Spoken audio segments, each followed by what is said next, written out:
Welcome to the Independent Characters, episode 191. This is Carl. This is Jody. This is Josh. Thanks for joining us, and thanks Josh for coming over. Thanks Jody too, but now he's kind of becoming so regular, I feel like I can't thank him every time. So, old news. Josh, you're so exciting. You know, it's so good that, you know, since I've fired Don and Justin, apparently. For a little bit of context, because I don't think you heard this. No, I did. Okay. And a bajillion listeners just went, wait, what? Yeah, they are not fired. That is ludicrous. First off, I don't pay anybody, so I can't fire them. Wait, what? What? You said it was in the mail. You've been unvolunteered. What was funny was Don was at painting class, CK Studios 102 class, and somebody at the class apparently came up to him and said, you know, is it true that you and Justin were fired? And Don's like, no, I moved. Wait, you hadn't told them yet? I sent them a letter. If they didn't get it, that's in the mail. No. Listen, Justin and Don will actually be back next episode, so, you know, please do not worry about that. There's absolutely zero drama as far as I'm aware of. Unless I'm getting fired. Wait. So we've all gathered here today. Yeah. So anyway, episode 191, we're talking the foundations of Warhammer 40K. And what do we mean when we talk about the foundations? Well, what we're talking about are, you know, we wanted to take a look at the things that kind of drove the creation of the lore of 40K, real world concepts or other works of fiction that kind of brought all these to the forefront. And so we'll get into that a little bit later. We've got a couple things we want to do real quick. The first thing we have to do is, of course, mention that the show is sponsored by Alistair McMillan, one of our patron sponsors. Alistair, thank you so much for your contribution. We appreciate it over the last 5 months. You know, I hope you're enjoying the benefits of being a patron, because I know that the Discord channel is just a lot of fun to hang out in. The campaign is going very, very well, with a few planets teetering in the balance. There's going to be some points given out. That Talon's about to change hands. Shh. Don't tell them. Don't tell them. The Space Hulk is having actually intended. I'm actually surprised more factions aren't fighting for it, but of the three factions that are, like, it's pretty heated. So it's been very, very fun so far. You know what we should do? We should leap into Elite Choice. Jody, let's have you go first. Now, these are examples of great work that we have seen and have been inspired by from our Facebook group. And so each of us goes through, picks something that we saw over the last couple weeks that really, really spoke to us, and we figure it's worth a call out. So Jody, let's have you start. All right. So I'm going to go with Nathan Laracy. Nathan asked a rules question, but what I wanted to, and that's great, and it's good to ask questions, but there were two things about Nathan's post that I really wanted to highlight. One, Nathan included a couple diagrams, very simple diagrams he'd made himself with colored rings and circles representing ranges and opposing units. And it made it really clear what exactly he was asking about a nuanced section of the rules about shooting at ranges. And this prompted a follow-up question, and he updated the graphic to show an additional clarifying question. The second layer, so the first layer was that, Nathan, not only did you ask a really good clarifying question, but you asked it in a way that really got to the heart of what it is you wanted to know, rather than just saying, can somebody explain close combat? Right. Sure, it's on page 5. Like, I don't know what you want me to tell you on those. So it was really clear, and that was great. The second thing I wanted to highlight was there was not one of the responses of 45-ish comments that were made were, get good. It's simple. Read the rule book. Or read the rule book. Or it's simple. Why don't you understand that? I'm glad you called that out, because, that's such a great thing about this community in particular. Absolutely. Right? It is very supportive. And honestly, had I seen a comment like, get good, or why don't you just read the rule book? Well, let me remove that comment for you and explain why I removed it. You know? Yeah, that's just not what we do. And there's something to be said for, like, what's the casting value of Smite? That's a look in your rule book question. But this was a nuanced question, and it led to another follow-up question by another member about prioritizing close combats and ranges and distances, and was something that literally you, Carl, and I had run through to make sure we got right ourselves during a game we'd played literally the night before I believe Nathan posted this. So it was just really cool to see the community doing what it is we love about the community, and then Nathan being thoughtful in the way he presented his questions. So that one really spoke to me amongst I don't know why this go round was particularly challenging. There was a lot of great there's a lot of content. good Yes, content. somebody painted some penitent engines that were phenomenal. Sisters, man. You just can't get enough of them right now. Josh, how about you? What did you pick out? So I picked a post from Casey Roberts, who got a Primaris Apothecary Marine through a Secret Santa exchange, I think last Christmas. So it's been a little while sitting around. But he painted up this model, has no idea who gave him the model because it's completely secret even to this day. Sorry. And he just did a fantastic job painting up this model. The attention to detail that he paid, if you look at the stubble specifically, on the like the beard stubble or the head for the shaved scalp, just did really knockout job. And he's going to enter it in the Ever Chosen competition, which a lot of people are working towards right now, which might be why there's so much extra awesome stuff out there right now. It's interesting that people kind of preface their entries with, I doubt I'll win. Like I see a lot of people say that. A lot of humble people there, but Either that or looks awesome. or it's them just trying to like set expectations. set their expectations, right? Because this is a phenomenal model. Yeah, it's a knockout paint job, and it's white, which is not the easiest thing to paint either. And which I notice he's done kind of with a base gray and then worked up to white, but which is something I've been considering. Has a really nice gradation of that highlight shadow ratio in white. So the stubble on the shaved head looks really good. He just did a great job paying attention to those little details. So it's worth a call out for me. Yeah. Well, I picked out Bernard Warrias, who had done a bunch of converted Eldari Rangers. And I just thought, I haven't seen this before. And it's clearly like this took a lot of time and a lot of attention.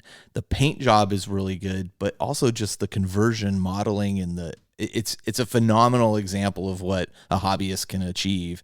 And I'm a huge fan of Eldar Rangers to begin with. Yeah.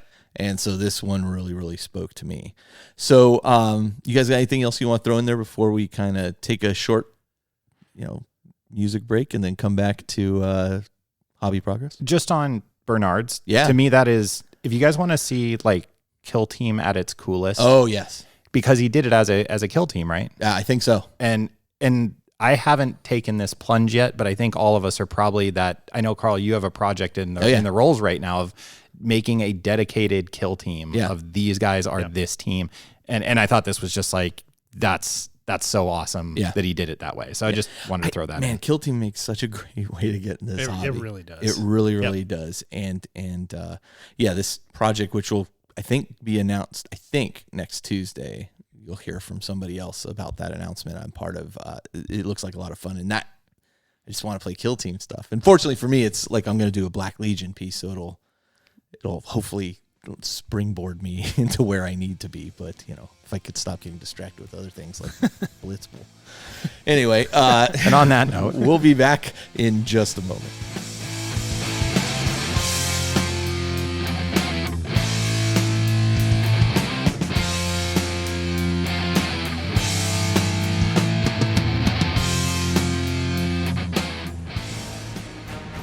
Wargamma.com, where you can get resin terrain, craters, lakes, lava pools, and objectives, figure bases for all types of models, character models including Battle Wolf war mounts and spawn seeds, linked barricades. Choose from one of 6 designs to suit the origins of your army, from Star Pharaoh, Spawn Hive, Mechanoid, Dark Ancients, Dradelian Noble, and Chromag Scrapyard. Linked barricade sets include 12 large shields, which are 2 inches wide, and 4 connecting walls. Cover nearly a 30-inch line. Sets also include a matching multi-gun turret. Wargamma.com. Alternative battle miniatures.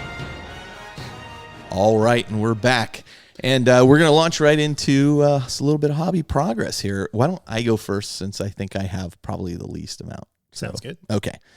Been super busy at work, not making excuses, just life is going. So I've been printing, however, with my 3D printer, a ton of this terrain from a company called Warlayer.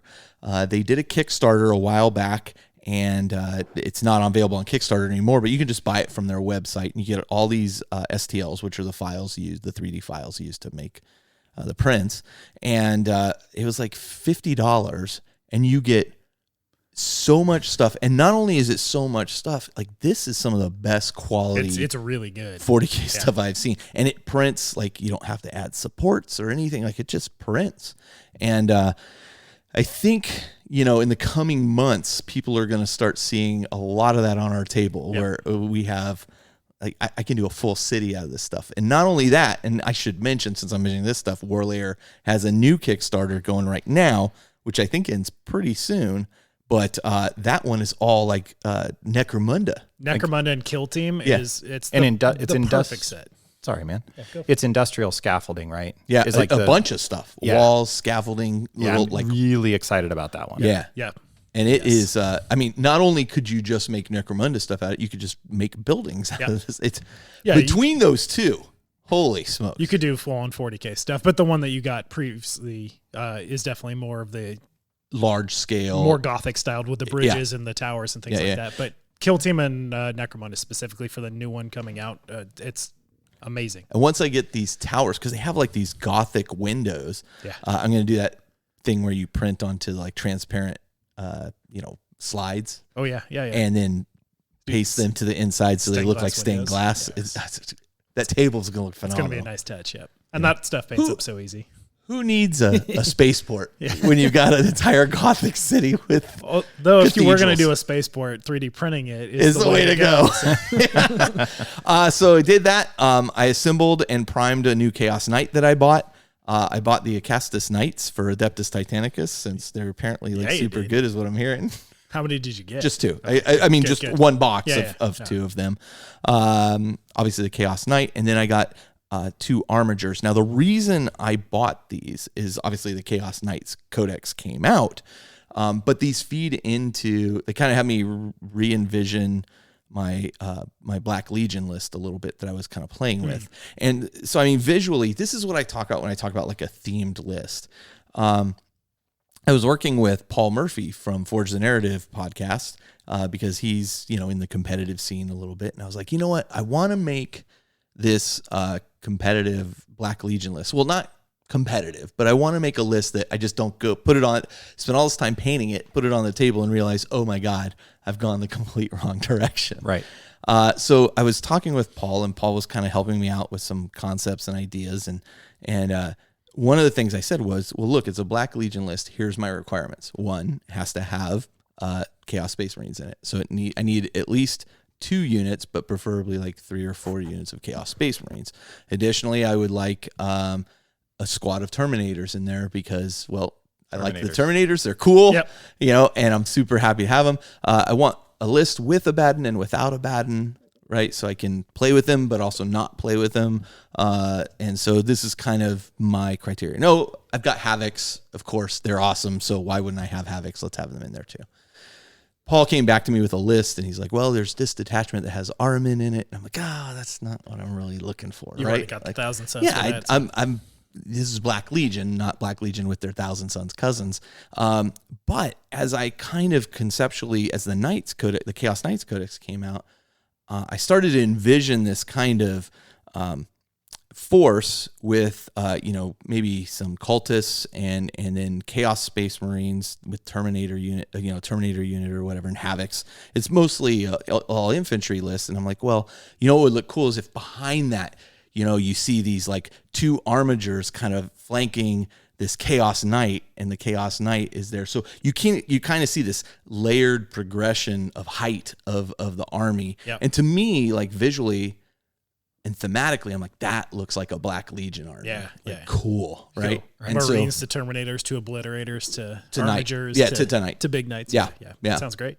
You were going to add something there, Jody? Oh, 2 things. My fantasy battle way back when, Orc and Goblin Army, I used to call it all things green and small. Yeah. But it went from Snotlings up to Giants. Right. And it had multiples of each. So it was that staggered lots of Trolls, right. Lots of all the way up. And it was this fun kind of like, the diagram of evolution. Yeah. Kind of line. My sister's actually, it's similar. I sold off my old Knight army that I painted and literally never played. Right. And then immediately bought a Knight from you. to get a couple armigers to add a free blade to fight with my Imperial stuff, but it's that like thematic, but it's a very similar. That'll be a neat versus thing once it's done. You look at pictures in White Dwarf, and they'll show like, oh, look, here's the army in front, and behind it, here's the larger models, here's the knights, here's the flyers in the back, right? It just visually it appeals to me. And thematically, I feel like, this feels right. You know what? Maybe I'll get punched off the table, but a knight running across the table towards you with armigers flanking it and shooting at you, you're going to be focused on something while the rest of it gets to do some other stuff, hopefully. So we'll see what happens. Anyway, so that's why I picked up the knight. That's why I picked up the armigers. And then, of course, we had a game day here at my house, which was mostly board gaming, though. Right. We kind of took a sidetrack there. Wanted to try Blitz Bowl after Jody had talked so highly about it, and Josh had talked so highly about it, because while I do not like Blood Bowl, it's not the theme I don't like. Like, I actually think the theme's hysterical. It's just the game, and I couldn't place my finger on what it was that I didn't like about it. Like, I just couldn't figure it out. Well, Jody, you ran me through a game of Blitz Bowl, and I know this is not 40K related, but we've talked about this on the show, and I feel like I need to kind of put a period at the end of the sentence. You ran me through Blitz Bowl, and immediately I was like, yep, this game is fun. Like, I like this. This is cool. And it also helped me identify what I didn't like about Blood Bowl, which was the neat thing about Blitz Bowl is as you're playing, there's this immediate gratification, immediate reward gratification thing that you get every time it's your turn. You have the chance to not just score a touchdown, but you score these secondary objectives, which really are where most of your points are really coming from. So it just offers a lot of different opportunity to have fun every time in your round. With Blood Bowl, I felt like the rules are quite complex for the reward that I get for them. It was funny because at the end of our game, I finally threw a touchdown. I mean, I threw it maybe in Blitz Bowl, like 10 feet, and threw a touchdown. Orcs don't really throw very well or catch very well, but I threw a touchdown, and I looked at Jody. I go, that may be the only time I've ever scored a touchdown in Blood Bowl or Blitz Bowl. So I just feel like the instant reward gratification mechanic of that game makes it entirely fun to play, and it plays very, very fast. Yep. Whereas Blood Bowl, you're sitting down for 2 hours of, now I lay this guy down, this guy blocks this guy checks this guy. Oh, my turn's over. Okay, now it's your turn. Right. So, yeah, I'd agree. And I think, if anybody out there is Blitz Bowl curious, then pick it up. Like, your monetary investment is very low. Yep. For this type of hobby item, you're looking at $40-ish, give or take. It is a Barnes & Noble exclusive. But we've got yet another little local tournament hang out and play day on Sunday. Looking forward to it, and looking forward to hopefully seeing you there. Yeah, I mean, I'm like almost done painting my orcs. They look sharp. Like, they're almost done. And then you and I, and here's the great thing, a Blood Bowl team costs what, $35, $40? And then you basically just split that because you only need half that team. So Jody, you and I split the halflings and split the Skaven. Yep. And it's like, okay, for $40 I got two teams. Perfect. Yep. Good to go. Yeah, it's a win all the way around. All right. Well, then let's go on to Jody. Jody, what'd you work on? All right. So what I'm focusing on here is what did I actually get done in my hobby life over the last since the last time we sat down. And it was weird because I started it with a little bit of a hobby rut. I don't know what it was. I just sat down and I wasn't feeling the call to anything. As if you've been listening for a little bit, I've been for a while now. When we go to hobby commitments, I am committed to being non-committal, and it's whatever the whim is. And nothing spoke to me. Nothing was feeling really good. I dabbled into a few projects, and I used a phrase that when Brian and I were out visiting recently, Colin, he used the phrase from, I don't know the Kevin Costner movie, but it's Clear the Mechanism. And Colin's really dedicated to it. Almost every time he finishes anything, he completely wipes down and cleans his desk, racks all his paints, puts his brushes away, and goes to a clean slate. It's something I've also done for years. I just like the Clear the Mechanism phrasing of it. My hobby table causes Colin to have fits. Even so, I'll say Brian, who I'm pretty okay with the messy hobby table. When I look at Brian's, I'm like, wow, man, that's intense. Even Brian will do it once in a while. Yeah, and same here. When you're in a rut, it is really helpful. Is put all the models away, like find the models their homes, send them home, rack your paints, get them sorted however makes you happy. Mine is dumping them in a box. You know, some people need a numbering system. Whatever it may be, reset, get to zero. Yeah. And nothing really spoke to me still. That's actually that action that you're just talking about is actually like they've studied that. Like that is actually a way that you can you know, if you're having problems working at work, like they say, clean your whole desk, like clear it, put everything away. Yep. You know, if you're running into depression, they're like, clean your whole area that you live in. Like it reduces your stress. It opens up your mind to thinking about things. So yeah, it's into creative flow once you have that clean slate. Writer equivalent of like opening a new document, right? Yeah, you just kind of clear the pathway to let things happen. And I don't know at all what prompted me to then, what eventually spoke to me was Assassins. I have no idea what caused this. So I wish it hadn't. Sat down. Power gamer. Yeah, it was. And so I jumped on the Assassin bandwagon. I've had them since Execution Force came out. I'd painted the Calyxus because that's my favorite one, but it just had never gone back and done the other three. So for whatever reason, that was I found them at the back as I was putting stuff away. Literally found them at the back of a drawer, the bag that they were in. Pulled them out and started working through them and got one done. I was like, oh, it was kind of fun. Cool. I picked the Vindicare who I like the least because I was like, man, I don't care, but it'll be kind of fun and it'll go fast. And, that was fun. Let me do one more. Oh, well, 2 of the 3 or 3 of the 4 are done. Might as well finish it out. Yeah. Yep. So finished it out, and that was a lot of fun. And was like, cool. Well, now I got something. I've been enjoying playing my sisters out of the beta list. I had some, and then that inspired me to, I've had this Penitent engine 60% done for years, and it's in pieces. And then the last time, as you'll hear in a minute, Matt and I played a game, and I went to take out my Penitent engine and like picked up pieces. It just, for whatever reason, that glue had held as long as it was on that metal model. So a second Penitent engine got done, and I was inspired by that. And then one of the structural kind of challenges with the Sisters list is they have very few HQ options. So I picked up I had one of the Canoness Viridian models. She's the limited edition model that they put out, sadly, in fine cast. That was the cover of the Second Ed Codex. Yeah. And I painted her up to match my sisters, which was great. And then she after, turned out really well. Yeah, thanks, she man. looks great. Yeah. It's a great model, man. It's fine detail. She did a bunch of ass kicking too. She did all right in our game. And then funny enough, in our game, I'd played a few games with the only other HQ choice for the sisters right now, other than named characters, is a preacher. And I just wasn't happy with the models I had. I wanted something a little more visibly like eye-catching. Yeah.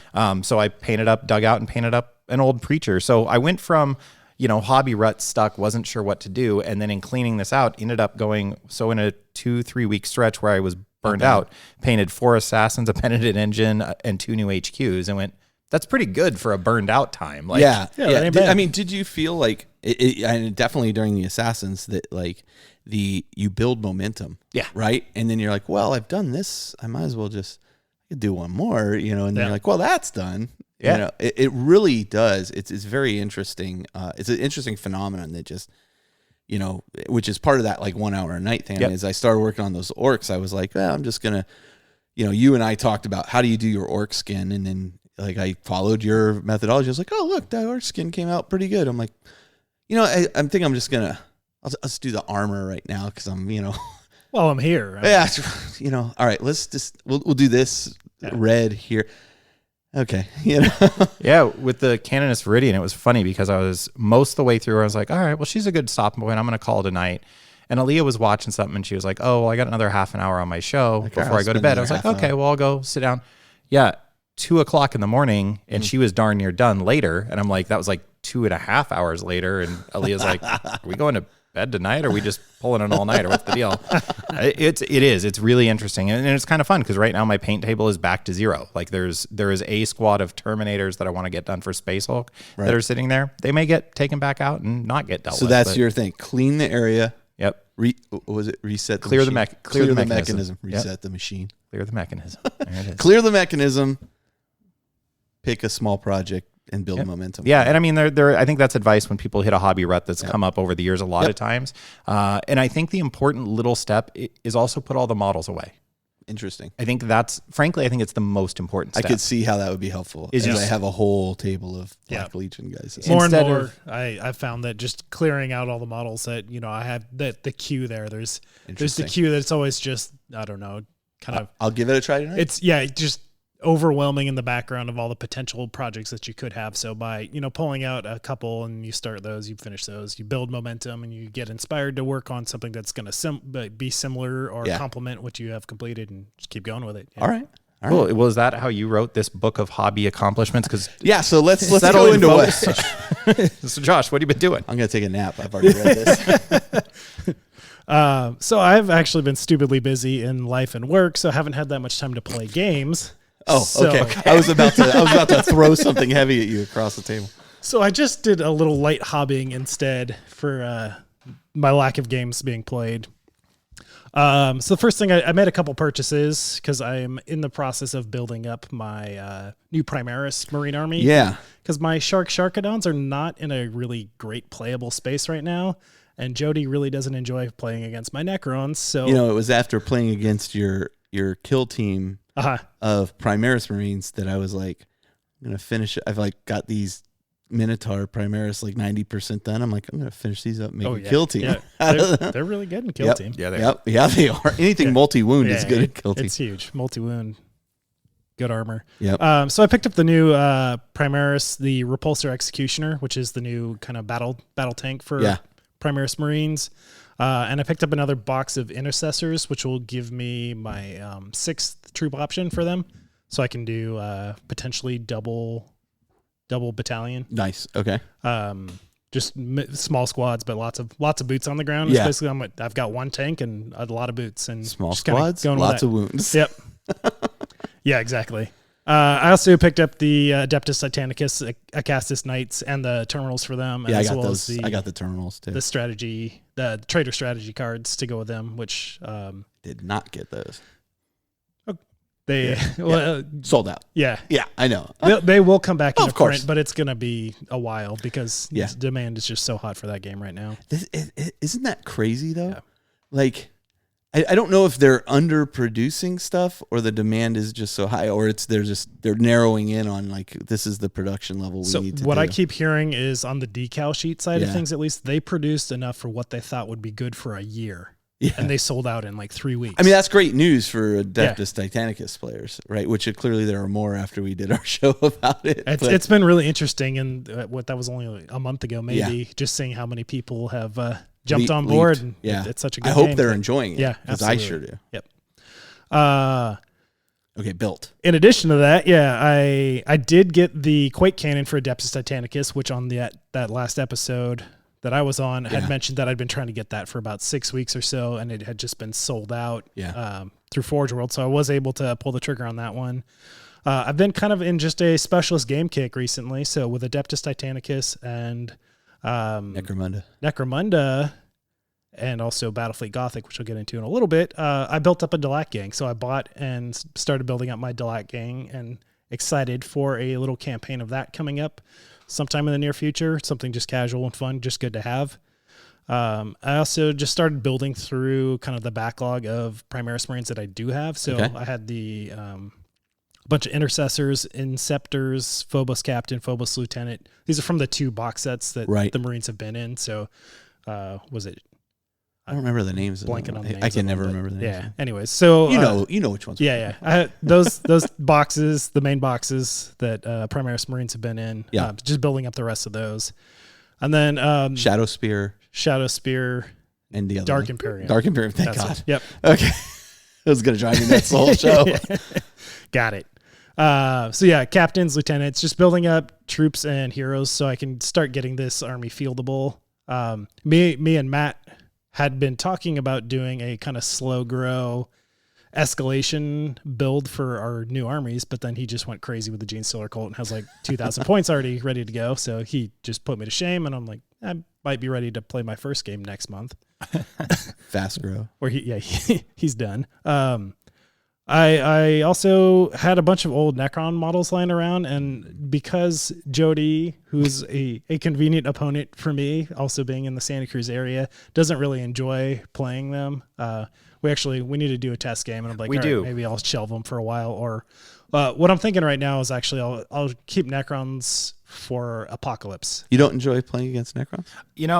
I'm going to address that when I get into games played. Okay. And I'll talk about the whys. And we really do. To be fair, I haven't played them in this new edition, but we'll talk about it. We'll talk about it in the why. Okay. Yeah. All right. Yeah.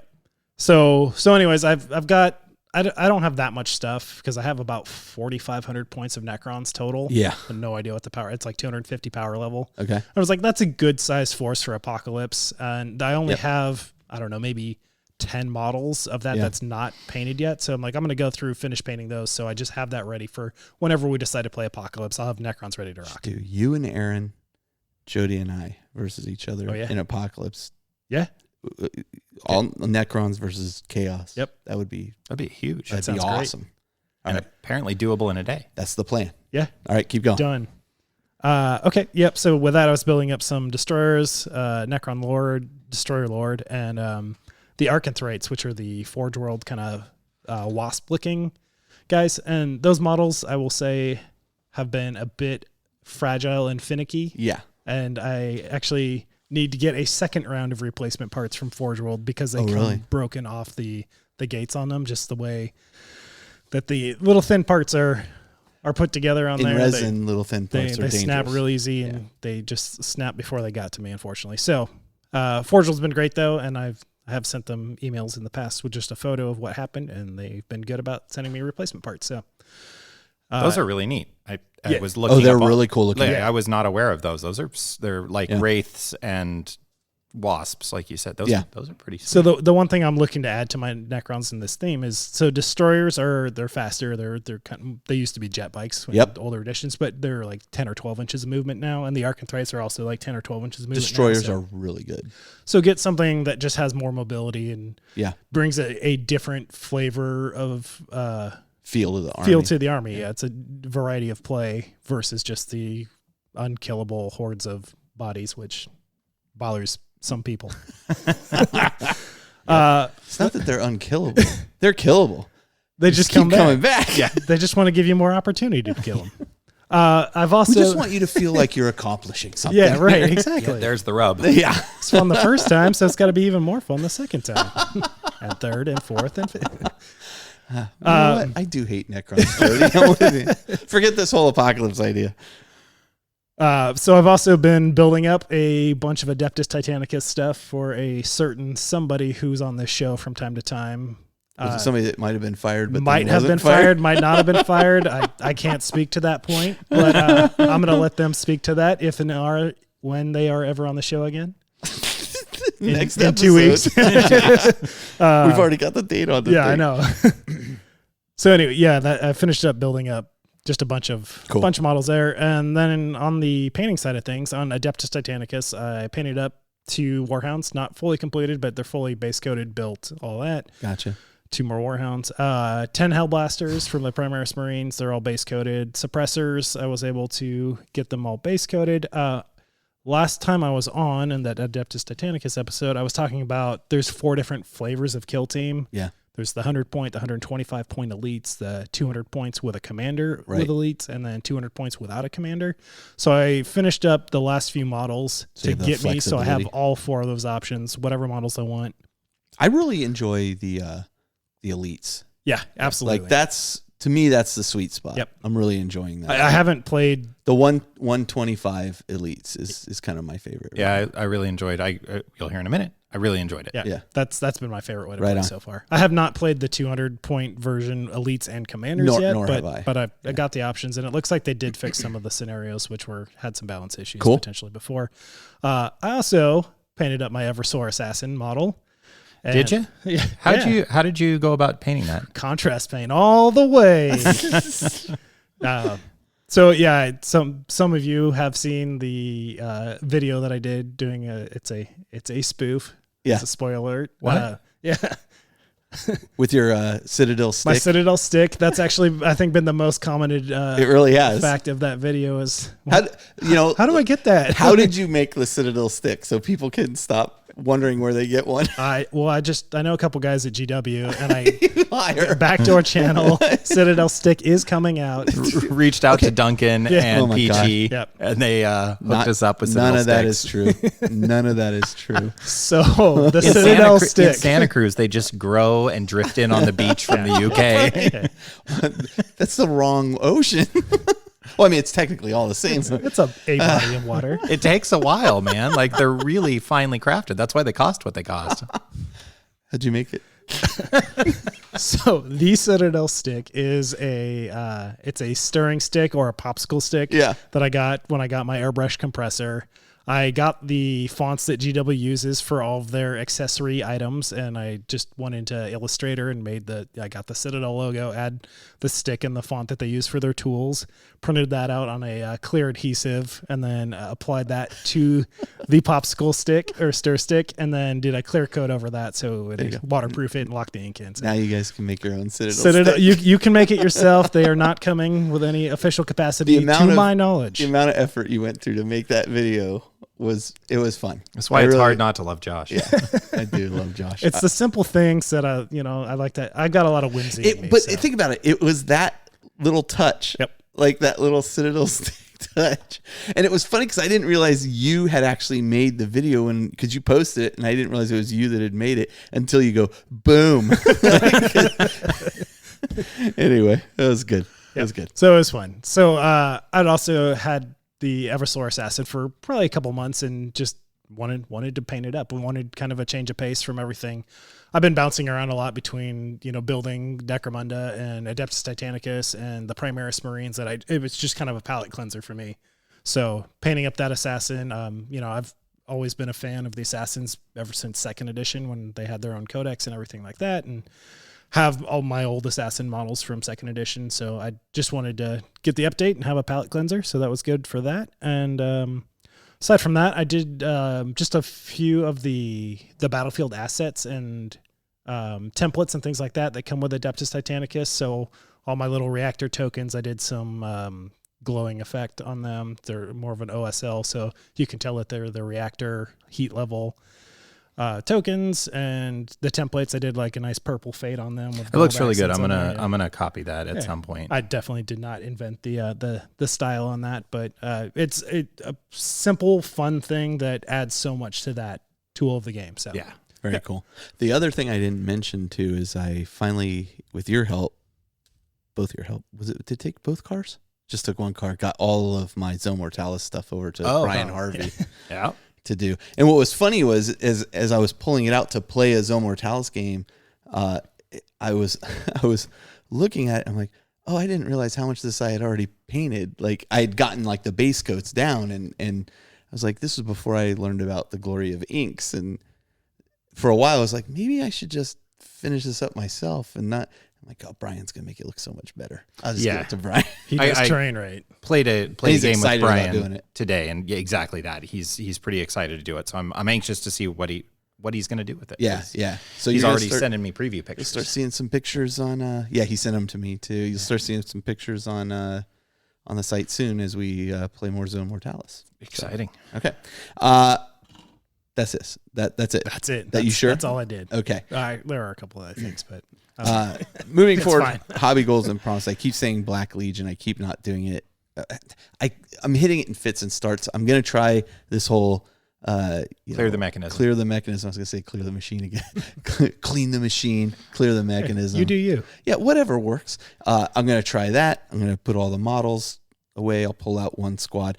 Honestly, building on that momentum of completing the Blood Bowl team the Blitz Bowl team will help me kind of like it felt good to finish just like 6 models. So if I could just knock out like a 5-man Terminator squad, I'll feel like, oh great, now I'm moving forward. Yep, so that's my goal. Jody.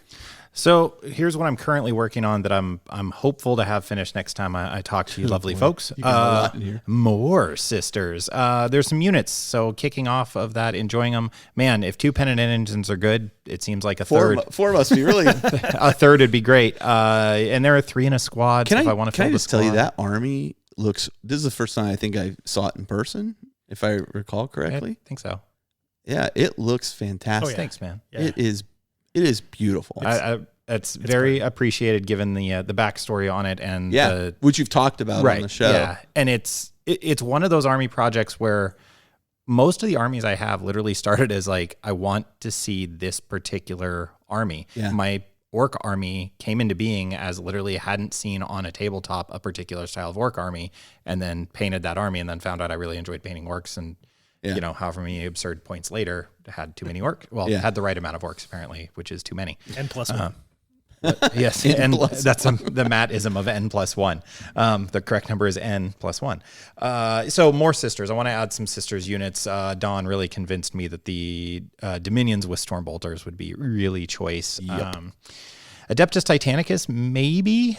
I honestly think I'm a little intimidated by the models, which is weird. That's weird for you to say. I'm telling you, the only model I think that I found intimidating really was the Warlord. And the only reason I found that intimidating, it wasn't even that I was intimidated to paint it. I mean, ultimately I had Austin offered to paint it and I had him paint it, but it was just the sub-assembly. Like it was just so, it's a project into itself. Which you've kept yours on the sprue though, right? For the plates, the armor So plates. yeah, I've done my sub-assemblies, I've done my priming, and then it's just sat in sub-assemblies and primed. And I don't know, there's something that's keeping me. I could feel the call of like, you need to get this done, which was part of the hobby rut. So there's something about them is, I don't know. I got to play again, Josh. Yeah. Is so the other cure for not getting stuff painted. A, I'm going to kick off that campaign in September. So you've got some time. Okay. But B, yeah, we obviously get a game, and hopefully that game will give you some momentum to. So the day we get over the were hump. going to do the Adeptus Titanicus day here, I can't make. Yep. Do you want to borrow my Adeptus Titanicus stuff for that day? No, I'm You can't now make it committed. either. Oh. Tomorrow, because it's tomorrow as of time of like as we're sitting here, it's tomorrow, and I'm booked, and I couldn't go like after gaming here, board gaming all weekend. No. And I'm hosting on Sunday, and like there's a threshold that even I can't push up against. So I don't know. It'll be interesting, but I think playing would help kind of push me over the edge. We'll make it happen. I talked last time I was on about the Greater Demon, the bovine style creature caster Slanesh. I did put some more paint in there, went and found what it was bugging me, got some blues worked in and some reds. And man, am I excited. The one thing I'm almost positive will happen by next time for my Hobby Goals Promises wish listing is the Warcry box. Thank you very, very much. Yeah. Stoked for that. That terrain is going to go beautifully with my Valley of Skulls chaos-ish terrain. So I'm going to do a similar color scheme. And then Chaos Furies is a unit I've desperately wanted, but my God, are the old GW models The dated new bad. ones are Those awesome. sculpts are The new ones phenomenal. are Yeah. so cool. So those are, I'm just waiting for a little lull. And next week's pretty quiet for me. So I'm thinking it's going to happen. Summer's running down. Yeah, well. You've made good use of it so far. Yeah, we'll see if I can keep it going. Josh, what's on your wish list? What are you looking at? So I'm hoping to put some final touches on my Adeptus Titanicus army, which is a pretty good sized force now, and it's almost there. I need to do oil washes on all my Titans still, and then decals. My transfers don't exist for the Legio because I'm playing a pretty small Legio. That's I don't think going to get any official support anytime soon. I wouldn't be surprised if it comes down the road eventually, but it'll be a while. So I'm either looking at I have done some self-print transfers, but the paper that they're on is a little bit thick. Yeah. And they just don't look as good. They don't have that painted on look because you can see the lips of those transfers, even with microset, microsol, all that. So I might have somebody else like Fallout Hobbies print out my transfers for those because I've already done the design of it. Nice. I went in Illustrator and made my own design. So I'm hoping to finish up all my Titans there. Might be pinning my Delac gang. That's going to be a little bit further down the priority line. I do really want to work on my Primaris Marine so I can actually get that force playable. with Necrons not being fun for some people and Sharkadons they're playable. Not being fun for you. they're playable in certain matchups. So I've actually had a lot of fun playing against Brian's Death Guard because it's almost become an exclusive vehicle army, which is not how I like playing Marines, but that's how it works right now. But anyways, I'm really excited to get the Primaris up and running so I can get a foot list going and get more 40K games in, because it's cool. I feel like I'm not playing as many games of actual 40K as I'd like, but I'm getting a lot of kill team in. And then slowly but surely I'll just chip away on those last few Necron models when we especially if we get an Apocalypse game on the calendar. We should schedule that. Yeah. I'll just set that deadline and bust them out. All right. Going into games played, I got a 40K game in against Jody. I'll let Jody kind of do the honors, and I'll piggyback off of that while you talk about it. I played a kill team game versus Tom. It was Tom's first kill team game, and so I walked him kind of through playing that. He was playing Tyranids. I was playing my Thousand Suns. So fun game all around. I think he really enjoyed it. He went home and started making up more stuff for it. I also played a Zone Mortalis game versus Aaron and his Necrons. We used Zone Mortalis rules from there's someone on Goonhammer, which I'll provide the link to the Zone Mortalis rules they wrote. We used their rules, which worked out great. But we did something a little different too. Kind of one of the problems with Necrons and Zone Mortalis is they can just phase through all the walls, so they kind of make the walls pointless in general.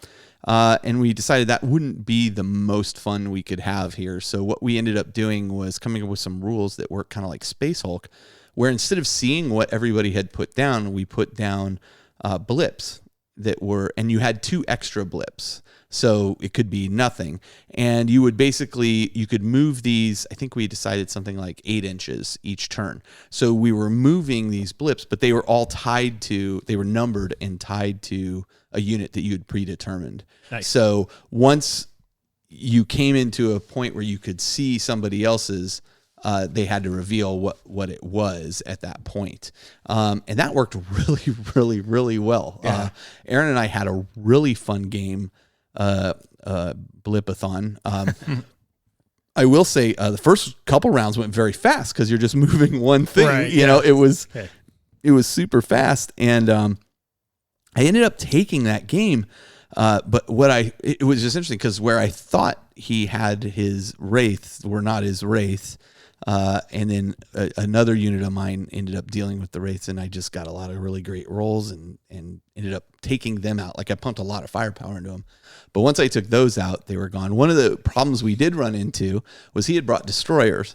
And what was really funny was like 3 destroyers. And then what happened was he had moved his blip into this chamber, and I opened the door and revealed what it was, and it was his destroyers. Now the problem was his destroyers were on bases too big to get into or out of that room at that point. So the blip could have passed through, but the actual destroyers couldn't. So they were stuck in the room. I think we had rules for how you deployed them. You deployed one on top of the blip, and then the others were deployed within 2 inches of each other. So he strung out 2 of them out of the room, but the one was stuck in the room, so they couldn't really go anywhere. Until you maybe killed something. Until I started killing something. And once I killed one of them, he pulled the one out of the room, and the rest were free to move. Yeah. But by that point, it was too late. But it was really funny, and we were laughing about it. But regardless, it was a really, really fun game. So yeah, it sounds great. Yeah, that was why I wanted Harvey to finish my Zone Mortalis stuff. And I'm like, I forgot how much. I mean, I've had that stuff in the garage for a while now, and it's not cheap, but I forgot how much I really loved that style of play. Yeah. And it can be used with Kill Team, Necromunda now, all kinds of stuff. So I really want to start delving into that more. And then I had the pleasure of Anthony came over, a friend of ours, Anthony, who has a son, Isaac. And he and Mason, who you may remember me talking about, Mason has received people donated a bunch of Dark Angels to him and stuff. And he's been working hard at painting them. One of the crazy things is like I gave him for his birthday a Land Raider in a shrink wrap box because I had it sitting on my shelf. Here you go, Mason. Then he calls me later that day. He goes, "Well, I'm almost done assembling it. What should I put on it?" I'm like, oh my God, that thing sat on my shelf for months. Went to the right home. Yeah. It went to the right home. So Mason's got that all assembled. But we set up a 1,000-point game versus Mason and Isaac with myself and Anthony kind of shepherding them through it and explaining what was going on. And they had a really, really good time. Nice. I mean, they really enjoyed it. Isaac left going, I got to finish my Tau guys and get them all built up. And Mason was like, when can we play again? So one thing I do want to mention is that Mason, he's 12, 13. He is, when we have game days here, we're not always having kids around because we're adults. And yeah. And so, he is frequently asking his parents, hey, when can I go to Carl's and blah, blah, blah. And I'm very busy with work, et cetera. And so what had happened was the night before this game that I set up with Mason and Isaac was Mason was asking his parents about going to the Games Workshop store in Los Gatos and trying to play a game there. And finally I was just like, you know what, Mason, come over here because he really doesn't have a concept. He didn't have a concept up till then of how you build an army. And now that he gets that, he's like, okay, but he's also still trying to figure out the rules. And my concern was that he was going to go to a store, run into people who weren't going to be patient with him trying to learn the game and understand the game. Right. And so, I mean, it can only take one bad experience to really set you back, especially at that age when you're I don't know, malleable. Just figuring not the word stuff I'm looking out. for. Yeah, you're just figuring it out, and you kind of think everybody's going to be nice about it because, gosh, we've all been nice about it. And then you run into one jerk who's just like, well, I won that game. Oh, congratulations. So I was like, you know what, come over here. Nice. Let's start prepping you for going down, and maybe I'll go down there with you next time. Right. That way, I'm there and shepherding you through some of this. I went to that store to pick up my Adeptus and it's a great store. Strategy cards. Yeah, and it is. It's actually the first time I'd been in that store, but because that item was a GW exclusive, I had it ordered there. Right. Instead of paying $10 to have it shipped to my house, I just went by and picked it up at the store for no charge on shipping, which was great. But the one thing on the table I did see there was Magnus and Mortarion. Yep. And I was like, that's going to be his first game there is Magnus and Mortarion. Super and friends. Yeah. And it's just like, well, So I think we'll go there. We'll find somebody that's willing to be that's patient. A great idea. Mario, who runs the store, this is Games Workshop Los Gatos. Yep. And Mario was kind of a temp there for a while, and they finally offered him the manager job. He's done a great job with that store. And so I want him to have a good experience. Yeah. So instead of risking that, I was like, you know what, I'll give up my day, come over here, and we'll play a game. And then Shell had thought, you know what, Anthony's son really wants to play. And I was like, great. So I set him up with a Minotaur's army and equal value. And they had a good time. They figured out a bunch of stuff. That's such a great way to introduce somebody to the larger community and hobby in general. So that's great. Right. Good for you. So that was me. Jody? Yeah, I managed to get in quite a few games too. I've been, as you said, spending those teacher summer days as well. And if I only get a few credits, I gotta cash them in. So got a couple games of Kill Team in with Brian. Yep. We did that right after. I do want to plug one more time. Brian was kind enough to let me go on Splinter Mind and sit down and we talked in detail. A great episode, by the way. On Splinter Mind, I'm not sure the episode number. It's their most recent episode about our experience as narrative players going to a tournament event. And the interesting thing about that is it prompted Alex, who's the co-host on the show normally, and Eric Lofgren of Variance Hammer, in an upcoming episode, not to spoil, sorry, Brian, if I am here, but an upcoming episode, they're going to do kind of a part 2 with that, of continuing that discussion, because there were some points that Alex wanted to make that he wasn't sitting there with us. So I'm anxious to hear that, and a lot came out of that, more than I thought would, other than just playing. Then comes part 3 with you and Alex. And we get rid of Brian. Oh, if only. Brian's been fired. Carl's been fired. Yeah. We're going to start a new show. The other guys. All right. Splinter characters. The Splinter characters. That works really well, actually. Anyway, so Brian and I, after that, we played a couple games of Kill Teams, trying out Elites. Hadn't played Elites yet. And he was running, and I'm not sure the name of the cult sect, but it was basically the Grotesques and the Homunculi faction, that they all have Feel No Pain and 4-up invols. Yeah. So in the game of Kill Team, everybody having a 4-up invul and feel no pain was pretty good. That sounds terrible. Yeah, I don't think I killed a model. So we racked it and win again. Upside of that experience in Kill Team is, hey, rack it, do it again. And that time he tried a different cult, and my Mega Knob got into combat with like 5 or 6 guys. Well, one of the new stratagems the orcs have is for every additional, you spend a command point, and for every additional model that's in combat with that single model, you get an additional attack. Wow. Oh, nice. So the Mega Knob had like 5 guys around him, and Mega Knobs already have a good number of attacks, and well, then we were done. So it was 2 very, very quick games that were very, very one-sided, but still a lot of fun and saw a lot of potential. I got to tell you, like, a lot of, I don't know, I think my initial impression of Brian was like he's kind of a beat face player. And then, this is before I started playing with him. And then I started playing with him. Brian is one of the most fun opponents to play. Yeah. I mean, honestly, the 3 of you guys are just incredibly enjoyable to play with. Look, let me take this pen and lower the swelling of your heads. A lot of the group is very, very fun to play with. But there's tears though. I have had some of my most memorable experiences with the 2 of you playing. So just saying. Likewise. Yeah. Well, the 2 of you. Well, we're going to talk in a minute about how the great time you and I had. But let me take it down. I take it back. Here. Josh, you and I have had a great time together. Josh is great. Brian, not so much. Salamander's Tyranids game, man. That lives in infamy. Yeah. That was so good. Anyway. Never going to go away. Oh, I remember that. I actually remember exactly what you're talking about. There you go. That's how amazing you both are. I'm going to take Brian down a notch, though, because Brian and I played today. Brian and I played a 15. First off, he made me play points again. Mm-hmm. Oh, man, do I not miss points? I don't. So we played 1,500 grown points. We kind of played. So some things occurred to me. I've been playing Sisters a lot lately. And Brian was playing his Death Guard again. He wanted to try out some new things and combinations. He got a whim to go back and revisit them. And actually, Death Guard and Sisters, and Josh, you even commented this about, like, that seems like a great matchup. It seems like it would be. Yeah, because they both like a relatively short-range firefight. That's a good point. The downside, and you have a lot of high strength stuff with all the Melta and just massive amounts of hits with flamers, but except most of my weaponry is strength 4 to his toughness 5. Yeah, so you're winning on 5. And I'm not modifying his armor. Right. And he gets his feel no pains. Yeah. And so Brian makes all of those disgustingly resilient. He makes a lot of them without fail.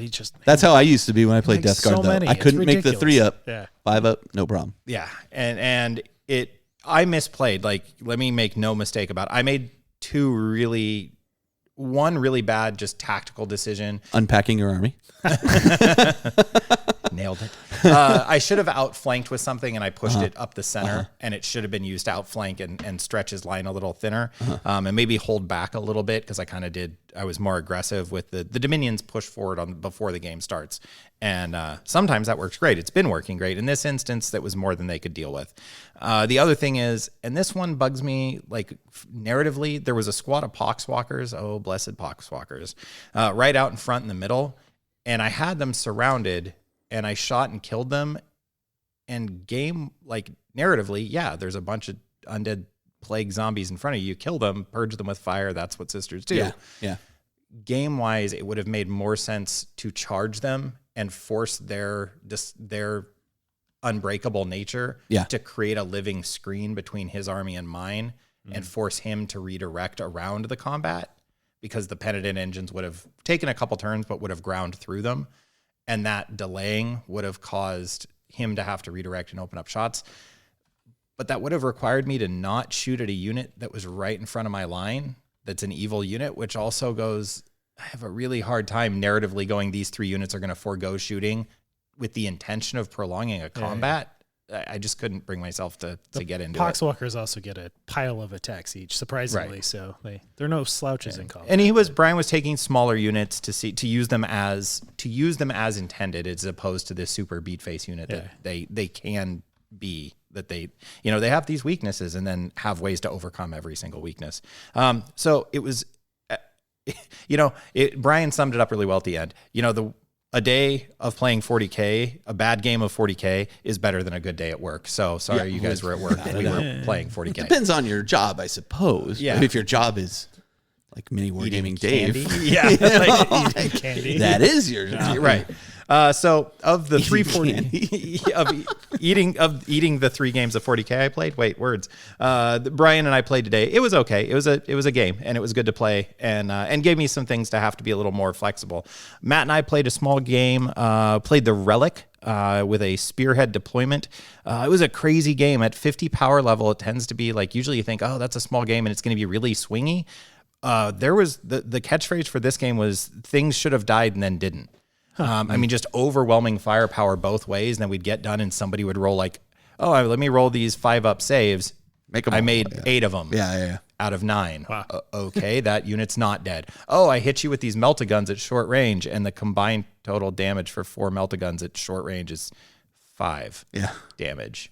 That's 2d6, pick the highest for each one of those hits. Yeah, and it was like 5 damage. I'm like, so I guess your rock grinder's fine then. And it rolled around, and then it like wiped out half a squad and then popped to like bolter fire. And it was just this crazy back and forth game. We used that as a kickoff to, we're going to start a little internal narrative between us. If you listen to the Gene Stealer Cults episode, Matt's very fired up about the Twisted Helix genetic manipulation.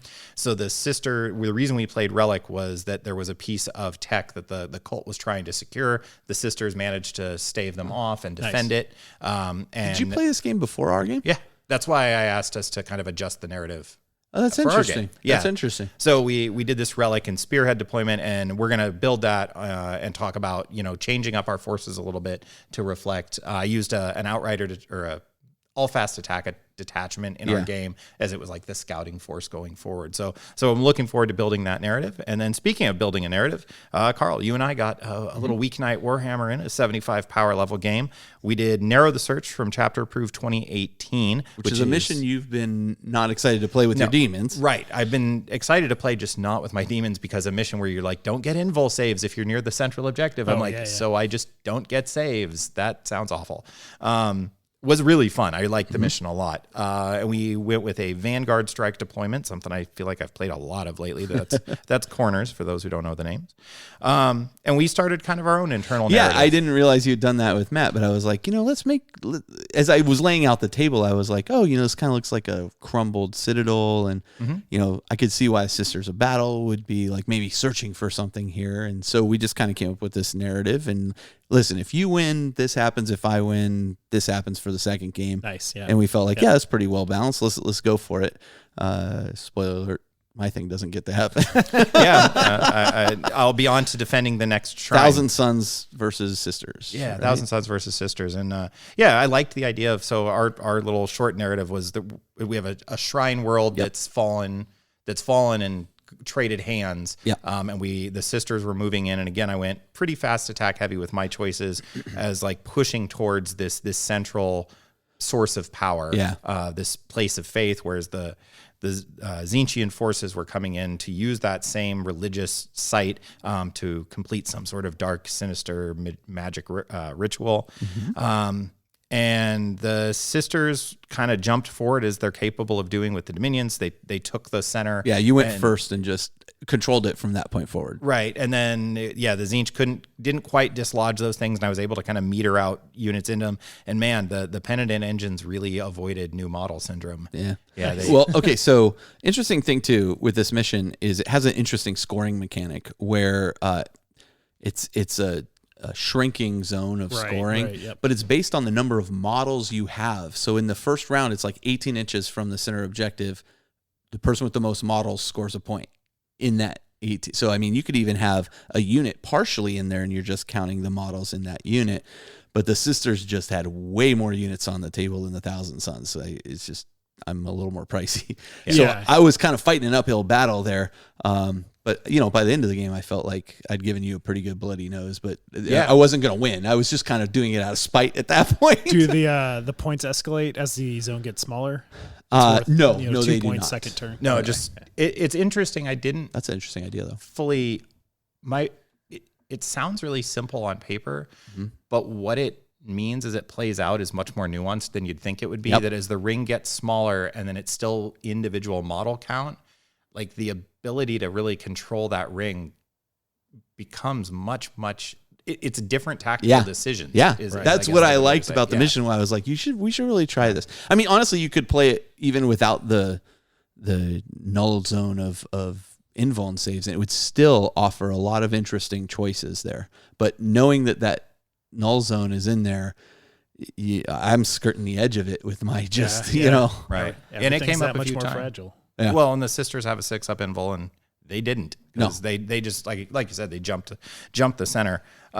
All 3 of my 40K games with Matt, Carl, and Brian, what I decided to do is the aforementioned painted up the assassins. I randomly rolled for each game which assassin would come fight. And it wonderfully, I've gotten to see 3 different assassins. And this will segue, I think, nicely into your games, Josh, is so today I used the Vindicator assassin. He missed his second shot. What? Yeah. On 2s and 2s, and he managed to. Brian and I did manage during the course of our game to re-roll 1s back into 1s 4 separate times. It happens every time. Yeah. It was a 1 on a 2-up. This happens. Re-roll.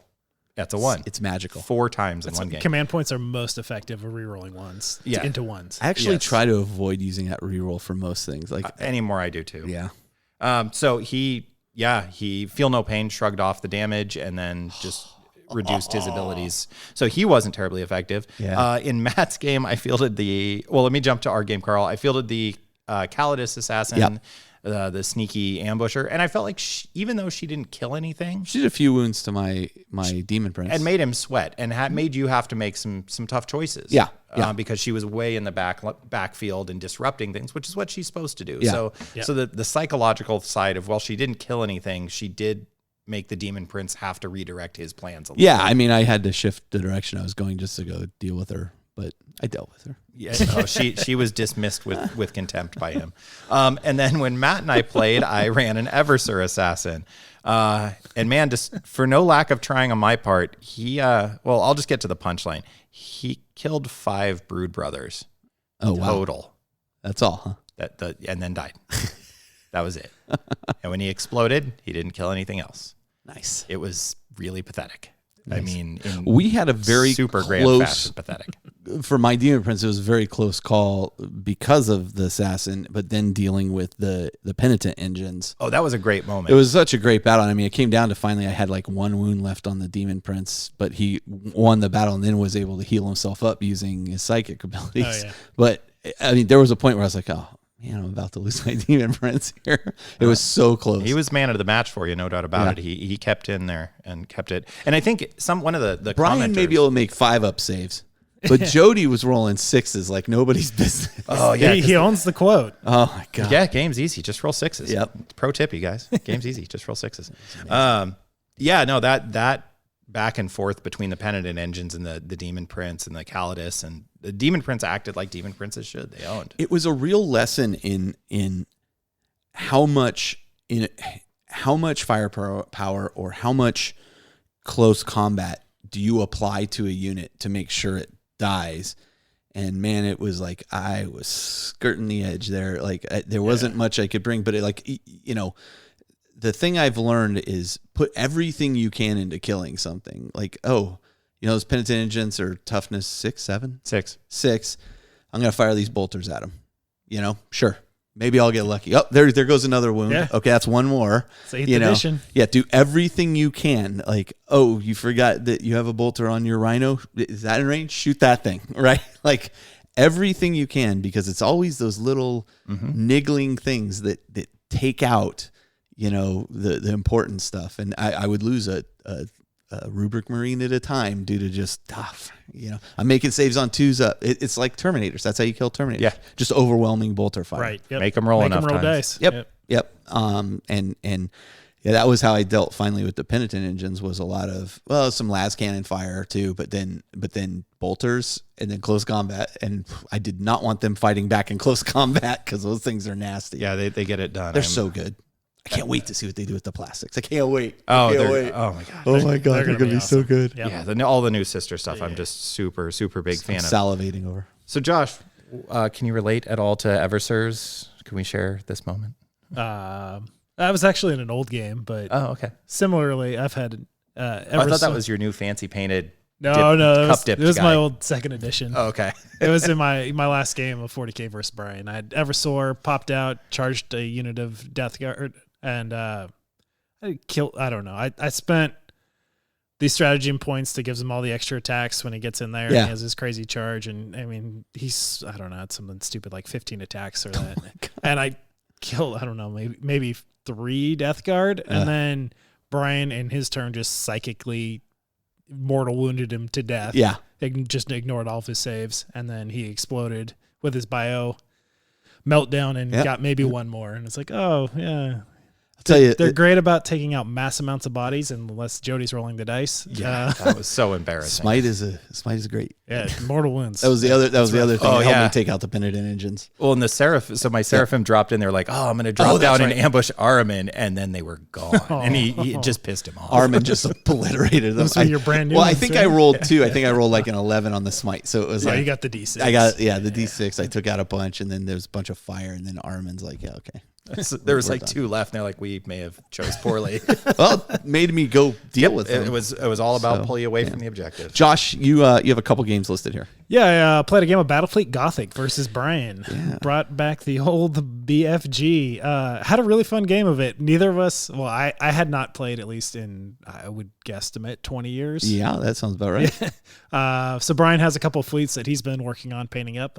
So he provided both fleets. We just did a cruiser clash to get reacquainted with the rule set and had a great time. It actually... What'd you think of the rule set?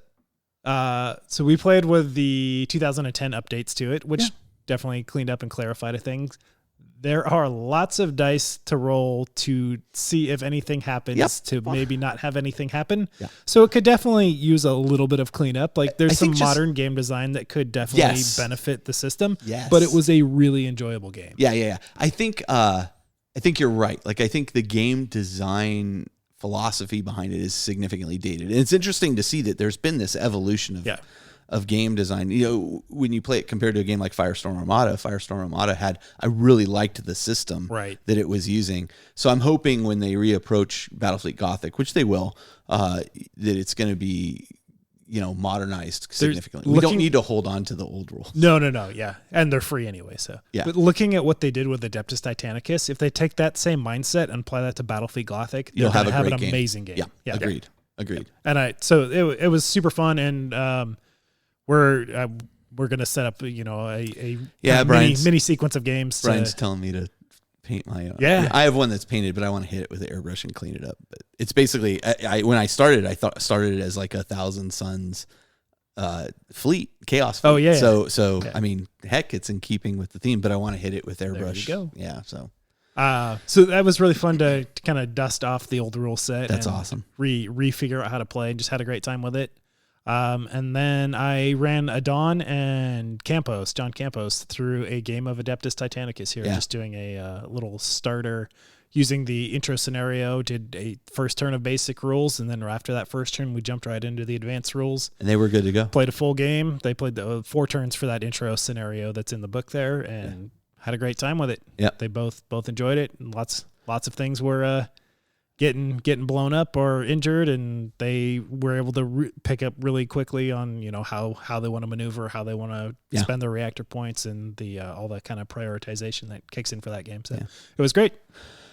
All right, well, with that, we're going to take a short break. When we come back, I've got an interview with Dave from Miniwargaming.com that we'll launch into. You're going to hear all about some very exciting things that he's had going on.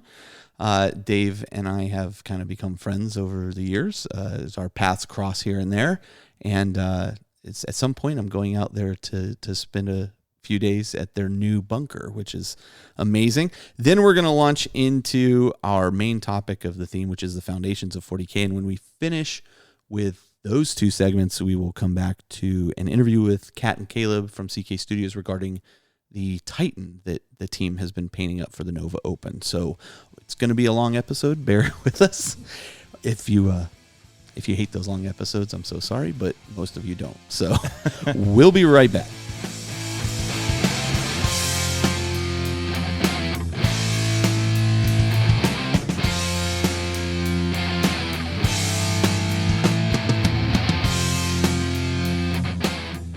All right, so we are here with none other than Mini Wargaming Dave. How are you doing, Dave?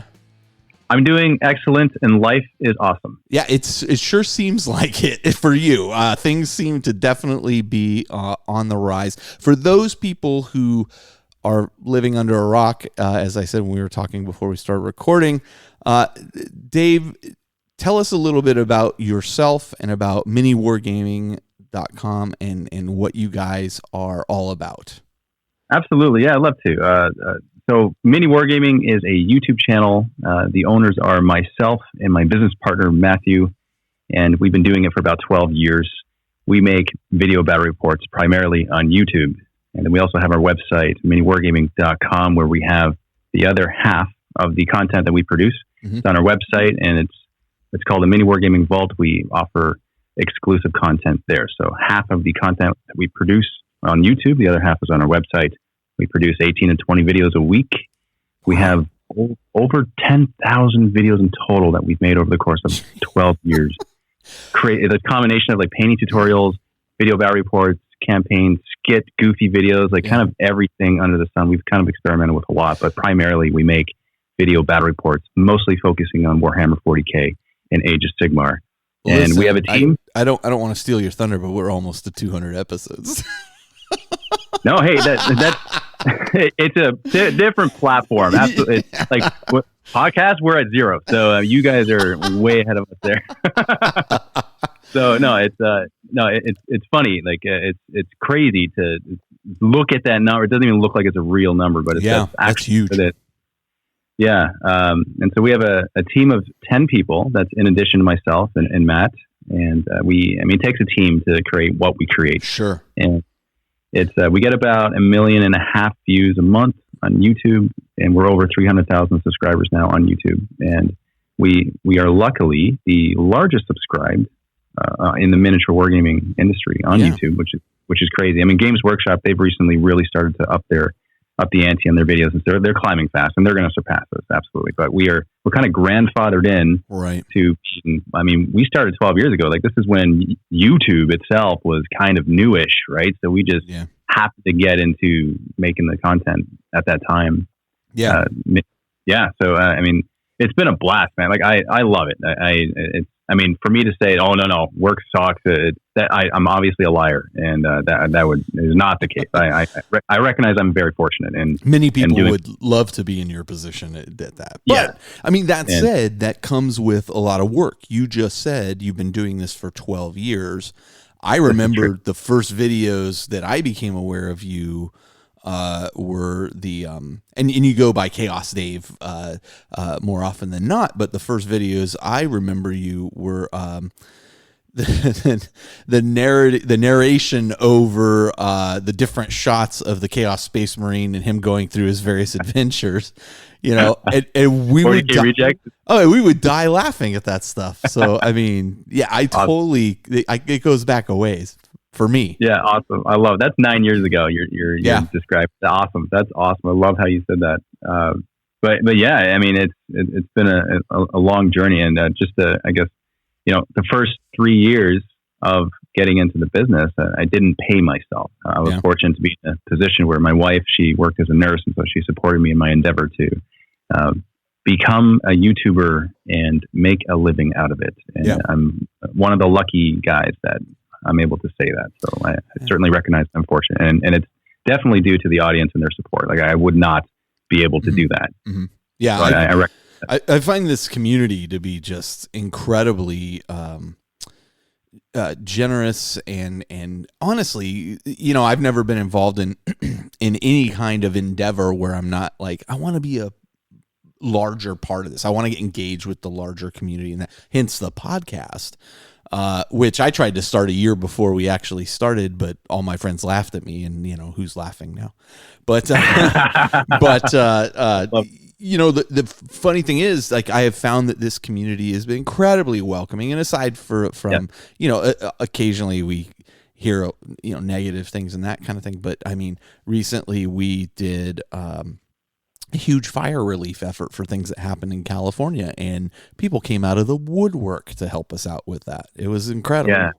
Yeah. I'm not surprised at all. And that's certainly very true. And I think it doesn't matter where the people are, what continent. I've also noticed that the the war gamers, they have this community, the sense of community that they just band together. Yeah. It doesn't matter what their walk of life is. It's phenomenal. It's really awesome.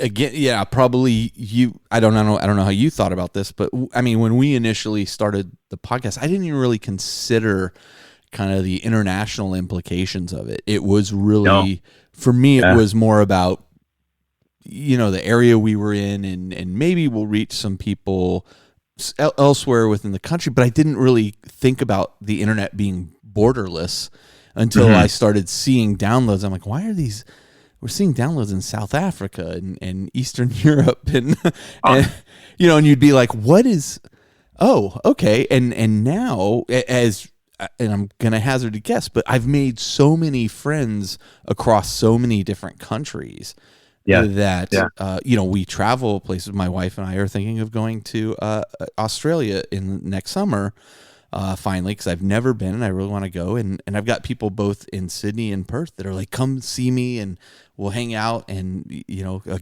good friend I've made because of the show and just online, we're actually going to stay at their place in Perth, and it's incredible. It's absolutely. Yeah, that sounds. I love that.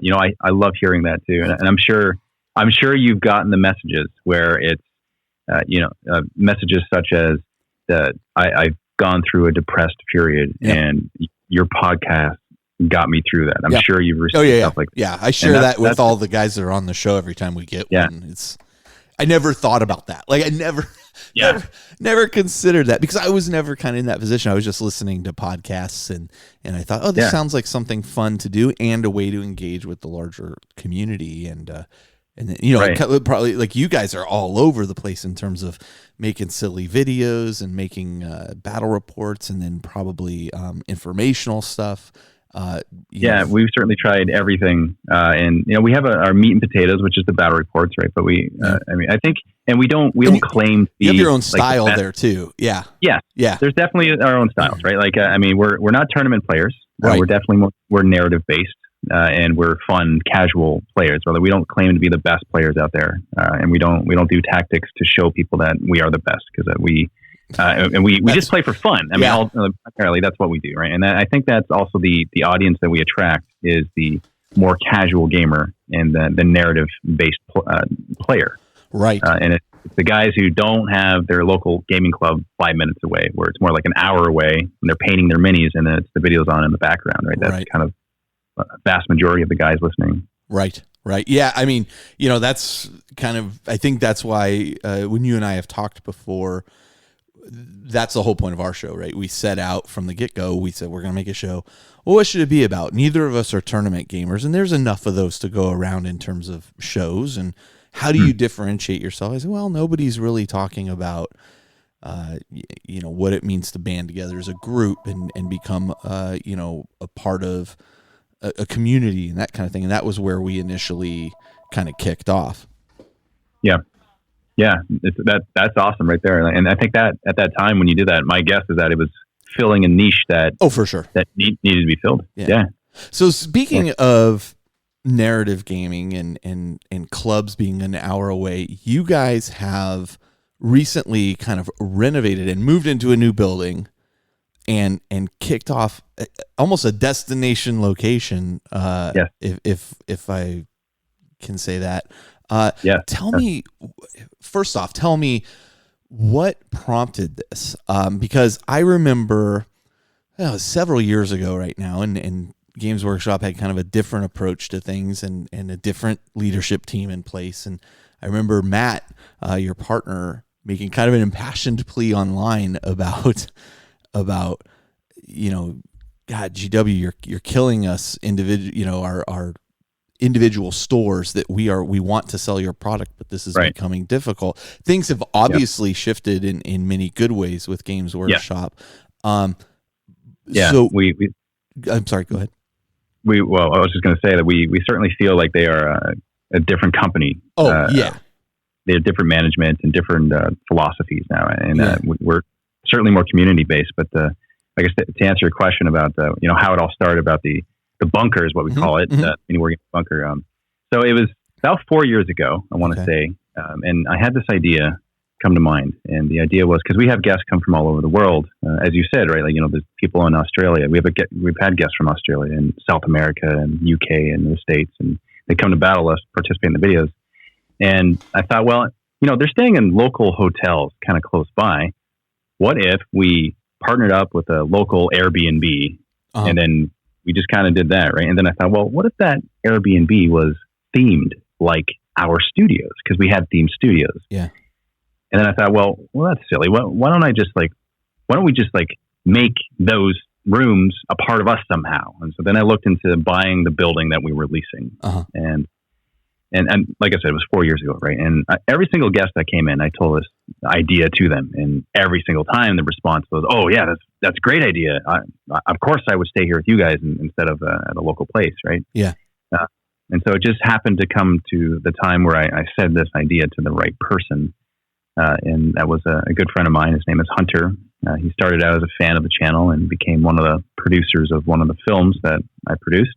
And through that friendship that we fostered, I told him the idea, and he's like, "Dave, when are we going to do this?" And that was awesome, because I didn't know what that meant at the time. I didn't know what are we going to do this means, but I like where this is going, right? Yeah. And so that night, this is 2 years ago, that I told him. We were actually at a convention, Origins. This is when one of the film that I had made at the time was in the film festival there, and he's one of the producers of, right? And so we were there for that. Told him the idea. We started looking at properties that night, and the eventual building that we're in right now is actually one of the properties that we looked at. So nice. And so the original idea was just bedrooms attached to the studios, basically, right? But this property is 11,300 square feet, and it just so happens that this building not only had room for studios, 6 studios in total is what we ended up having. We had 4 in the old place, but in addition to that, we have a storefront, which is super cool, which we're leasing out because we don't have any interest in having a store. We like the benefits of the store, but not actually running the store. Right. And we also have room for our offices, and then also a tournament hall in the back that can house 60 players. Wow. So, I mean, that just kind of came with the building. I'm like, wow, look at all this space. Look what we can use this for. And then in addition to this, there were the bedroom spaces upstairs. So there's 5 rooms. They're each their own suite. They all have their own ensuite. They're all themed like the studios. Yeah. And then in addition to this, there's actually more space below that I'm now in the process of converting into escape rooms, which is going to be Space Hulk themed, because I ran a poll on Facebook and I asked the audience, what would you like? What do you think would be really cool? What kind of a themed escape room would you want to see? And they said Space Hulk, the number one result. So, nice. So now this building has become all this, and it's just so much more than just bedrooms on top of studios. It's all of this. And so when guests come to the Mini Wargaming Bunker, yes, they stay in the themed bedroom, but they also game and film with us during the day. And they're also part of events in the evening, and they can do the escape room if they wish. And I'm actually, we're also installing an axe throwing range in the alley, because there's space in the alleyway for an axe throwing range. And there's also a room downstairs that we're going to convert to a VR room, because why not? When we're here at the bunker, why not that be part of the experience as well? Because the idea is that you escape, right? This is complete immersion in this hobby that we all love so much. Even the hallways are themed. Yeah. You walk down the hallways and there's the icons of each chapter that go along on each side. And like I mean, with the narrative love that you have, I'd love to see your face, right? If you were to walk down. But that's what the studios are. Like, that's what Mini Wargaming is now. It's now housed here at the Mini Wargaming Bunker. And then we do events too. We didn't do events before. We couldn't. We didn't have space. We didn't really have the infrastructure. But we do that now. And so that is just supplementing the videos so well. So well. There's so many things that we have planned for the rest of this year and into next year. And that's all of us. That's myself. That's Matt planning different things. That's our team. That's independent people of us coming in using the tournament hall for their own events, and also the storefront. They're also doing events in the stores or in the tournament hall as well. So just a hive of fun activity. Well, that's now incredible. That is absolutely incredible. It's kind of like, all the pieces came together at once. Now, I watched you guys progress in the because I follow you online as well, and I watched you guys progress as you were, decorating everything. So, like the orc room and all this stuff. And I just thought, holy cow, they are really going overboard. It's even sounds even more incredible than what you showed in those pictures. This just sounds amazing. Yeah, there's one of my goals was for people when they come here to get just lost in the immersion and the detail, right? They can spend 4 hours in one room and just not even see all the detail in the one room, right? And for players of all walks of each game, doesn't matter what army they play, they can appreciate every part of it just because of the artistry that went into everywhere, right? And and also it kind of makes sense with the evolution of the industry, because one of the things that we've done throughout the years is we've constantly innovated, and we like to call it the spaghetti test, right? Where we throw spaghetti against the wall, and there might be like one spaghetti strand that sticks, but the rest falls. But with that one that sticks, we focus in on it, we hone in on it, and we really push that one thing that works, right? And so back in, I want to say 4 years ago, when we had the themed studios, when we first had the themed studios, I had not seen that yet. And so I thought, you know what, let's make a themed studio. That'd be cool. Because then when you're filming, it doesn't matter, 360 in the room, you still feel like you're in the world. You still feel like you're in the world, right?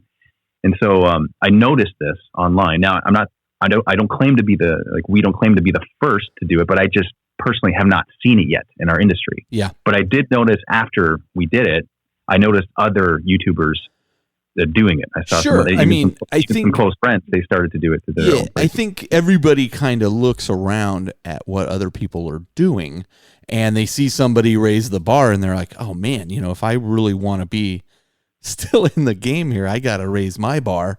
I think it's kind of a natural thing. I mean, I've seen it as well with you. I've seen you guys do certain things, and then you weren't the first ones doing battle reports, but you definitely came at it from an angle that I saw others attempt to imitate for a while. And you guys even did a video. I remember watching a video you did on how do we film these battle reports. So if people wanted to do it, they could follow that kind of lead. Yeah.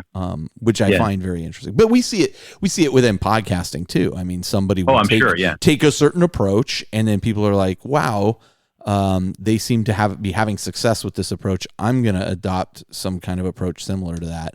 And look, I'm not the first one to come up with, hey, let's talk about the hobby we're doing in a specific segment. I was actually listening to D6 Generation, and I really liked listening to those guys talk about from week to week. Oh, I was working on this Wild West town that I'm making, and then the next week, oh, well, this is how further I got on it. And I was like, we have to have something like that. I love the continuity of it. So let's do something like that. And then, and then I took other pieces from other places. Hey, there's enough negativity out there. We just want to talk. We're not going to have any rants. We're just going to talk about things that we love in this hobby. And there's others now. I don't want to say I'm the first to do that, but there's others out there. You probably often get emails as well. We were talking about the people saying, hey, you helped me through a dark time in my life, that kind of thing. But you probably also get emails where people are saying, hey, I've come up with my YouTube channel, and can you take a look at it? I mean, those are great. I mean, I love seeing those. Yeah, and people will come to me and say, hey, I'm going to start a podcast, and what should I do? And I said, first thing, is why. And then the next thing is come at it with your own voice, your own direction. What's your podcast going to be about? Well, we're going to be like the independent characters, but stop what you're saying. Find your own voice. Find something that lets you be you. And then, that's right. Yeah. So that's. And I think you got it right there. I think that's the key is really playing to your own personality strengths, because at the end of the day, I think the battle, the games, it's really all the same, right? Like the battle report itself, no matter what, or like the podcast itself, like the subject matter, it's the same. But the unique part of it, it's all the same, right? But it's the personalities like that. Yeah. That's where you can't duplicate it. No. And I think that's absolutely right. You just got to play your own personality and just be you. Yeah. And just have fun with it, because I think that's very transparent. That comes through big time. Yeah. So going back to your facility, I mean, you now have 6 studios. You guys got to be filming almost constantly if you're putting out 10 videos a week. That's incredible. I mean, people. So it's 18 to 20. Yeah, it's 18 to 20 a week. And that's we are filming every day. It's everyday filming, multiple people filming. And sometimes it's actually more. because depending on the game, right? We do kill team. There might be 3 games done in a day, so it ebbs and flows, right?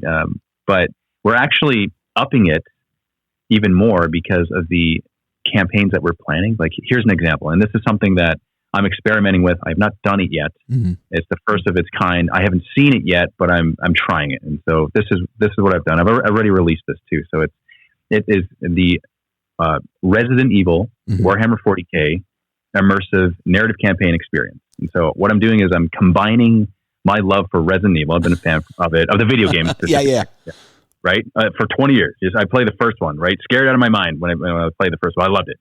And so I'm combining that. I'm using the rules for 40K, but kind of skinning it with the lore of Resident Evil. Mm-hmm. And, like weapons have the stats of 40K, but they have the picture of Resident Evil game, like the Magnum and shotgun and so forth. And people play in the campaign. They represent one character, one of the STARS members. And there's elements of tabletop wargaming. There's elements of role-playing. Mm-hmm. And there's also elements of, I want to say, theatrics.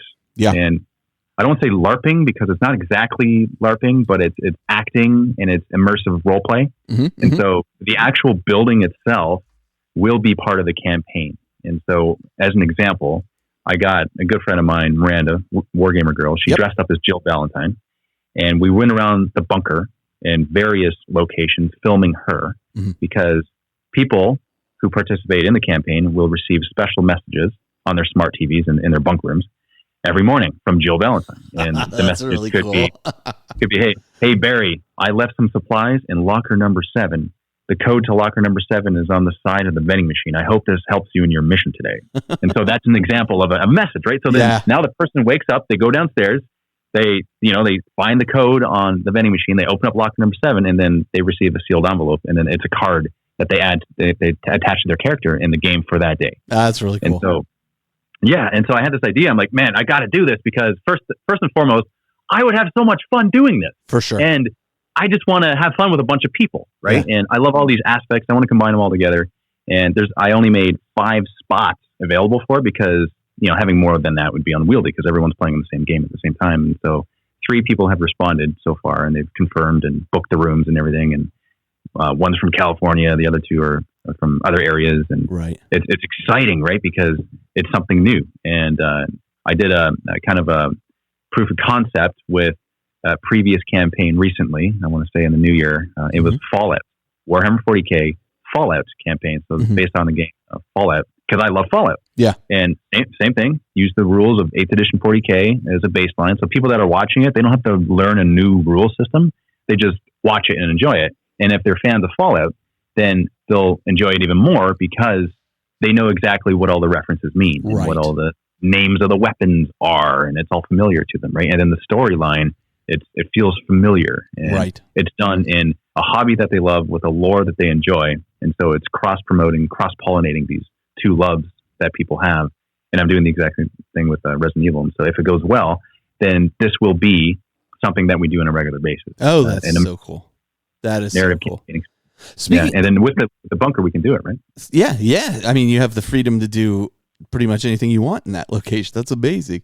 Speaking of campaigns, your friend and mine, Doug Johnson from Table War, came out there recently as you kind of did the launch of the facility. You had Wargaming Girl and the Wargaming couple out there, and or the 40K couple rather, and you had Cool Guys Nation, Tabletop Minions. Yeah, a bunch of YouTubers come out and kind of like help promote it. But Doug did come up. Doug, I love how, because I mean, Doug, and Doug's been on. He's been on your show many times, and you know him for a long time. He just automatically feels like family. When I met Doug a couple years ago, he actually contacted me when I was promoting the film, and he was actually a character in the film. Right. What was the name of the movie again?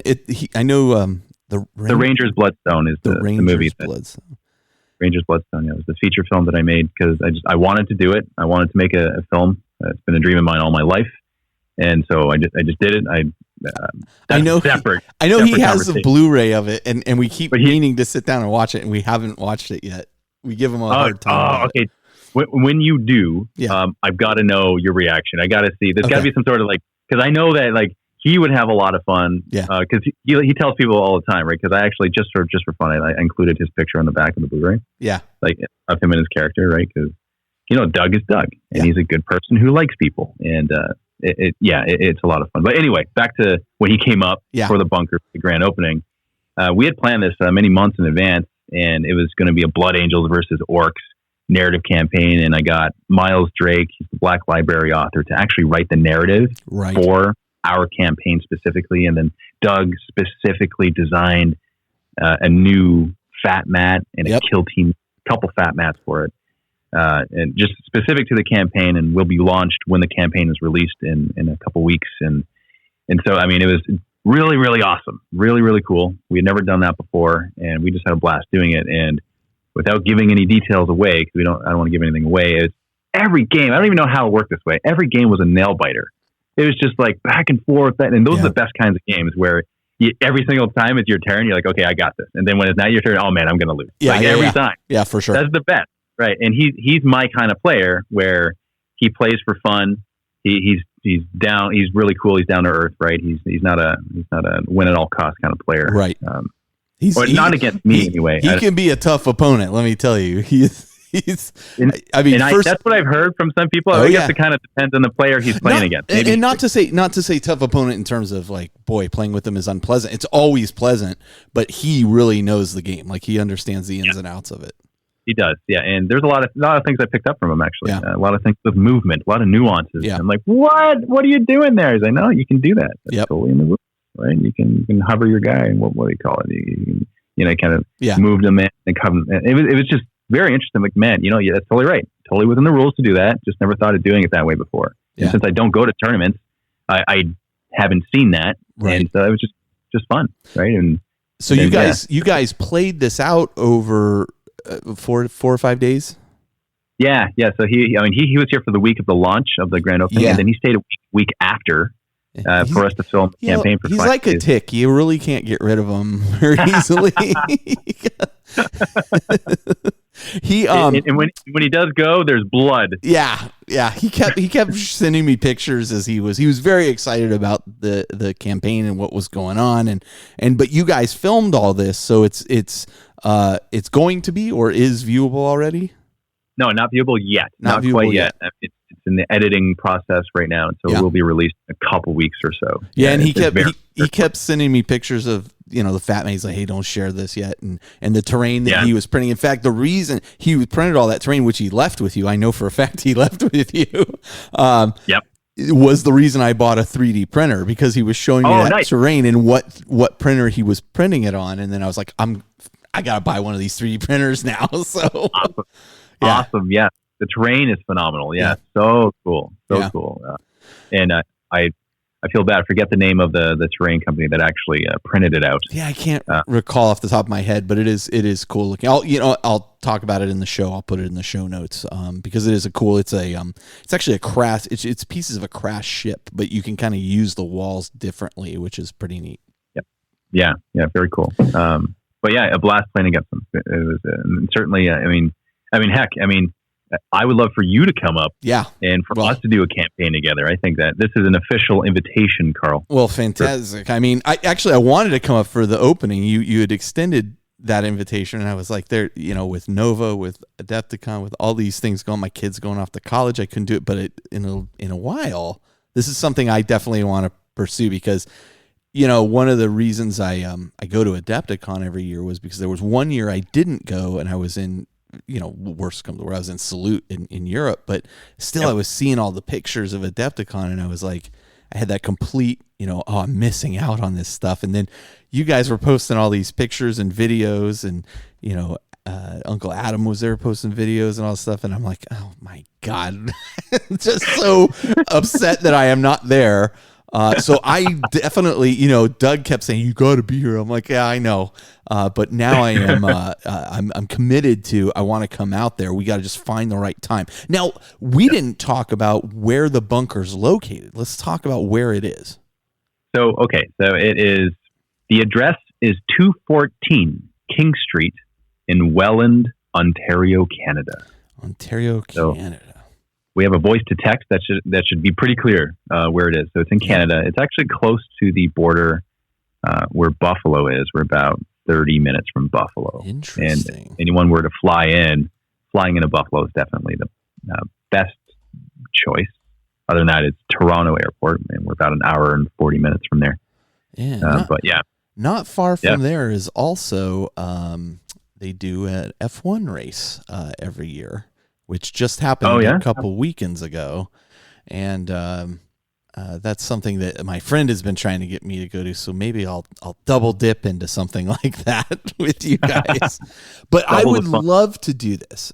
I would absolutely love to do this and film a campaign thing with you. I mean, this is so in my wheelhouse. It's not even funny. And you know what? Here's the thing too. Like you're coming up. I mean, you're the guest of honor. I mean, and that'll be the case with you. That's the case with anyone who does come. As is any rock star that comes. with any rock star, and when you come up, we will have a massive van for you, and your own masseuse, and whatever your gym membership, and whatever everything is on speed dial. So just whatever you want, it'll all be here for you. And part of that speed dial is actually having a narrative written by a Black Library author. And so that is something that we can set up beforehand, and we can set for you. So I think I don't know if that doesn't do it, then I don't know. I think then what will? Then what will? Right? What will? Exactly. But no, it'd be a blast, man. Yeah. So we'll figure out the dates. We'll figure out a good time that I can schedule it in, and I would absolutely love that. And my wife would probably come along, especially if we pair it along the same, a week from the F1 race, and she would absolutely love that too. But absolutely, yeah. Man, and I know my wife would like to meet your wife. My wife, the goddess of Slanesh, she would like to meet your wife. I think they would get along well. I mean, like I said, I spent a bunch of time talking with you and her at Adepticon a couple of years ago. That's right. Yeah. You had a good conversation. Yeah. So let's make this happen. We got to figure out when, but then, I want to talk this up as we get closer, because I too am very much a chaos player. You? That is my bread and butter right now. Really? Okay, which one? Thousand Suns at the moment. I play almost exclusively Thousand Suns and Tzeentch Demons at the moment, but I am right now beginning painting my long promised Black Legion army. I was kind of waiting for the new stuff to come out because I had wind that it was going to be coming out, and so kind of waited, and now I'm finally pulling the trigger on my airbrush and getting started. I actually did the first test model yesterday and was not satisfied with the way my black came out. So I'm a little bit back to the drawing board, but I expect by tomorrow to have everything kind of dialed in. So, well, that sounds wonderful with the Thousand Suns, and there are a myriad of possible enemies that you could fight against that I could field against you. One of which is Space Wolves. Well, I was going to say, if I'm coming that far. Yeah. I'm coming for a reason.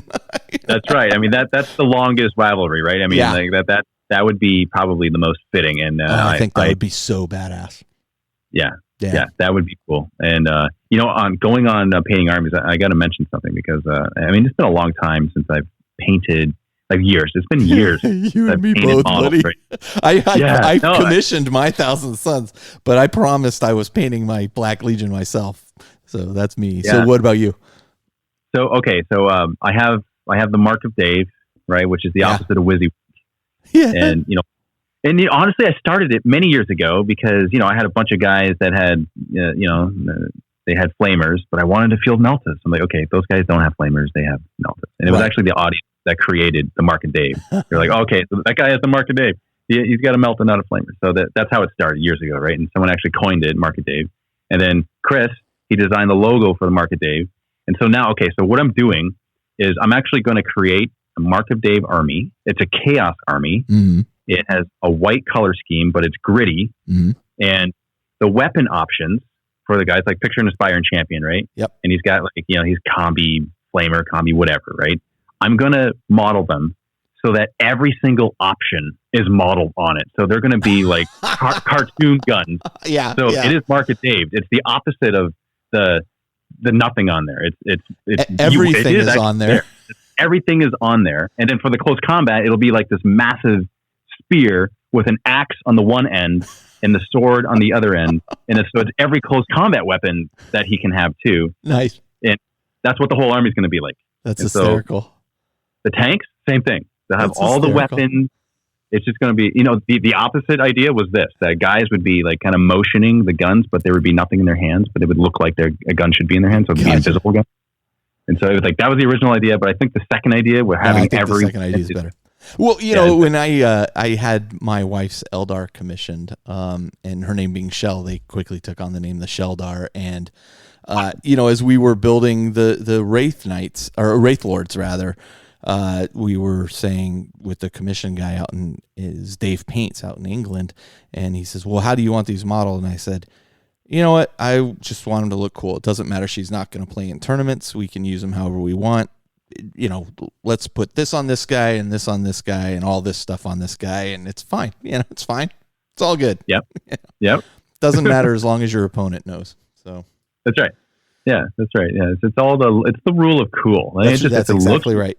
If it looks cool, it's all good. Yeah, and, before like a long time ago, I want to say like 11 and a half years ago when I was first in the hobby, I didn't even pay attention to a lot of that stuff, to be honest. I just modeled it with the coolest looking gun.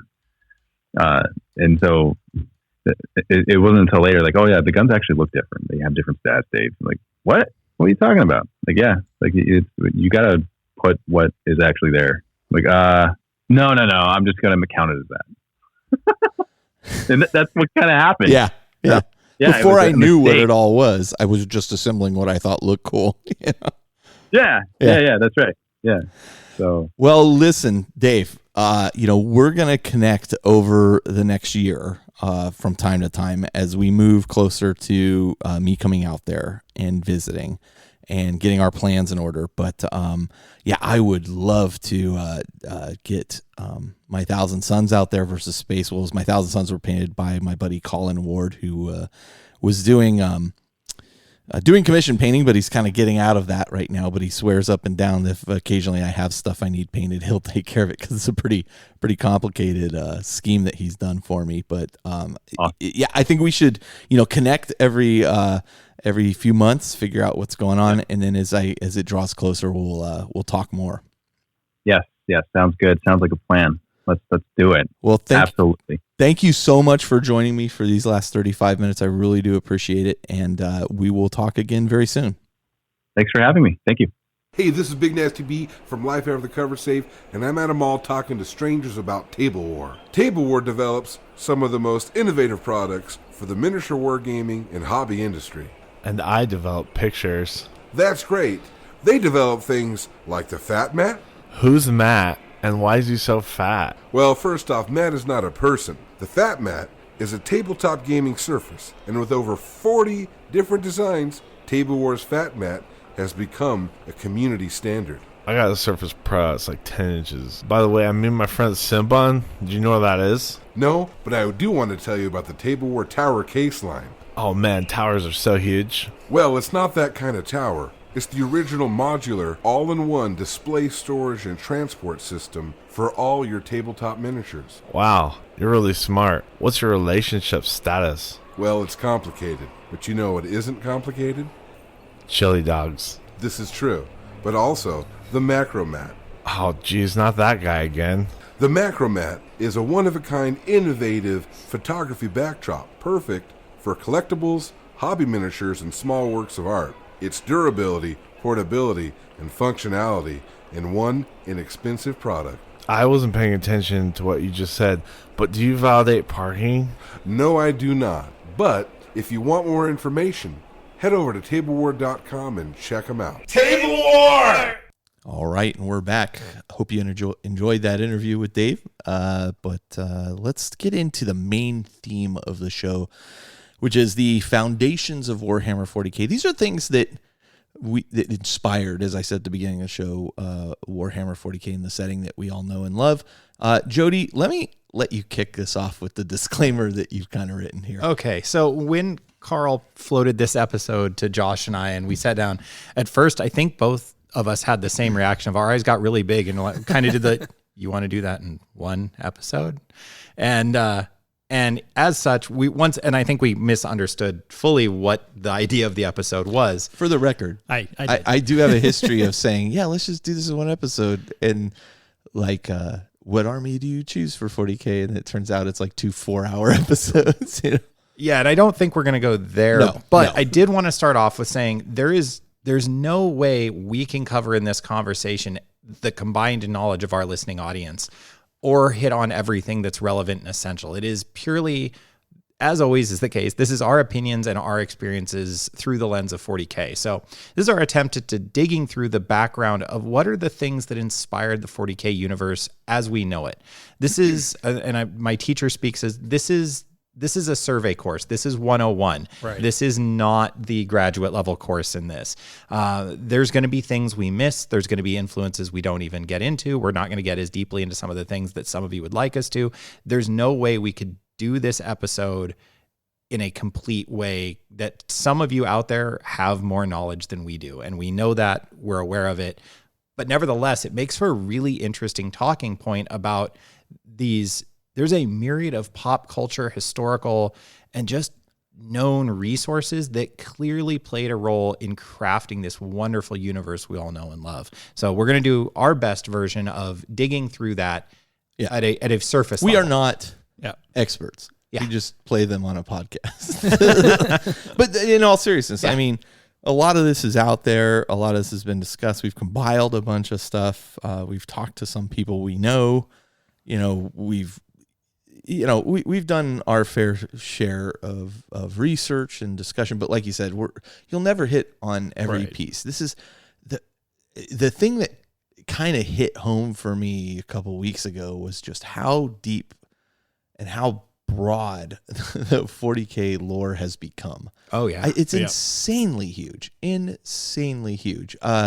You're hard pressed to find, quite honestly, another set of fiction that has lore this deep.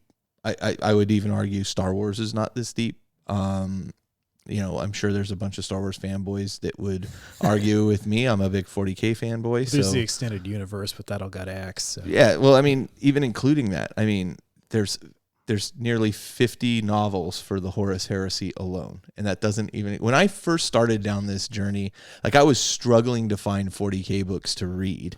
There were a few, and I read through a few omnibuses, and I was like, oh, the omnibuses are great because you get like 3 books at one for like $12 or whatever, and it was great. And then I was like, I've read it all, now what do I do? And now it's like, I cannot keep up with, and I read voraciously and I read fast. And when I'm not reading, I'm listening to audiobooks. And I guess the point is, like, it all keeps expanding. And though these are the foundations of the things that I feel like initially started 40K, there's still, inspirations that are coming into it through the authors and the writers of the game, and that kind of thing. Is something new comes out that somebody else comes up with a good idea, and they're like, I really like that. Let me feed that into. It's a living entity, so it's going to continue to evolve and grow as everyone involved in this hobby, world, universe, etc. Sure. I remember talking to Dan Ebnett at one point, and he was talking about the Iron Snakes book he wrote. And then he was like, and then 2 weeks later, 300 came out after Iron Snakes released, and he was like, oh, damn it.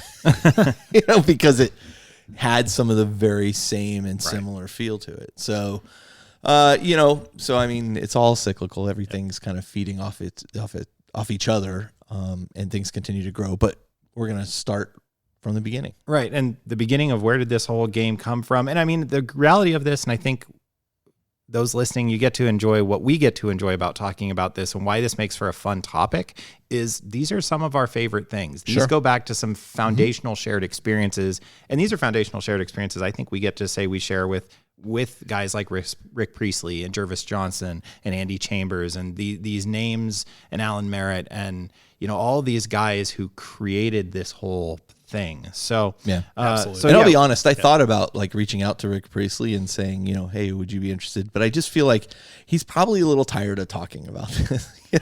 He's moved on to a degree, right, and has explored other things. And I felt like, I don't want to bother him at this point with this kind of thing. And I think this is a point that's interesting. You said that because there's also a point where I tell this to my students a lot in interpreting literature, that I'll be taking them through something, and inevitably the kid who's smart or jaded or both, which is one of my favorite kids, will say something like, yeah, but how do you know that's what he meant? Right.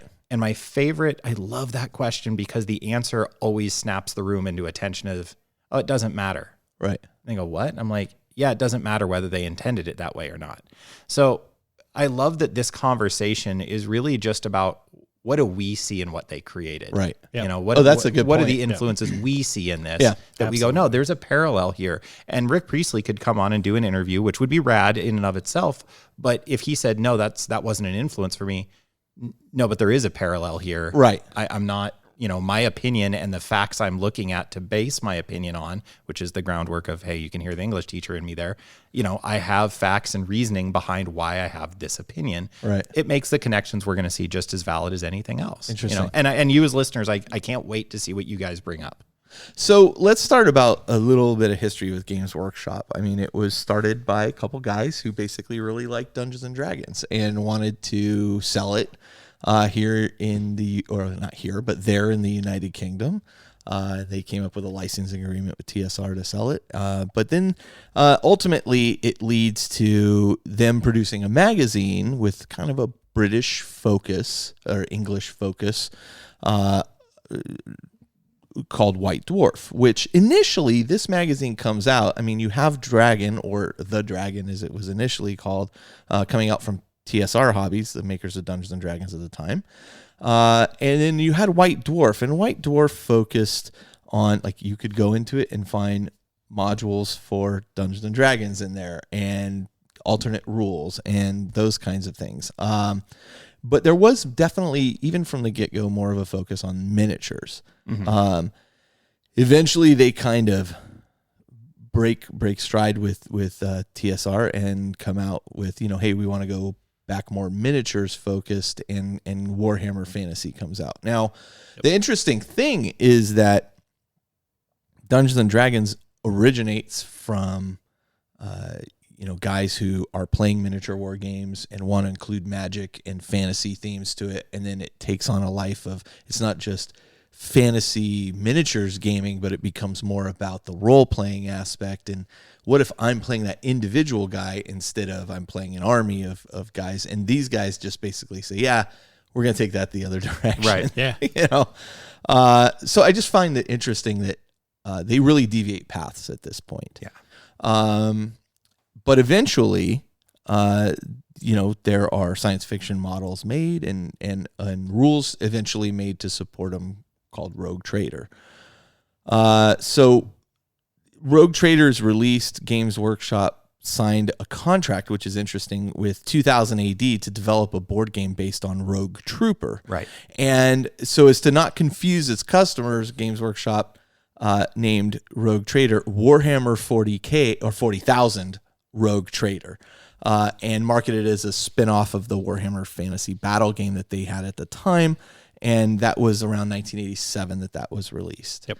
So I just find that interesting that, they, even within themselves, they're competing for, there's this Rogue Trooper game. We can't cause confusion there. So what do we do? Well, we just add this Warhammer 40,000. Right. Just add some layers because they already had Warhammer. Right, which plays off of that Warhammer fantasy that they already had. And then I just want to read this quote from Rick Priestley that he gave in a 2015 interview with Unplugged Games, and then we'll kind of get started on where we're going with this. So this is what Rick Priestley said. To me, the background to 40K was always intended to be ironic. The fact that the Space Marines were lauded as heroes within Games Workshop always amused me because they're brutal, but they're also completely self-deceiving. The whole idea of the Emperor is that you don't know whether he's alive or dead. The whole Imperium might be running on superstition. There's no guarantee that the Emperor is anything other than a corpse with a residual mental ability to direct spacecraft. It's got some parallels with religious beliefs and principles, and I think a lot of that got missed and overwritten, which is interesting. I mean, as more people touch this painting, they add their pieces to it, and some of them may or may not have recognized the initial beginnings of it. Right. And I love in that, to me, is one of my favorite things that shows up in the novels whenever they when somebody's writing Space Marines and writes them in a way that I find engaging, the question of the divinity of the Emperor for a Space Marine is always an interesting topic for me. Yeah. And that he touches on that in this interview, from 4 years ago, this religious belief and principle kind of being overwritten that it could all just be superstition. Yeah. Right. He could just be a fancy light bulb. Yeah. Directing traffic. Simplest of terms. I love that. So we thought other than that, we thought kind of the best place to start was defining what are the essential elements of Warhammer 40,000? What are the things that make it unique as a setting?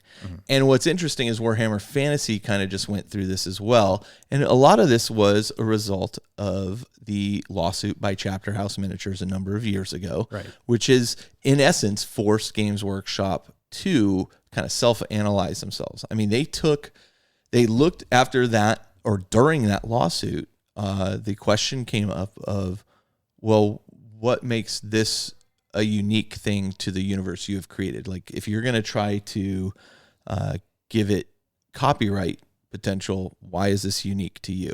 And so a number of things came out, but fundamentally, the main crux of all of these universes, and one of the main points is the introduction of chaos. Yeah, like the whole theme of influenced by chaos, a corruption of chaos, a degradation of humanity, that kind of thing, all plays throughout all of this. And that was one of the kind of pillars upon which Games Workshop sat upon. And that's why when you look at, hey, well, where's my Bretonnians now? Well, what made Bretonnians different than knights? Any other they were miniature European wargame. Knights, and nothing unique about that. So there's not a lot I can really copy right there. That becomes a little difficult and a little sticky for me as a company, saying if I were GW, which I'm not, regardless of what people say. West Coast marketing. I do not work for sales or marketing for Games Workshop. So if we're talking about defining the essential elements of the 40K universe and lore, what are we talking? Let's start with you, Josh. So we're looking at the future history. Okay. 40K is a story told in the future. There's a lot established of it. Obviously, it hasn't happened yet, but there's a ton of history built into this story, starting with 30K and even before 30K. Right. Before the Horus Heresy, actually an interesting point. I just got a little tangent. During the actual expansion of the Empire. Yeah. When the totally blanking on when they're bringing in worlds into compliance. Yeah. During that the Great Crusade. Yep. Yeah. Which is actually even a recapturing of the worlds that humanity already expanded the empire to. that used to be. Right. Yeah. Right. This idea of falling empires, it plays a big role. Yeah, I think I'm actually going bigger picture than we want to start here. So. Oh, okay. All right. Okay. Well, we'll be back. So we're going to touch on each one of these, and then we'll come back and talk about influences. But we wanted to set some groundwork of, so what are the unique, as Carl said, what are the uniquely 40K things? So that it's a future history, that there is this, we're in the future, but there's this massive past influencing that future. Jeff and I used to talk about this a lot, in particular when we looked at things like Forge World books. Like, they read like historical tomes, but it's in the future, right? And the fact that the primary focus of Warhammer 40,000/30,000 really revolves around that 10,000 years period between 30K and 40K. I mean, that's obviously the largest galactic civil war that ever takes place, and et cetera, et cetera. But the ability to look backwards and forwards during that and see how the pieces all fall together is kind of unique over such a massive amount of history, and the detail level in that is tremendous. Increasingly so. Yeah, the breadth and depth of that both continue to expand. And fundamentally, that speaks to the Emperor and Primarchs. Yeah.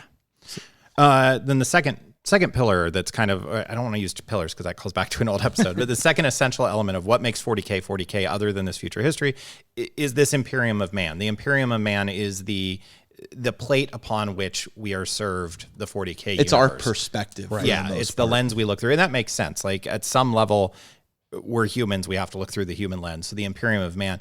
And it's the scope and scale is one of those essential things. The bureaucracy, the tediousness and the religious nature of the government and the superstition, as Priestley called it.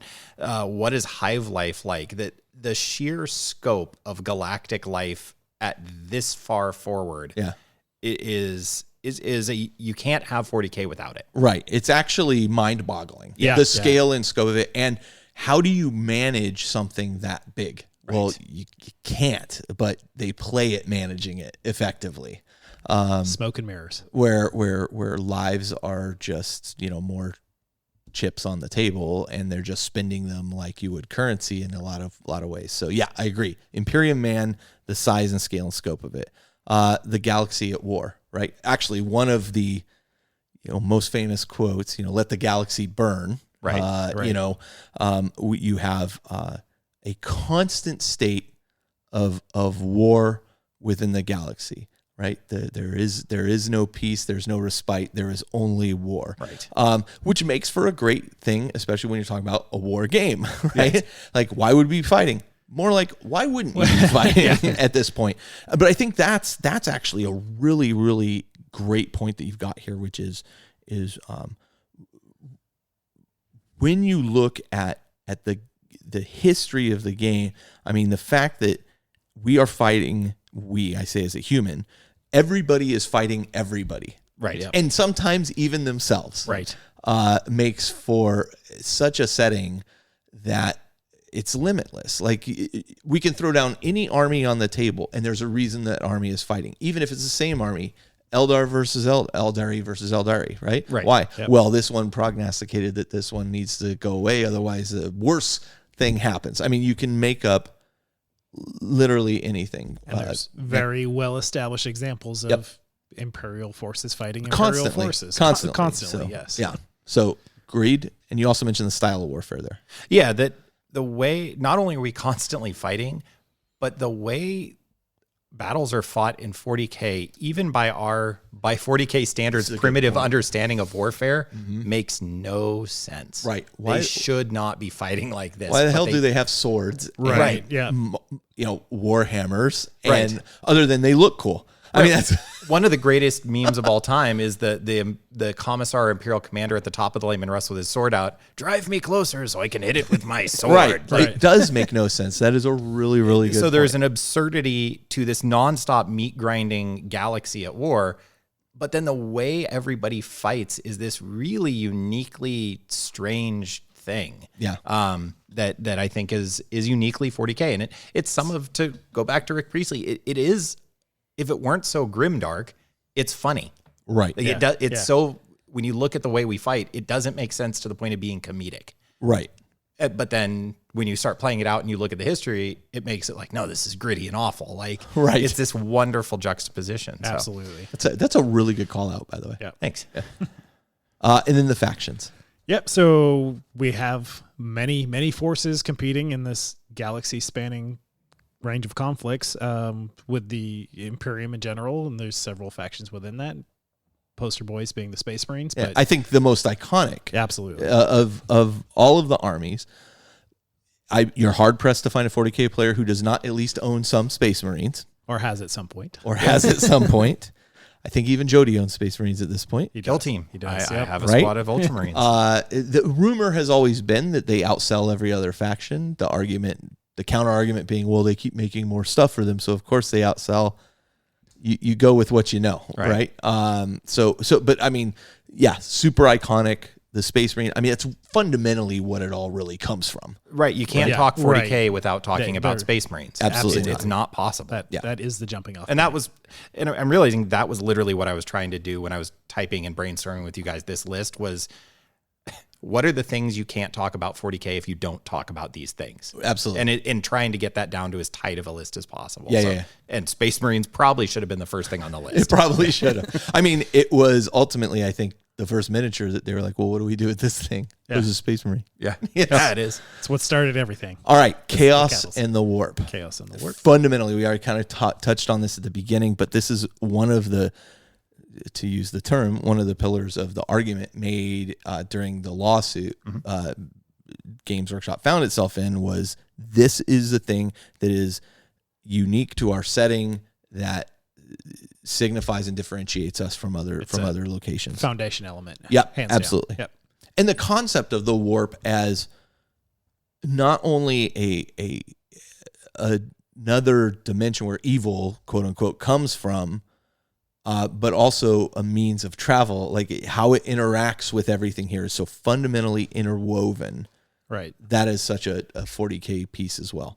And then the Xenos races. Yeah, and I mean, that's part of 40K. You can't have 40K without Xenos. And I lumped them all together, but when we get into the background, we'll start dividing and subdividing them out. Yeah. And talking about like, so what seems to have inspired this particular Xenos versus that Xenos. And but they are unique. They are, frankly, once 40K became a modern game as we understand it and left Rogue Trader behind from second edition on, they became very trademarkable and copyrightable. Like they turned into unique and original things pretty quickly, much more quickly than many of the other things that Games Workshop used for years. Yeah, I mean, I think initially when they were calling them space elves and space dwarves and that kind of, I mean, when you felt like that, then it didn't feel so trademarkable or copyright. But if you look at the Eldar, now the Eldari, which is very intentional that the name has changed as well, and you read like the Path of series of the Eldar, like you get an insight into this as a wholly unique race. And quite honestly, once we did the show of force on the Eldar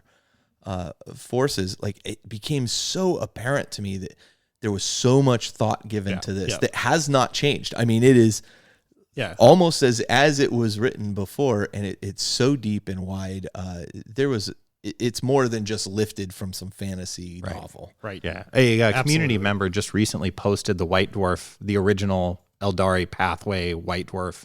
I don't remember the issue number, and I apologize to whoever posted that, but it was so great to see that literally as I was prepping this episode, and I was like, I wish I had that. And then Brian mentioned it in one of our conversations that it's one of the few White Dwarfs he's kept forever. Of course it is. Right. I mean, that's his. I may his have jam. it in my vast collection now. Yeah. For all I know. But it's an iconic, and exactly as you said, like they in particular just haven't changed that much. So we're going to go through each of those big concepts and then talk about so what influenced that a little bit. What do we see from our knowledge that was a foundation piece to this future history or whatever it is. So let's talk about what we feel influenced kind of this whole future history concept that we're talking about.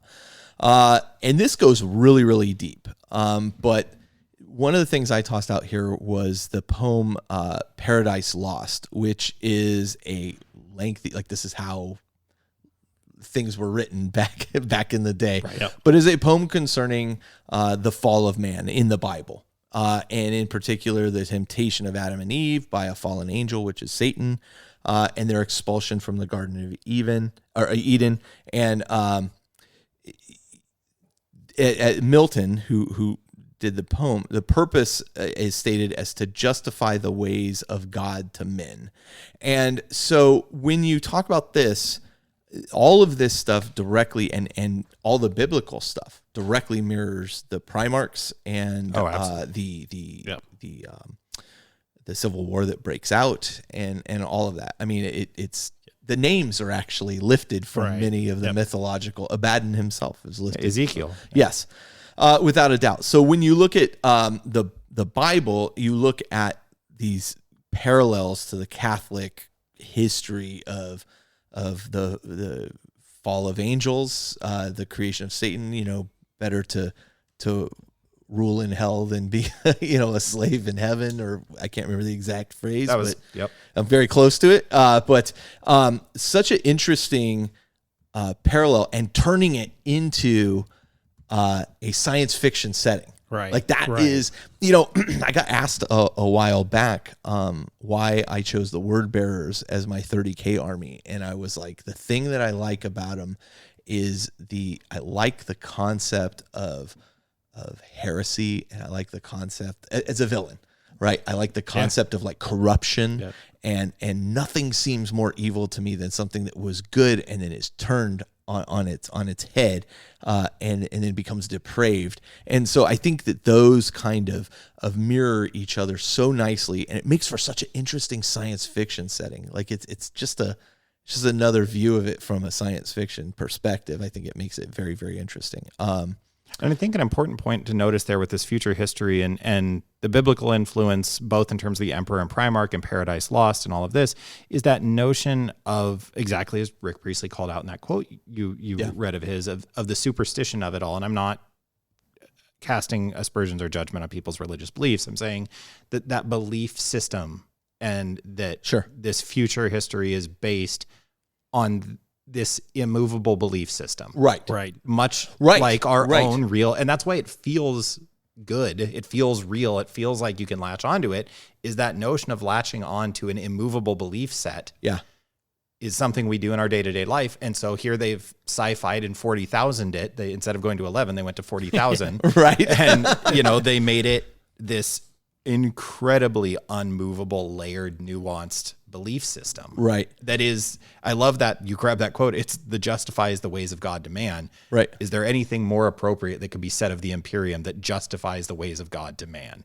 When I was talking with Alan Bly, back when he, was talking to us about the Bad Ab War coverage, and he was talking about, the humans on this planet, and now Space Marines are going to war with each other on these planets and stuff. And he was, I think the quote he gave me was something along the lines of when angels are going to war with each other, what becomes of the humans, right?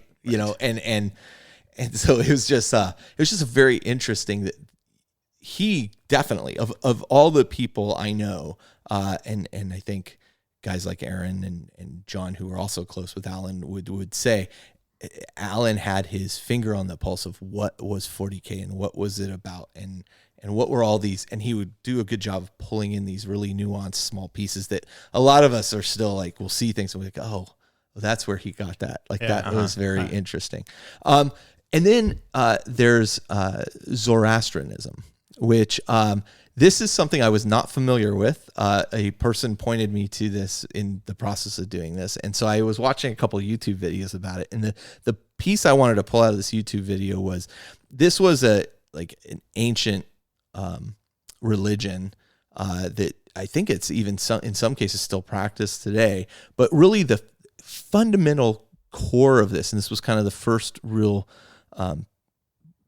type of this approach, was that they call it a dualistic faith, meaning there's counterbalancing forces in it. There's the concept of light and darkness, good and evil, order versus chaos, those kinds of things. And then fundamentally, the basis of the religion is that humanity sits on the side of good, on the side of light, on the side of order, those kinds of things. And all these other opposing forces are the bad forces. And that being one of the original, if you do a little bit of research on this, you're like, oh, that's interesting. Things just all seem to click into place. Yeah. So, and then you added recently this Tolkien piece here. Yeah. So some of these we're going to keep revisiting. And you can't, if this started with Dungeons and Dragons, then we can't really have the conversation without talking Tolkien. About J.R.R. Tolkien. Yeah. That's just not part of the deal. But this notion of... Is there a deal? It's the notion of this being a future history, this deeply layered, going, frankly, biblical, as we're talking about, in these foundational human belief systems. Yeah. But Tolkien and C.S. Lewis were contemporaries of each other, for those who don't know, and they literally talked writing together. And one of the things that they were both huge fans of was the oral tradition of fairy tales, but just like the people have brownies in their homes, not the chocolatey delicious ones, but the wood sprite that lives in the wall. And that's why you knock on wood, is you're trying to wake up your house spirit to hear the good things that are going on. Right. So when they wrote their stories of the Lion, the Witch, and the Wardrobe, or Tolkien's mythologies, or whatever it is that you want to look at there, one of the things that Tolkien in particular was critical of his friend C.S. Lewis was C.S. Lewis has felt too much like these very surface level fairy tales, whereas when you track these oral traditions that actually exist in the UK, they go way, way back, and they're very deep in their tradition. So when he wrote Lord of the Rings and The Hobbit, he intentionally keeps dropping in that these things of the past that are influencing the story. Yeah. And that layered history. Mm-hmm. The famous one that always jumps to mind for me, that I think anybody who knows Tolkien even vaguely, the battle at Weathertop. that before the hobbits and Aragorn go to the top of Weathertop, they're sleeping. Frodo overhears Aragorn singing a song. It's a song about this history. Then they go up to Weathertop, but Weathertop used to be called this, but then the ring wraiths know about it. Because, like, there's all these layers that ultimately are like they went and camped on the top of a a hill with an old ruin on it. Yeah. But there's this history behind it, and Tolkien was so keen on that. And what it does is it creates a sense of grounding. And it's one of the things when very rarely will I allow myself to read fiction because of I can't shut off the way I look at fiction now. Like I have to teach it. So when I look at fiction, I look at it through that lens of deconstructing it. And one of the things that is most noticeable about a popular pop culture fantasy writer is the way that they are incredibly ham-fisted about creating this background richness. Yeah. And it'll be just so forced in as opposed to feeling it all natural. Well, the 40K universe doesn't have this problem. Those histories are fundamental to your understanding of of what's happening right now. And this is actually exactly why when people say, hey, I want to learn more about 40K, what 40K books should I read? And then people are like, oh, you should read the Horus Heresy series. I'm like, no, you should not. Do not read that first. That's like reading the Silmarillion before reading Lord of the Rings. Can it be done? Sure. Will it give you some perspective? Sure. But it's also going to spoil a bunch of the reveals. And the one I always compare it to is, why don't you watch the prequels of Star Wars before watching A New Hope, Empire Strikes Back, and Return of the Jedi? See how fulfilling that is. Because it's really not. It ruins probably one of the greatest cinematic reveals in history. Right. And so, especially as they've been writing more and more of the Horus Heresy, well, now they're done effectively.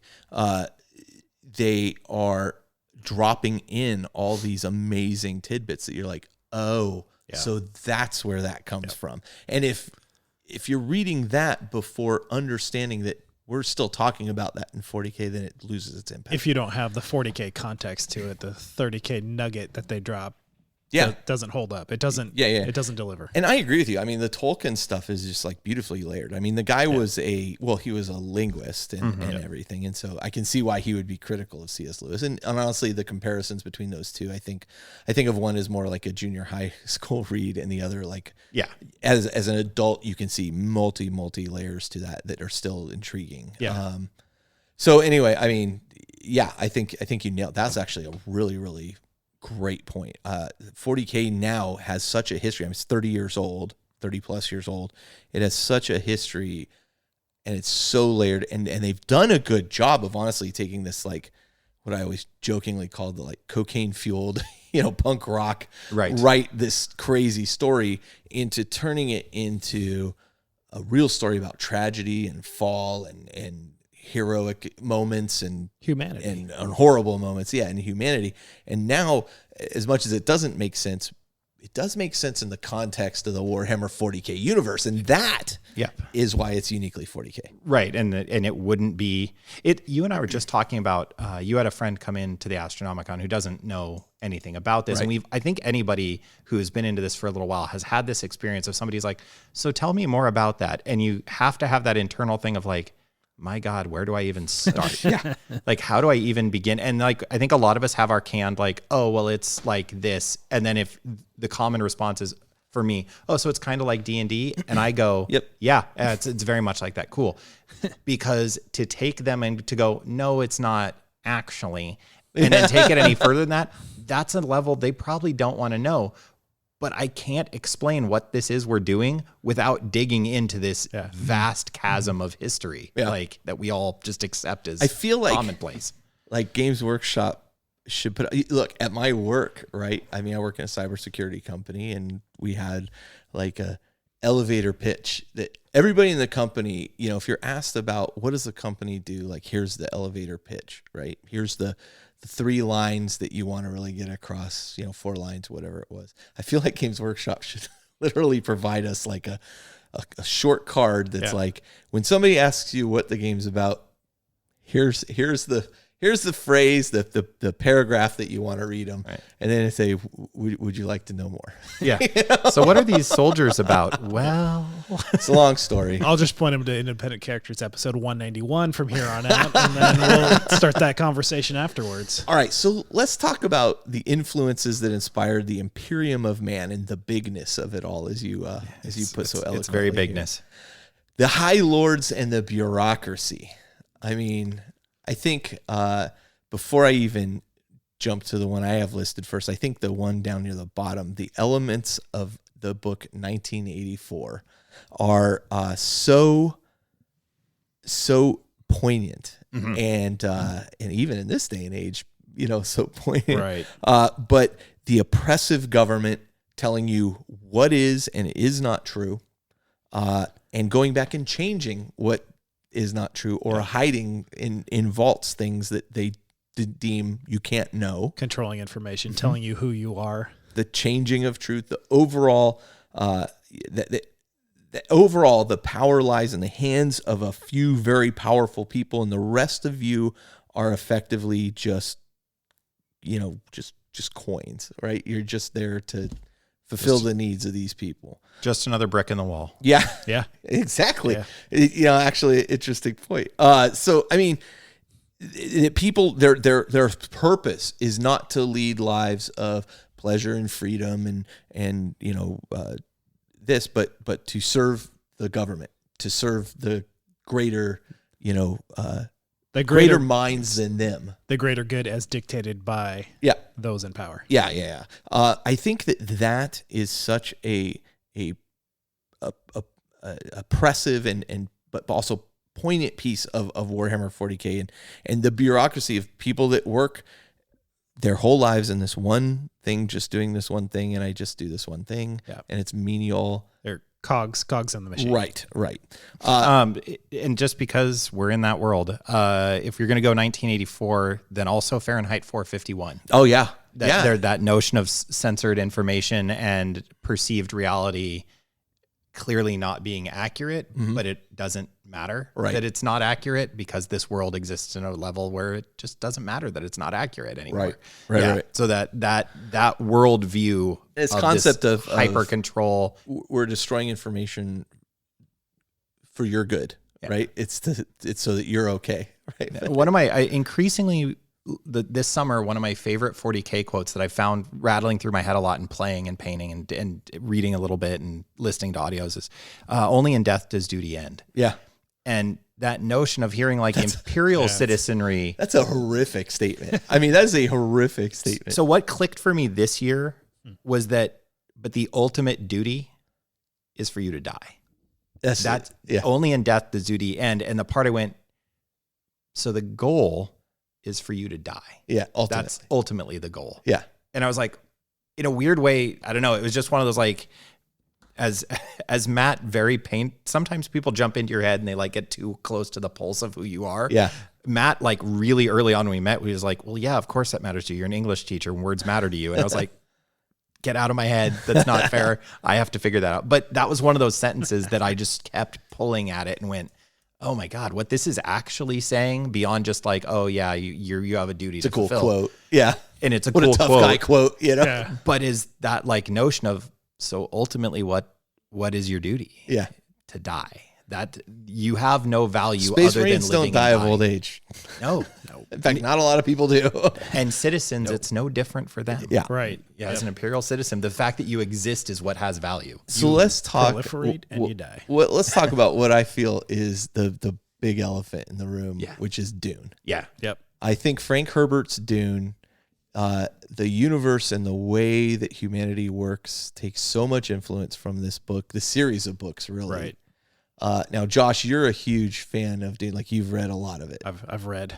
What was your kind of take in terms of the things that leap out to you where the parallels are drawn here? The idea of fold space and travel is I think a very direct parallel to warp travel. Yeah. And the idea of spice. So in Dune, for those who may not have read it, how does that work? So fold space uses navigators, very similar to how Navigators? navigators, yeah, astropaths and navigators navigate spaceships in the warp in 40K. And so the navigators are basically hopped up. I mean, they're on spice essentially. They're actually physically changed from the amount of quantities they've ingested. And spice is a rare substance that is only available on the planet Arrakis, which is Dune. Right. And it facilitates this travel through fold space. It basically facilitates kind of a psychic awakening. Yeah. And anyone who introduced it to varying degrees. Some people very minor, some people it's just like a little high, and some people it's, full bore. Yeah. So basically what these navigators can do is the way you look at it is, the shortest distance between two points is a straight line. Right. So what they do is if you have, 2 points on a piece of paper and you fold that piece of paper in half and align those 2 points together, they're now on top of each other. So they're actually folding space using the spice-induced powers to get from point A to point B without having to travel the length of that sheet of paper. You see this shown in many movies now. The concept has been adapted many other places. Yeah. I think we saw it, and you and I were talking before the show started. I think Event Horizon, they specifically call out that. Yeah, and in fact, he takes a piece of paper and stabs a pen or pencil through it to show, this is how a ship would travel. Right. Stranger Things is just playing with that in a different way. Very true. Yep, absolutely. Okay. So the concept of navigators using spice to basically have some kind of latent psychic ability to then fold space and travel ships much quicker than any kind of impulse drive would get them there is definitely a big part of that. The big picture bureaucracy that exists in the Dune universe is very, very similar also. There's an emperor who's in charge of basically all of the planetary houses. There's a very feudal society. Yes. Right. Yeah. There's barons, there's emperors. Each planet is dukes. Yeah. Owned or controlled by a fiefdom of a royal family. Right. And then there's an emperor who's in charge of the greater empire, and there's a lot of dictation and bureaucracy and politicking on who's in charge of what, as well as scheming and backstabbing. Yes, absolutely. And in a microcosm, it repeats itself as well. So if you look at like Necromunda and Hive Life, again, in that scale, if you watch how the structure of a hive works, it's just a mirror of that exact same families and backstabbing and blah, blah, blah, in blah, a smaller on a smaller scale. So it's just layers of this bureaucracy working forever. Sorry. Exactly. Yeah, that's exactly right. One of the interesting pieces of Dune is how strong religion plays a part in this. And here's one of the interesting parallels as well.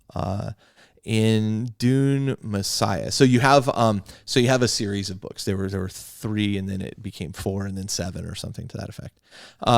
You have in Dune, you have this group called the Freemen who live on Arrakis. They live out in the desert. They wear still suits that recycle their sweat, reclaim their own water. And water. Yeah.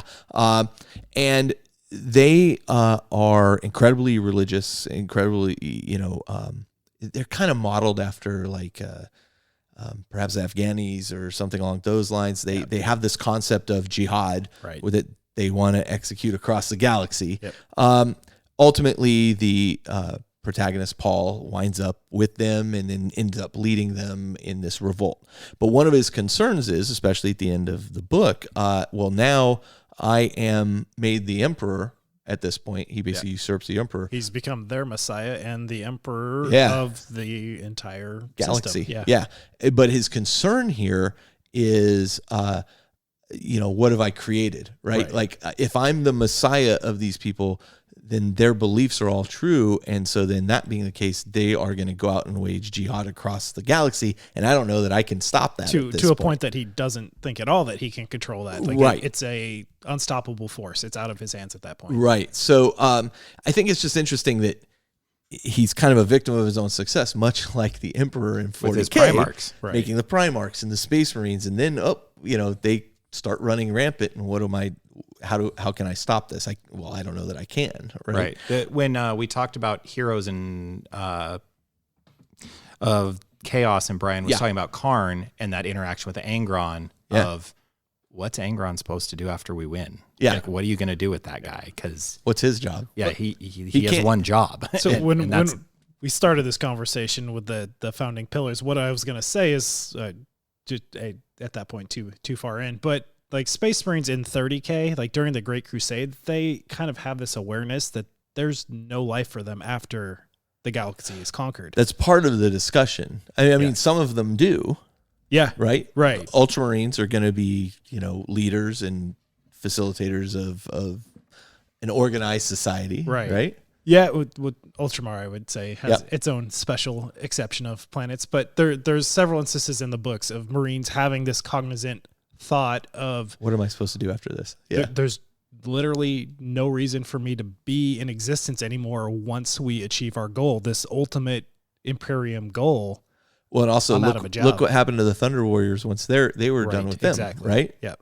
So Which actually has some thoughts on the Thunder Wars, which we'll get to in a little bit. Oh, and the beauty of that, to keep going with what you're saying, though, is the modern, to call back to what we were just talking about future history, the modern intercessor has no delusions about, or the Primaris Marine, that he's going to live and die and live and fight and die for the Emperor. Yeah. And that's all there's ever going to be. The notion of what happens when we win is gone. right. That's no longer an option. I don't think they're Winning's Which not is on this the table, great, it's like, just surviving. right, but that layer of history now that, like, oh, that's so sad that those 30K guys went like, well, what do we do when this is over? And new Marines are gonna like, be over. there's no over. Yeah. There's no we're done. Yeah. Like, this never stops. The goal is to make it never stop. That's the best we get. Which part of that, I mean, that in and of itself definitely leads to a potential reason for why the Horus Heresy had such a big following that it did. It gave those guys something to do after the inevitable conclusion. Had they conquered the whole galaxy one way or the other. Well, yeah. this Horus leads- offers hope. Yeah. This leads also to a lot of. He gives them purpose. That's a good point, and it leads to some of the speculation has been that the Emperor planned for there to be a civil war at some point and to wipe out most of the Marines. But it kind of launched a little early. But here's another point. A lot of discussion comes up around the Emperor of Mankind and how come he didn't see this coming? If he's so powerful, how come he doesn't see it? And we if you've read Aaron Dembski-Valden's book Master of Mankind, I mean, he talks about, I can see that there's an island out there in the ocean, and I want to get to that island. But if you're going to get in this boat and go out to that island, I can't tell you how exactly your trip is going to be to get to that island. Right. But I know you're going to get, So he has like prescient abilities, which is interesting because Paul Atreides in Dune also develops these magnificently prescient abilities. Right. Like he can see the future, and in fact, he can actually see it so well at a certain point he's like living in it. Right. But the interesting thing here is going back to that jihad concept. Even though he sees like over 60 billion people getting killed as a result of this jihad thing, it's not as a result of the actions he took. To him, it's not the worst thing that could happen to humanity at that Right. point. What he's trying to do is guide humanity down a correct path to have them avoid stagnation and ultimately destruction. And if you have to lose 60 billion people, that's what I'm going to have to do for the It's a long-term sacrifice plan. for the proliferation of the human race.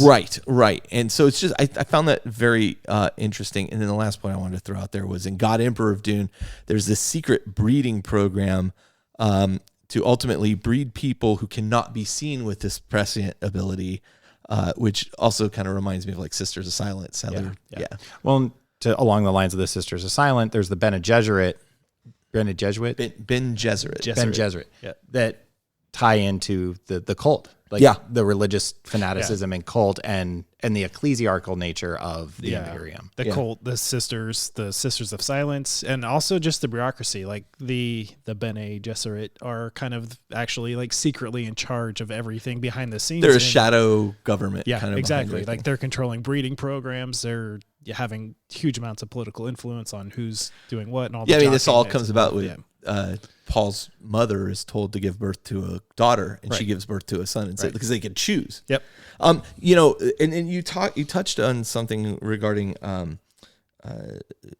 divinity and the belief in the Emperor as a god and that kind of thing, and what Space Marines believe. This was the point you made, was, Space Marines without a doubt at this point believe, well, the Emperor is a religious leader, like he's a god, which is why in the current timeline of 40K, as we've moved past the Fall of Acadia and all that, having Gilliman come back and be conflicted because he's right. Look, I know he wasn't. Like I met him many times. Well, the Emperor, one of his like strong pillars of his building his Imperium was there was no religion.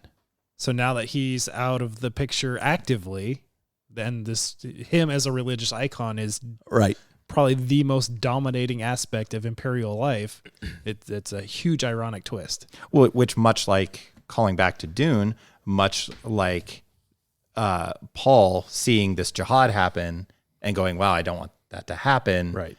But, it's this, the Emperor didn't want this to happen, but here we are. And like how, this thing becomes bigger than even his incredible power can control. Yeah. And maybe he saw the alternative and it was even worse. So, at the risk of moving us forward, because we're running, we're going to go on forever. It's going to be a bit. I did not realize this. I want to touch on a couple things real quick. I was talking with my friend Ed Brown, who used to, you'll see him on the forum, on the Facebook page from time to time, used to be the head of customer care at Forge World. He doesn't work for GW anymore. When I was talking to him about these concepts, one of the other things he threw out there was Thatcherism, which is the basic concept of the Imperium as a galaxy-spanning theocracy in which uncounted billions toil in menial jobs for no tangible reward or fight and die at the direction of distant and uncaring overlords. This sums up exactly what we were saying very well. Yep. And a semi-mythical deity was meant to be so ludicrous that it'd be difficult for anyone to see the Imperium as good to a dystopian extreme. So, and this is one of the things Ed had said was, well, we've talked about it before, but the decline of empires is something that is generally not part of American speculative fiction, but is a rich seam in British science fiction. Right. And, mainly as Alan Bly used to say, we've seen it happen because we've seen it happen before. The retreat of Rome, like we see these builds up of empires, collapse of empire, build up of empire, collapse of empire. And that's a common theme. Right. Even in the future history of 40K, where it's happened multiple times already. Right. Yep. Right. And historically in the, 70s in the UK, I mean, the issue of it being the UK, Yep. The Northern Ireland. Ireland. And that was, there were people dying in the streets, and this notion of rise and fall of empires and the oppression of an empire. And like, that was a very real influence in day-to-day life. Great point. Of It's that whole little Scotland thing that has been going on for hundreds, if not thousands of years too. Well, and what's interesting is you don't think of that as like a rise of empire, fall of empire, because that was like a modern day. That was like the 70s, early 80s. Even when I was in Europe in the late 80s in the army, this was a concern. But it's interesting how things we think of as being a long time ago are really not all that long ago. Right. Yeah. We live in California. The Wild West was actually not that long ago here. Right. Like we tend to think, California, Silicon Valley, Hollywood. Yeah. Grow up where I grew up, and it's a lot closer than that. Yeah. But this was, the Wild West. We had the gold rush. You had all those things, and it was really not that long ago. Right. Right. Yeah. So anyway, so when you talk about a span of 10,000 years, and again, I've said it before, but I'll say it again. When I first thought about Warhammer 40,000, I was like, and it's the year 40,000. And I'm like, really? That's ridiculous. Like 40,000 years in the future. We couldn't even go 5,000 years, huh? But as I've come to appreciate the lore for what it is, I'm like, yeah, 40,000. That's awesome. So much potential history to fill in those gaps and discover. And then I think, Josh, it was you that brought up Star Wars. Yeah. Right. So, and I don't know how we missed it up to that point. The other elephant in the room. Yeah. So you got Dune and Star Wars. Yeah. Star obviously. Wars, for me, there's so many clear parallels and influences in there. And back to your point with the light and dark side of the, what was it? Taoism? Thatcherism. No. That was of the duality. Zoroastrianism. Okay. Yeah, Zoroastrianism. That's a huge theme of Star Wars. Just the galaxy spanning empire that's oppressive. It's very xenophobic. And also very, very reticent of Nazi Germany, right? Yeah. Like when you look at the clothing and the attire, George Lucas looked specifically at films that the Nazis did, and mirrored some of those exact visuals in gatherings of imperial forces and that kind of thing. Right. Because they were very powerful visual images. I mean, Hitler was a hell of a showman when it came to that. I mean, he stirred up a ton of people to do things that, were horrible under the pride of nationalism. Right. And that's effectively what the Imperium in Star Wars and 40K kind of does, although it feels like a much more religious bent in 40K to me than a nationalistic bent. I would completely agree with that. The Empire itself in Star Wars, like they actually see themselves as the saviors of the galaxy. Sure. They're bringing everything together. They're order. They're bringing order and peace to the galaxy. Like Right. that's their tagline.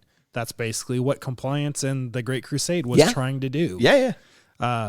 So you have, there's well-established alien races in Star Wars, and they're actually not really a part of the Empire at all. No, You almost see no one that's not a human that's actually involved in the Empire. And just aesthetically. There are no Jawa stormtroopers. Right, yeah.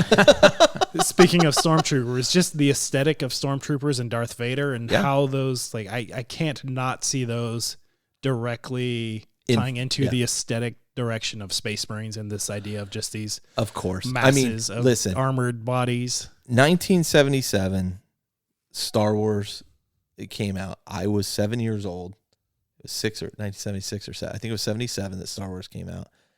And there was nothing like it. For those people who were not around at that point in time, which I think includes both of you guys, I kid you not, like you don't see that kind of fanfare for any movie that comes out today. I don't care if people show up to Harry Potter movies dressed up as students of Hogwarts. Right. I don't care. You saw nothing like that. I remember it dominated everything. It changed the game. Everything. And it was so massive. It was covered in everything. I mean, it dominated movie theaters. It showed for months in movie theaters.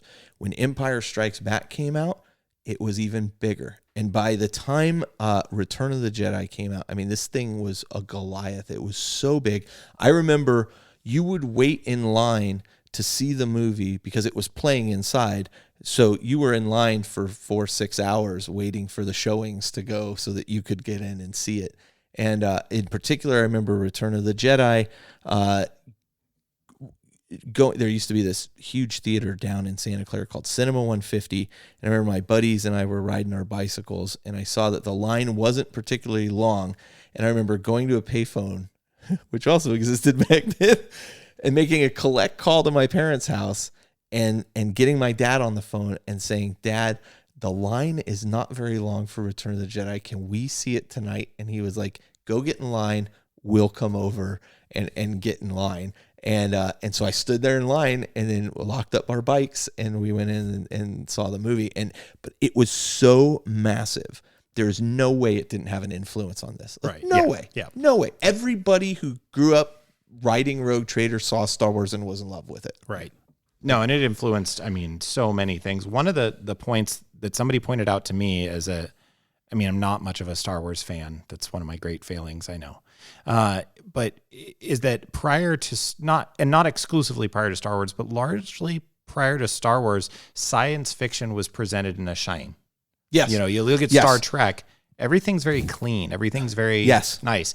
And Star Wars was on a grand scale, was one of the first times we see it gritty. And dirty and people down in the dirt, which, it's called grimdark for crying out loud. Like, I think that influenced just that aesthetic as well. I mean, much less the World War II and the ranks of armored soldiers and all those things, also for the common citizen, literally Luke is on a dirt planet. Yep. Like, what's on your planet? Dirt. and rocks. Sand. Yeah. Yeah. So that always stuck with me as like the Star Wars cross. And then when you go to the prequels, which is effectively 30K, I mean, obviously not a spread, but you see the vehicles and the things look much shinier. They're newer, they're fresher, but you look at Star Wars and that is actually, everything's run down. Things are breaking down. The Millennium Falcon doesn't work half the time. Right. Yeah. What a piece of junk, I mean, just another parallel to that point. If you actually look at the Star Wars timeline, a slight tangent, but the Empire was only in existence for 22 years, short something period like of that. time. Like, which if you look at the Emperor, like he did all of his behind the scenes before he was the Emperor of mankind and the Imperium, and getting compliance on Earth and then taking that out. But the Great Crusade didn't actually last all that long. No, in the grand scheme of things, no, it did not. It was pretty short lived also, and then Calamity. Yeah, and the Calamity has lasted for thousands and thousands of years and grinding down. Right, yeah. Let's wrap up this segment real quick, and just we can't help but throw out planetary civilization. The Catholic Church is obviously a huge influence on Warhammer 40,000, including the Inquisition, the structure, the ceremony, the architecture, the titles of people. Right. You have the ecclesiarchy, which is ruled by various cardinals and this kind of thing. So I mean, it still holds true all these 40,000 years in the future. Yep. So many things here are just a transplant from the worship of God or Christ to the worship of the emperor, that it's almost like they just picked one up and layered it over. Because the emperor effectively wipes out all religion, yet it comes right back. Right. And then Judge Dredd, you can't not say Judge Dredd. In fact, the 2000 AD line of comics, the bikes that are written, the oppressive laws, the judgment, cursed earth. There was a series in there called Nemesis the Warlock and Rogue Trooper, which were both massive influences on Necromunda as well. That had a big kind of influence on Hive City life too also. Yeah. Right. Yeah. So I reached out to my buddy Anthony, who's one of my way back OG gaming friends. And Anthony and I spent many an hour in our teen and early 20s talking about just the history before there was this much history of 40K. And so I reached out to him and got his thoughts. And one of the things he called out that I haven't seen it, so I had to go do some research, was the 1927 silent film Metropolis, which I've never seen it, by the way. Yeah. Aesthetically, I mean, if you just do a Google search for Metropolis right now, you will see the robot thing is the number one. Right. I've seen that, and I've seen that scene, but I've never seen the whole movie. So in digging into it, what the story is you have two tiers of existence, that you have these people that live this beautiful, shiny, glittering, futuristic life.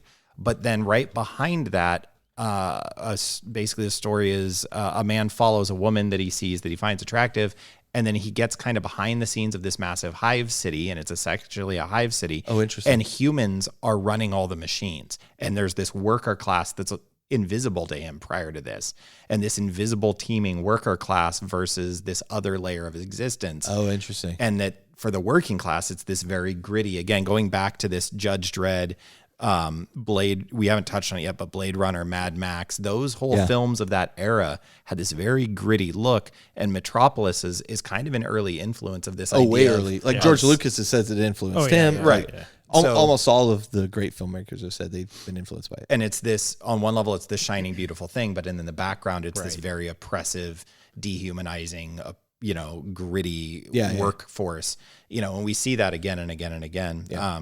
And I kind of fast forward blasted through them, but Mad Max and Blade Runner took the grit of Star Wars to a whole nother level. Right. Yep. And those are more contemporaries, especially the Road Warrior, like the second one. What was the second one? Road Warrior was the second one, right? Mad Max was the first one. Road Warrior was the second one. In particular, the Road Warrior, where he's most of the movie, much like the one we just had, the Fury Road. I mean, most of it is driving, driving there, with big vehicles and tanker trucks and this kind of thing, and everybody fighting over gasoline and water, right? Eating spray paint. Yeah. Right. And Road Warrior, I just did a quick look at 1981. Yeah. And it's funny because at times I'll be like, oh, but if that's coming out about the same time, then is it really an influence? But then I have to remind myself that yeah, this was some dudes literally a year or two before this living out of their van to make this work, them being Games Workshop. So it was, so absolutely, even just a 5-year gap like that or 4-year gap. For sure. Definitely these gritty, really grounded influences like Road Warrior, definitely influencing that world we know and love. All right, well, let's do this. Let's take a break. We're going to come back. We got a little more to discuss about this, but I think we definitely need a break at this point. So we'll be right back.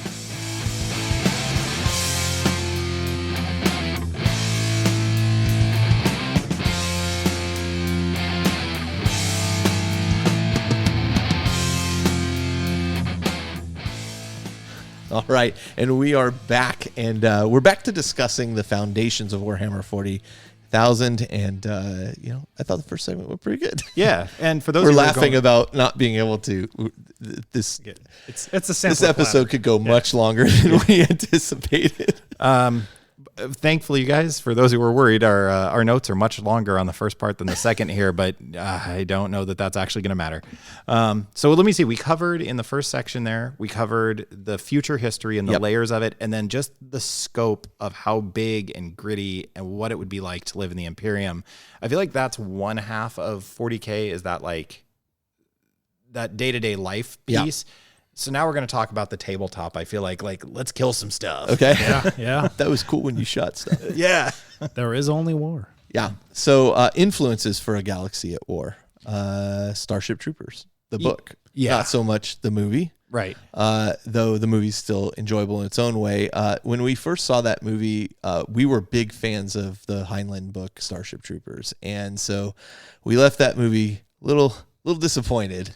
I heard a lot of that. But I do have to say it has ultimately found a place in my heart that it fills a niche. It may not be the Starship Troopers of the book. I'd still love to see them make that. It's a fun adventure, but it's different. I'd still love to see them make the book, but Starship Troopers movie is okay. All right, anyway, so the book, go ahead. The book, I literally had never read. Right. So I saw the movie and was like, that was fun and dumb. I was into that. That was cool. And like all my friends around me are just shaking their heads in disgust. And I'm like, oh, it's like what? Casper Van Dien and guns. And the other people that were in the movie, Brain Doogie Howser. That's cool. So actually in prep for the show, I listened to it while I was painting whatever. Nice. And went through Starship Trooper. And I think on some level, Starship Trooper gets too much credit for its influence on 40K. Okay. The obvious first part, there are two things I took away that I say, like for me, these are the two things that really Starship Trooper and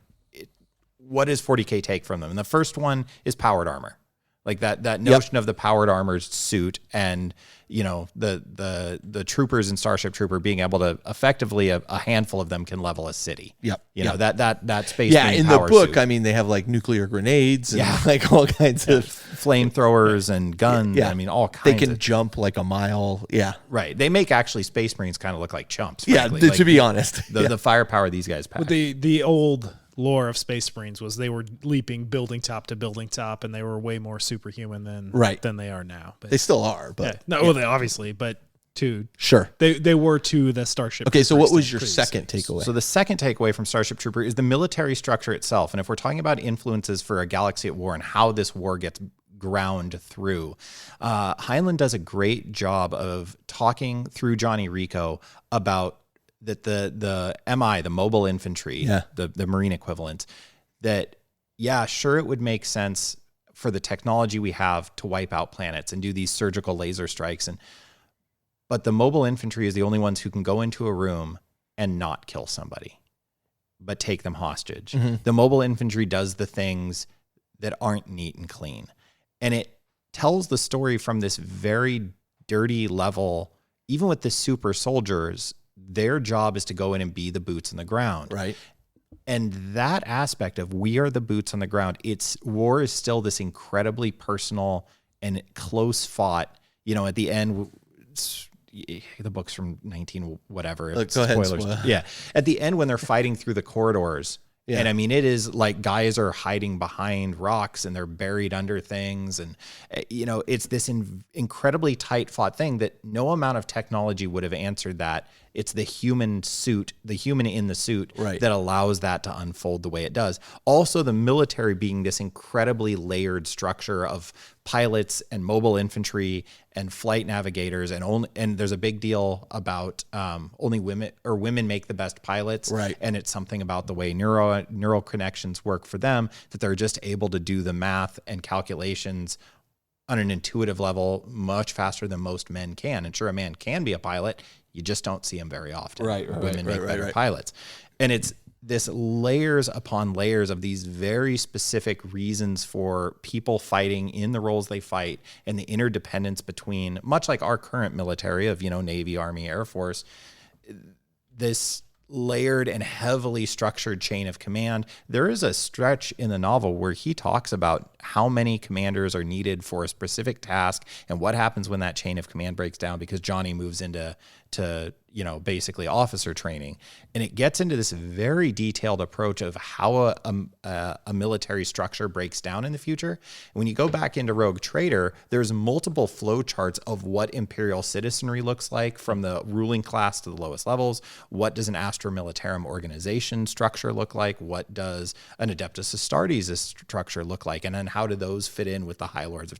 Like, those tables and those flow charts are all broken down. And Heinlein, in his kind of philosophical discussion of citizenry and the right to vote, that is really the meat for me of, were I ever to teach this book, that's what I would be focused on. The war stuff's cool and fun, but it's really about like the right to vote and citizenry, and like that's and really I think what it's that's a book actually that's one thing that they carried over pretty well into the movie. If you want to vote, if you want to become a citizen, this is how you do it, and they constantly harp on that path, which I found fascinating. But they also have little regard for human life in the movie too, right? Which in the book as well. I mean, Well, but there's also a thing about, like, the Marines are so valuable, they'll go find one because it's so hard to create a mobile infantry. Right. And that's where I feel like it really, Starship Trooper gets too much credit, is the world view about the value of individual life and the importance of an individual citizen. Mm-hmm. Man, that is not 40K. No. And that's where I go, like, power army and military structure. Power armor rather and military structure. Yeah, I see that in Starship Trooper for days. But I've seen a lot of other people draw like, oh no, they just lifted the whole thing. And I'm like, no, these are two philosophically, tonally, completely different works. Like, there is nothing to me about Starship Troopers' tone that resonates in the 40K universe. No, it's a very different world. Yeah. Yeah, the machinery of it, very 40K. The world, not so much. Right down to the bugs in Starship Troopers as well. I think they're a lot more unique than they get credit for too. Yeah, you think? I don't see them as Tyranids at all. Okay. But a lot of people do, thus the nickname of Tyranids being bugs. I mean, that's where that comes from. But we'll get to that. The brain bugs being parallel to the hive mind, dictating the direction of... We'll get to that. We got that. But also, I would say that also in there, you also have, as you just talked about Doogie Howser being the psyker. I mean, they do have a arm of the military, which is psychic and that kind of thing. I don't know that necessarily became an influence, here. I think there were a ton of other areas where that probably came from. In particular, Judge Dredd had a lot of that stuff as well. So I think the psyker of the 40K is a very nuanced, like, there's a lot of very fine threads being pulled together, but we'll get to one you're very passionate about. That's probably the big one. All right. So let's talk World War II and World War I. Yeah, this is, I mean, a lot of Tolkien's writing, going back to Tolkien, was a result of combat in World War I and the horrors of war. And I think, when you look at it's interesting that for the movies, Peter Jackson was chosen to direct, or sought out to direct, Lord of the Rings, because up till then, like, I'd seen him mostly doing horror type movies. Right. But when you think about it, like, and you definitely see some of his fingerprint on the horrible aspects of Lord of the Rings, but I mean, there's a lot of terror and horror in Lord of the Rings as well. So in a way, he was like perfectly suited to kind of the birthing of the Uruk-hai as it reflects the notion of the war machine and the outfitting of war in the Two Towers is quintessentially Tolkien, and also Peter Jackson and his horror influence, and also you see that influence in that muddy grind in 40K. Yeah, without a doubt. I mean, there have been numerous stories in the 40K universe of trench warfare, which, again, in the future, I don't know that makes a ton of sense. You know, they have exterminatus weaponry where they're boots on the ground with lasers. There's always some, yeah. oh well, yeah, exactly. This is a very important planet. We can't just destroy it. But right? you get that personal grit level Right. there instead of like, no, we could just nuke it from orbit. It's the only way to be sure. Right. But also, I think this is represented in a lot of the aesthetic choices around vehicles and those kinds of things. In particular, when I look at the Rhino, I always felt like, wow, that's a really boxy, like World War I looking type Lehman vehicle. Russ. Yeah. Oh, yeah. Yeah. So I think there's a ton of influence there. And of course there is. I mean, these are two of the biggest events in our history, anybody's history. Yeah. And you know, I think that if you were talking about the biggest war conceivable by humans at this time, I mean, that's a real life example of the biggest war we can really conceive of. And so I think without a doubt, those pieces have their influence. And you know, again, I think I've mentioned this twice before, but Austin Lin, when he was on the show, we were talking once about how the Imperium seems to be building all this new technology from the Primaris Marines to suddenly they have hover tanks and this kind of thing. And Austin was the one that hit me with, yeah, but you know, the Germans were developing new technology right up until the end of World War II. And, you know, they were developing jet engines on planes and this kind of thing. And nobody had done that up until that point. And then the Axis fell. And I was like, yeah, wow. That's a great point. That is a great parallel. I mean, we are on the brink of collapsing, and it, you know, I unfortunately, I feel like the narrative tends to get lost and it gets overshadowed by like, look, new Primaris Marines, and oh, look, they have this new tank, and oh, this new thing and this new thing.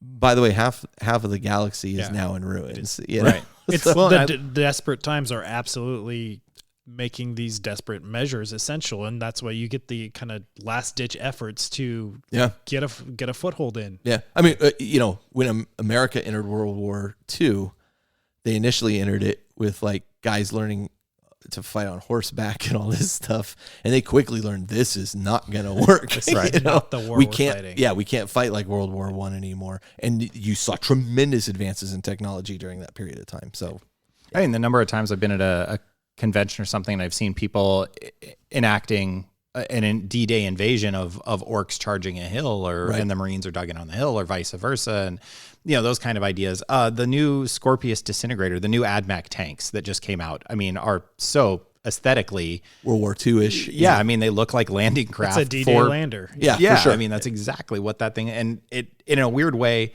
that makes it, again, familiar. Like, this is this future just thing. Familiar enough. Right. That you're like, I know what that's for. Right. Right? I think it's very, very smart in the way they design this stuff. Increasingly, the Imperial Guard, or the older Imperial Guard regiments, looking like different theaters of war For sure. from World War II. I mean, the Valhallans are like, those are Russians. And, the Catechins, that's the Pacific theater. And, there's these very clear, you know, what areas of influence. Praetorians have the plinth helms and these very clear. Who are the desert fighters, the Talarans, right? The Talarans look.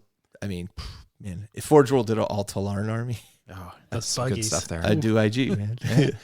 Jess Goodwin was just recently on a Voxcast, and he was talking about this notion of taking from our current world and then tweaking those influences just a little bit. Right. And I want to say there was like a knight that's named, like, it's a freelance knight, but its name is like Masamoto or something. Oh, interesting. And he was saying, like, clearly those influences, but they're not direct analogs. Right, It's a lineage. It's almost an homage thing, right? And he said, you know, and his point seemed to be that, like, taking those concepts and then building on them are always going to feel more grounded.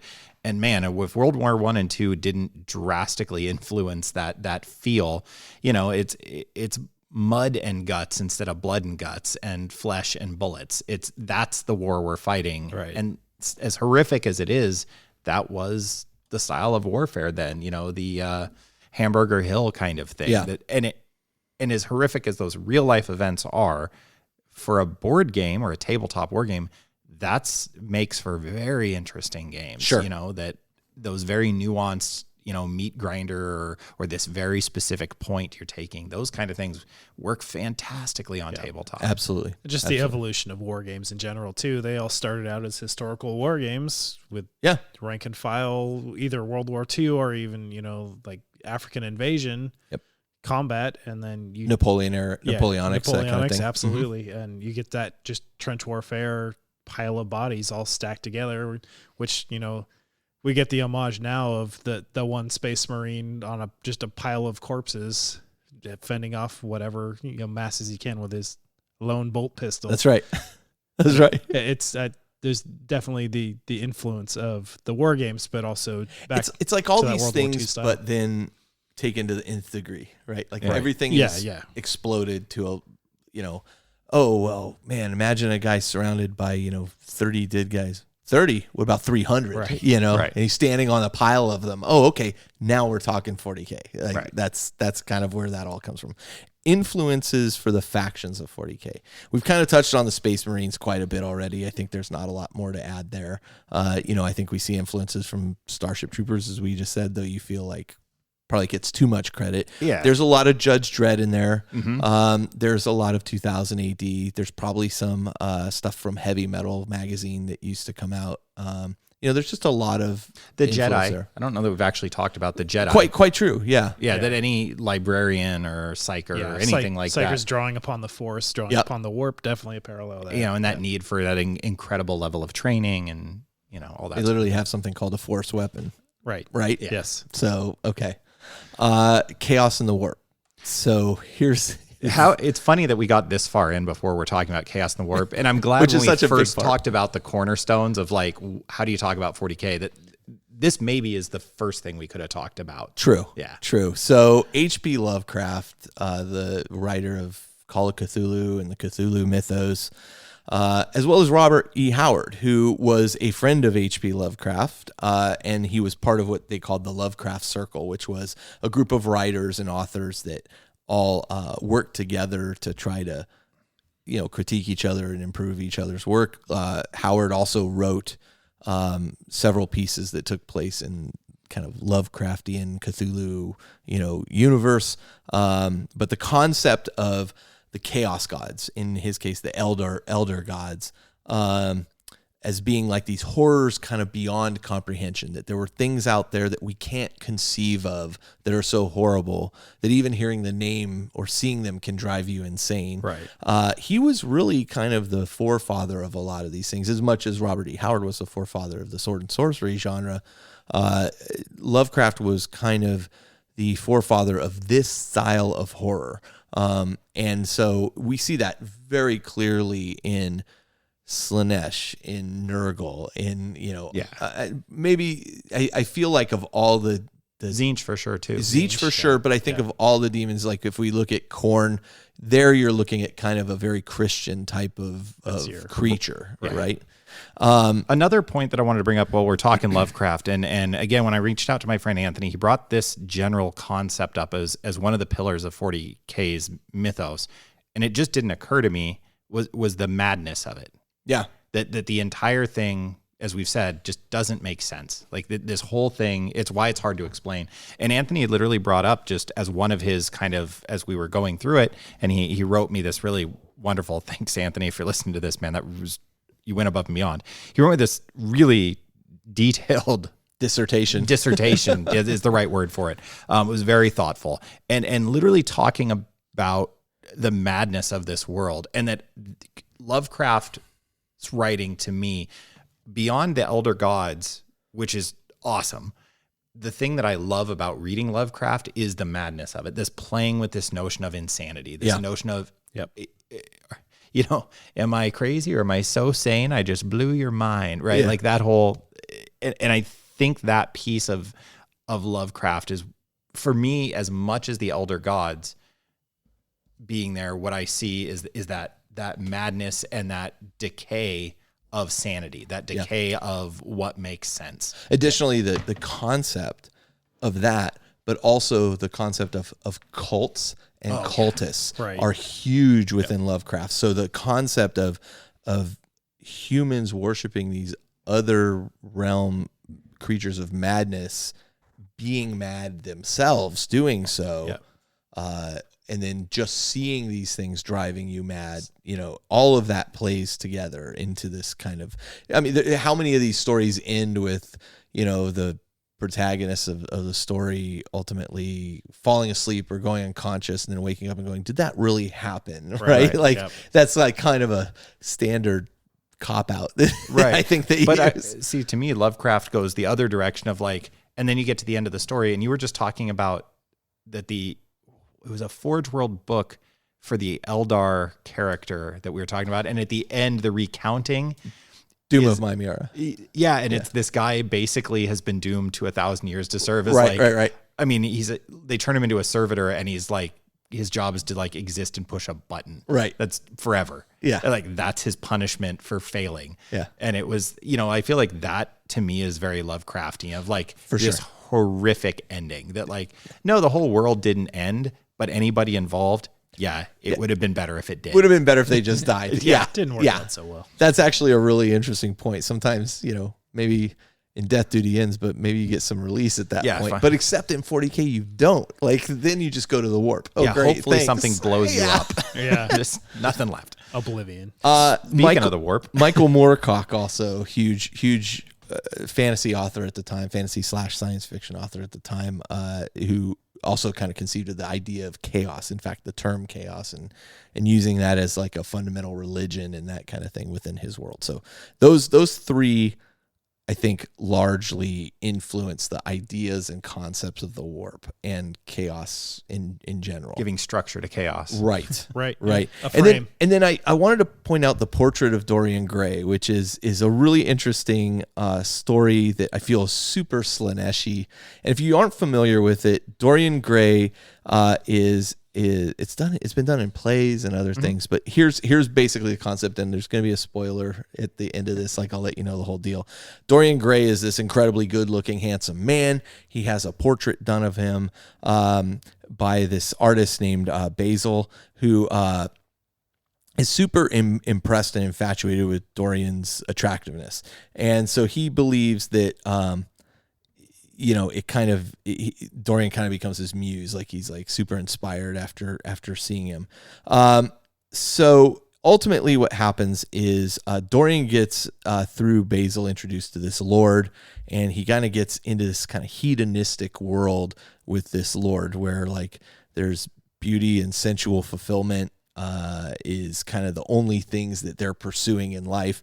And so Dorian realizes that, hey, as I'm getting older, my beauty's going to fade. So he makes basically a deal to sell his soul so that he can forever retain his beauty and good looks. And so what ends up happening is as he begins to, continue his sordid lifestyle, all of his sins and all these things that he does are represented in the portrait that was made of him. And the portrait will begin to age and look decrepit, and it just gets older and older, and it's kind of hidden away.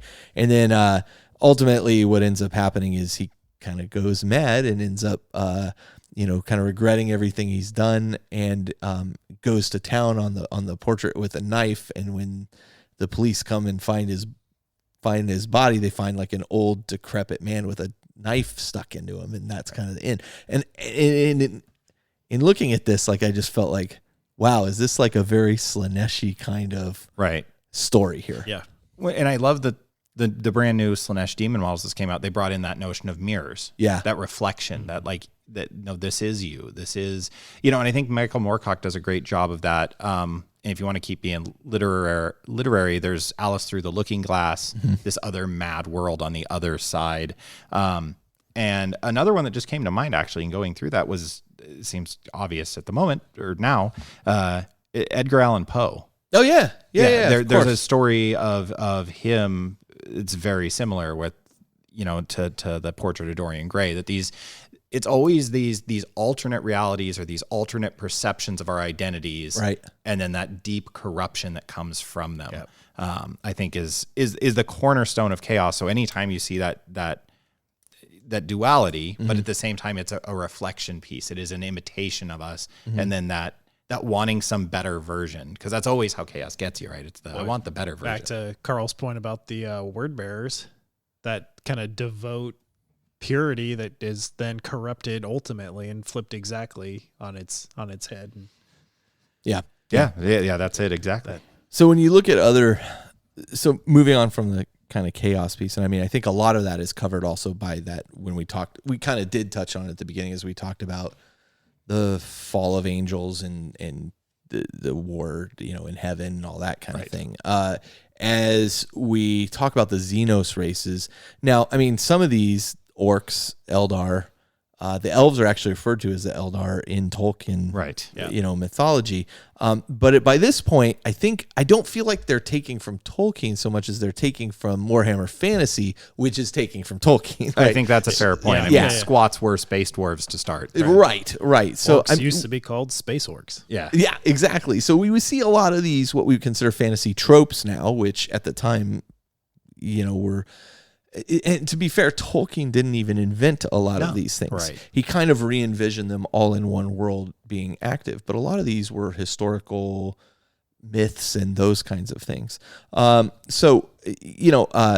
see influences there clearly for the orcs, the Eldar.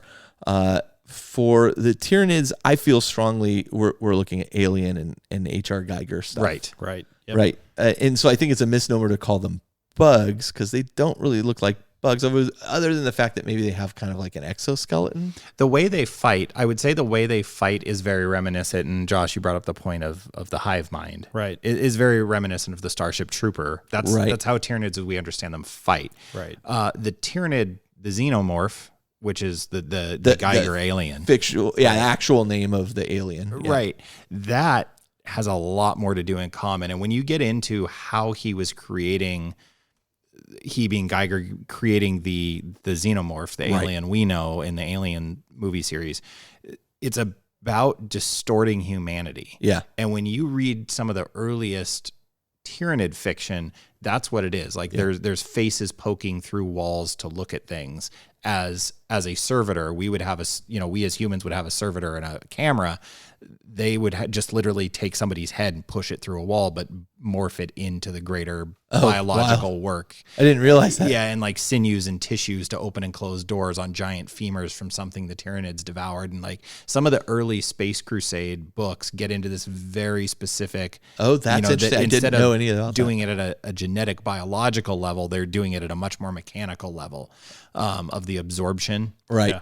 And that notion of impregnating that we just talked about on the Gene Stealer episode. The Gene Stealer's kiss. Is straight up the Xenomorph again. Right. You see it's really, really pretty aggressive there. Yeah. And I mean, honestly, if you go online and take a look at there's the amount of detail and thought that went into creating the Xenomorph is incredible. Like it's absolutely mind-blowing how much was thought about how the thing would grow, how it would change, how it would adapt, how it would do all these things. I mean, it's very, very, very well thought out. And I think you see that in the different types too of Tyranids that we have, right? I mean, I think some of it is like, well, we would make these types of creatures for this type of thing and this type of creature for this type of thing. I mean, there's an organic thought to what the hive mind creates that makes sense in that perspective.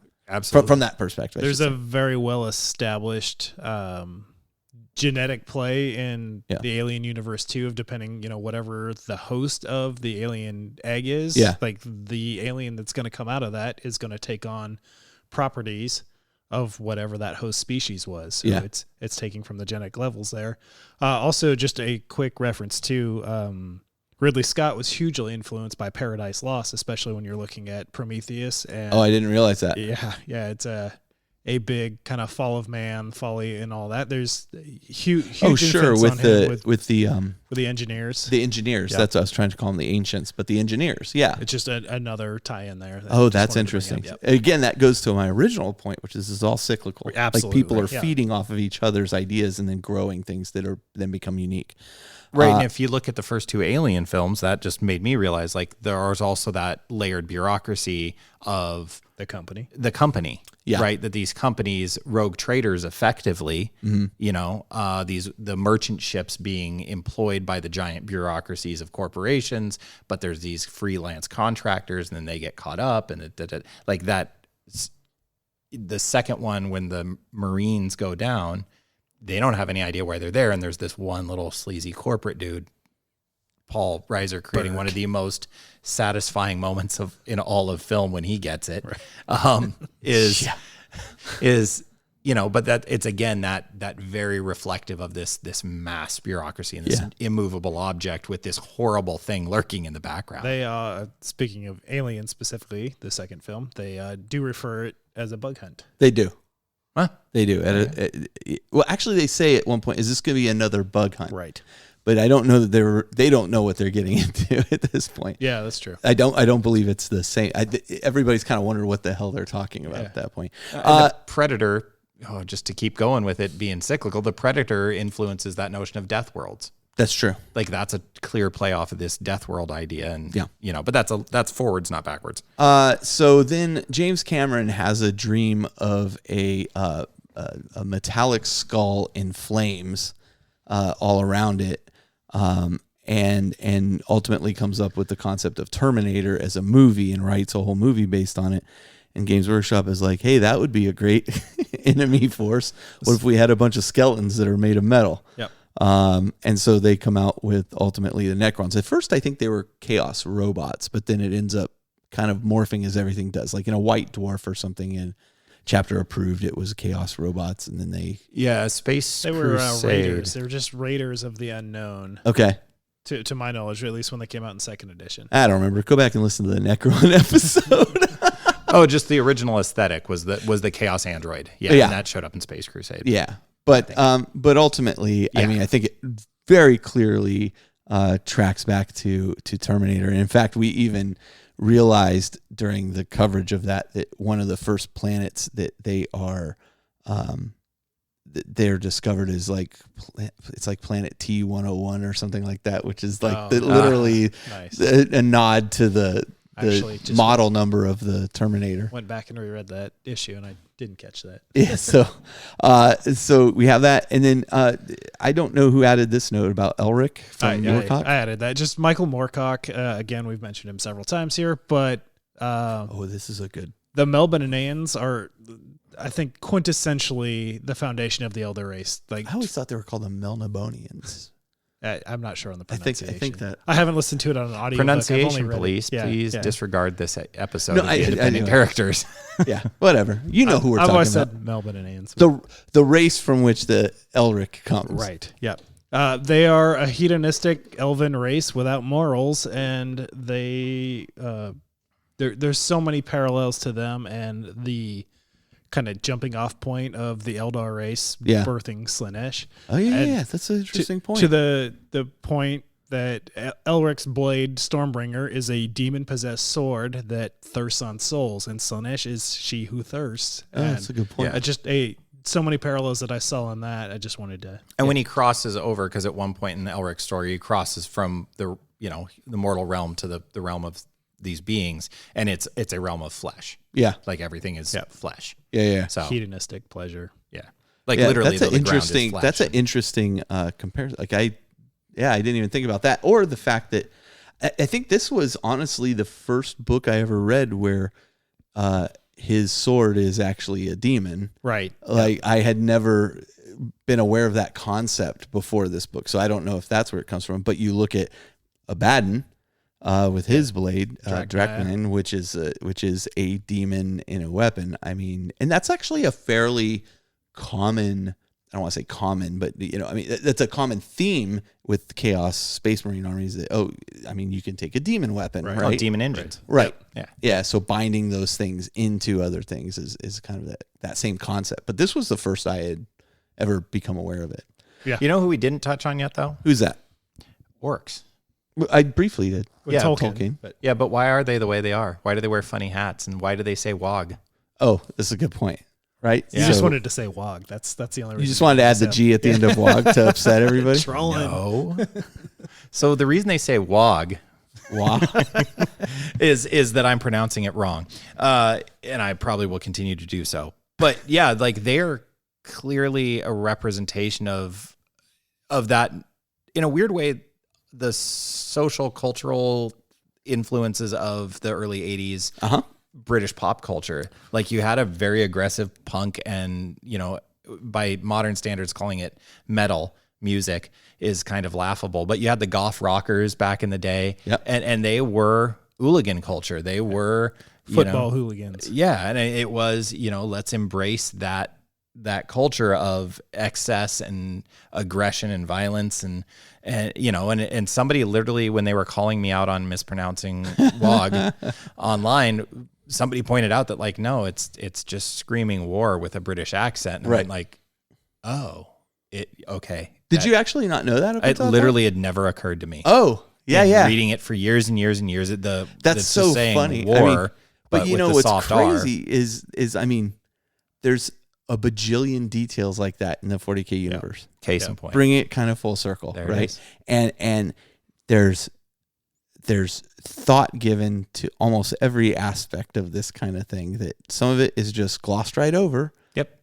And really there are deeper, things that resonate throughout all of Black Library stories, the core 40K rule book, all that stuff. So yeah, I mean, I think that about covers it for us. And for now. Now I'm sure we're going to get a bunch of corrections.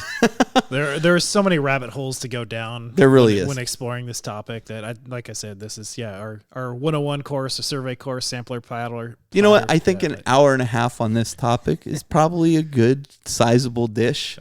Best served cold. Rather than if you really need to correct us, go ahead and correct us. Cause I also, there is a level of wanting to have my stuff accurate that we all share. But I'm really curious what are some big ones? If we miss something really big that you're like, how did you guys not talk about Star Wars? How did you not hear Star Wars? Which we literally almost missed until Josh was like, Star Wars. And we're like, oh yeah. Right. It was almost so big you didn't see it. Right. Right?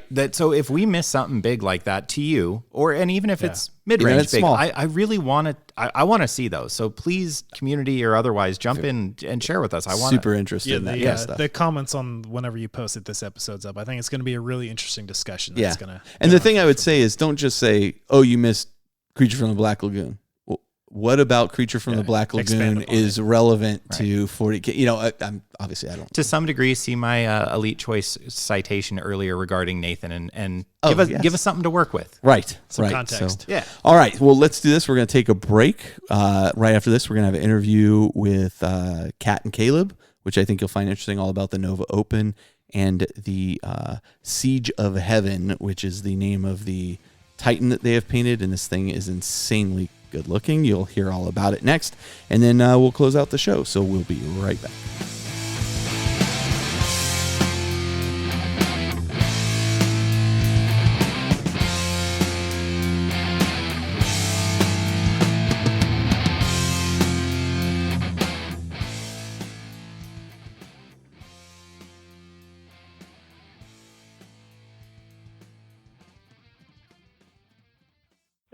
All right, I am here with Kat and Caleb once again from CK Studios. How you guys doing?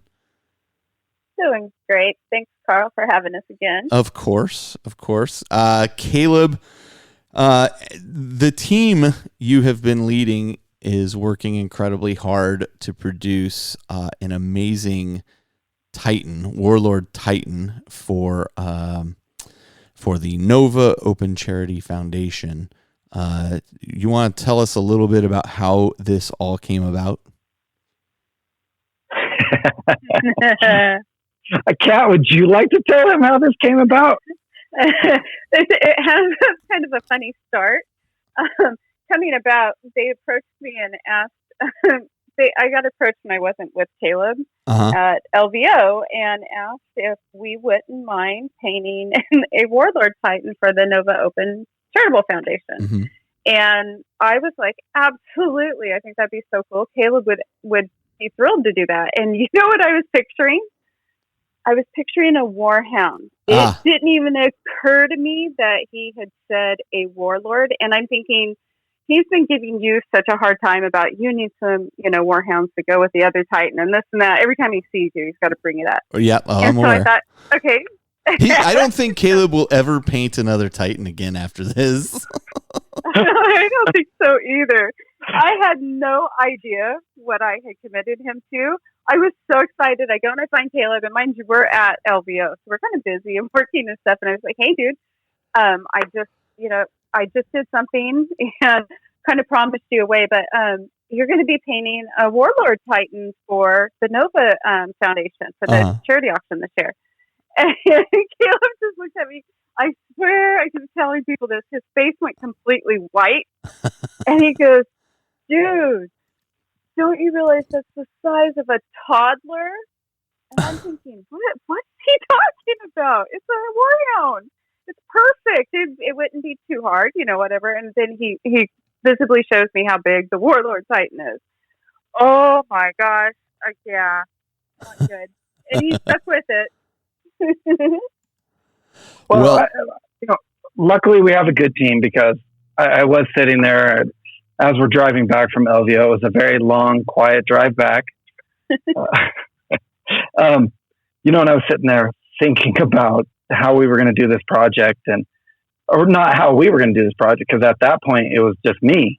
And I'm just like, man, I don't have the time. I don't see the time to put into a Warlord Titan of that scale, trying to do it to the level that we'd want it to have for a raffle. Right. So I'm just like, man, I got to figure this out. I got classes coming up. We got so much stuff. We got blah, blah, blah, everything. Adepticon's on its way. Oh, how am I going to do this? I started kind of thinking about it and stuff like that, and talked to Kat about it. And I said, well, what if we had the team do it? And, we have all these new artists, and what better way to showcase all of the new team's ability than to paint it as a group, thinking, hey, this can be fantastic. We can spread the workload. Right. That was the concept. That was the concept. But I will tell you what, a team project is much harder than a single project. Yeah. Once I got into painting the armor, I think if I had gotten in the flow after I painted the armor, I probably would have had another week and a half of work to be able to finish everything. Yeah. Because the armor was one of the larger sections of the model to do. Right. And my idea at the time was that, well, we'll have them do this, we'll have him do this, we'll have him do this. Well, you start looking at the logistics of it, and you're shipping this model back and forth 20, 30, 40 times. Yeah. So it's just like, that's not going to work. We got to figure out something. Which is also frightening, considering, you don't want it damaged, and, the paint has to be consistent. We had, you had Justin doing some work on weapons and that kind of thing, as well as coming and helping you clean up the Titan and all that. So, and then who was doing the freehand? Sam and Vince both. Yeah. And they did a great job on it. Yeah. And not only is there the logistics of the actual model, but we're all full-time at something. Sure. Whether it's a full-time job or full-time artist or a full-time Twitch feed, whatever. Trying to get our schedules to align, especially with the new kickoff of classes. It's like, all right, well, I'm here this week, but Sam's in Boston and Vince is over in UK. And so there were times where sections of the model would sit for weeks on end because it had to get shipped to a person and they had to do their work on it, but they weren't available. Yeah. And they couldn't get shipped to them earlier because I had to get a section of it done. And, so whew, it was fun. Yeah, it was fun. It was fun, but it was very stressful. It was quote unquote fun. It was quote unquote fun, and just arranging it and then making sure that you're keeping in constant communication with all the different parties involved, not just CK Studios, but Nova and our lovely benefactors that we can't name. Everybody, keeping everybody in the loop and having updates when you could. And whew, it was exhausting. Well, I've seen many of the final assembly pictures now, and boy, oh boy, is this thing beautiful. It is, it is a work of art that won't be replicated by anybody. I mean, that's the thing I like about the Chaos Reaver Titan you painted for me, is that like nobody else will have one like it. And this is, something nobody else will ever have anything like. And I'm telling you, whoever wins this raffle, I want to throw money into the raffle, but I think it would look just too suspicious if I happen to win, Right. And you want to kind of avoid like any appearance of impropriety or anything. But man, am I jealous of whoever wins this thing. Well, I think there's a lot of fun. $8 for a ticket. I think there's a lot of parts too. Of course, any project has logistics, and any project has its own set of complications and whatnot. But we had a really great team to work with, and we're on schedule, but by about a week behind the team schedule at this point. And so Caleb's really been pulling everything together really well. The exciting parts of this project, and something of this epic of a scale, and you start looking at the team. I don't know how much your audience is aware of your part in this project. I've mentioned it. The entire thing was built on the idea, the theme, the background, the story of the Titan, down to what are we going to color it? What are we going to theme out the freehand? How can we tell Carl's story of the Siege of Heaven? And that the story that you've written for it, which is, I've already told you, I wish there was more of, because you can write. Oh my God, can you write? That was so fun to read. I'm glad you like it. I think it's probably awesome. I'm just hoping and dreading it doesn't show up on the 40K Badcast under their fanfic or faction, factor fan fiction.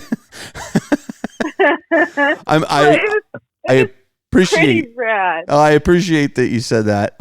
You know what? I'll tell you what it has proven to me is that all of my illusions of boy, it'd be neat to be a writer have been dashed.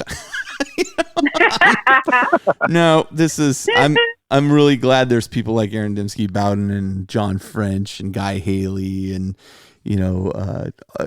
all those Black Library authors that are writing this stuff, because man, I love reading it, but I don't think I'm a writer. I think the story came out fine. It did.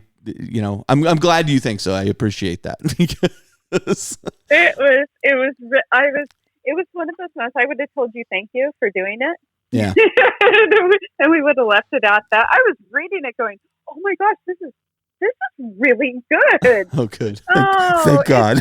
It's over with. I was so bummed when I'm scrolling down. It was the last page, really? So, yeah, pretty cool, Carl. And to see, because it was all through text messages for us for the most part. We got together a couple of times. But for the most part, through text messages where you were kind of conveying this idea as it was coming to you about the Titan, what it went through, all of this stuff. And then you've got this incredible team of artists with Caleb and Sam Lentz and Vince Venturella and Justin Kiefer. Justin Kiefer. And we have Dev over in the UK and you, and just watching you guys peel this thing apart and turn it into a project, and for them to literally translate your words into a big picture, I gotta tell you, pretty epic. It is super impressive. It is. The project itself is a work of art, and it's going to such a good charity. The benefit of it is it's going to the Fisher House Foundation. Yeah. And the tool or the vehicle is Nova Open Charitable Foundation, and if people want the opportunity to win this, they just need to buy the $8 raffle ticket. There, you're looking at a Titan right now that's probably worth over $5,000. Oh, easily. Easily. And for an $8, someone's going to win this thing. Yeah. Someone who buys an $8 ticket is going to win this. Totally worth it. But it's benefiting the Fisher House Foundation, which to me, it is such an important concept in all of this, and the idea that there are so many people in our community, in the 40K community, that are vets that are actively deployed that they're here in the United States or they're overseas, and this foundation is something that supports our military. Yeah. And I feel really good about all of our effort and everything we've done to make this really awesome, because I think it's going to benefit, and we're going to be doing something really good for our military with this. And that's a huge honor. It really is. Yeah. So I'm glad we all put the time into it. Well, it is beautiful. I am glad it is nearly done. For the most part, my part is done, and I got to tell you, my part pales in comparison to the work that these guys have put into this thing. And Caleb, is really the central hub around which everybody kind of worked on, and the effort and work you put into this cannot be overstated. You've really, really outdone yourself, man. And the honest truth is you say, oh, it's easily worth $5,000. I mean, that's what I say. That's what I'd probably estimate the Chaos Reaver Titan that Caleb painted for me at. This thing is probably worth more than that. It truly is a work of art. It was funny, I talked about the one Caleb had painted for me on the show, and a listener had reached out to me, and he was an insurance adjuster, and he said, you may want to reach out to your insurance agent and see about getting the thing covered as a piece of artwork. And I thought, but then I have to tell them I play with it too.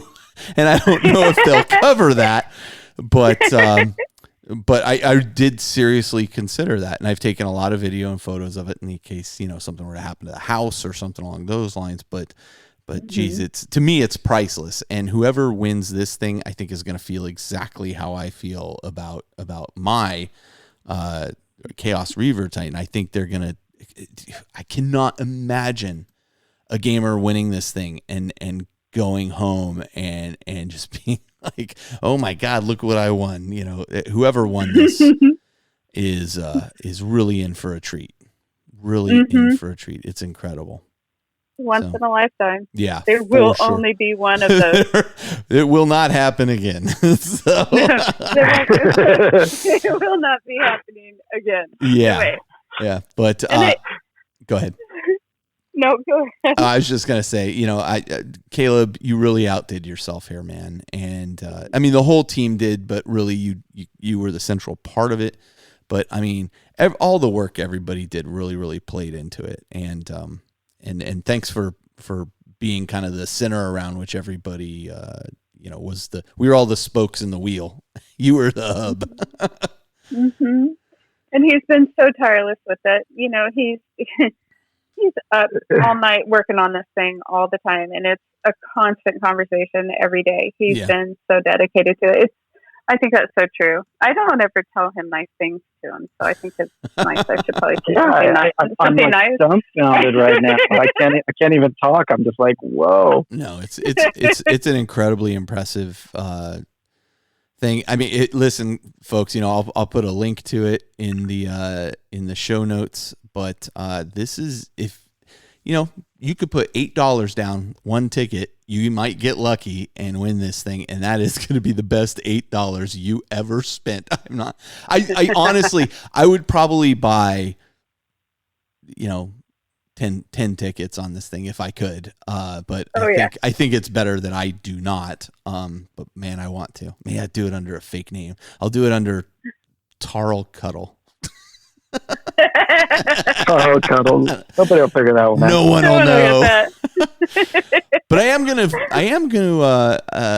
gonna bid on this Zone Mortalis Assault Force you and Dave Taylor have painted up, Caleb, the Night Lord's Zone Mortalis Assault Force, because that piece was so much fun.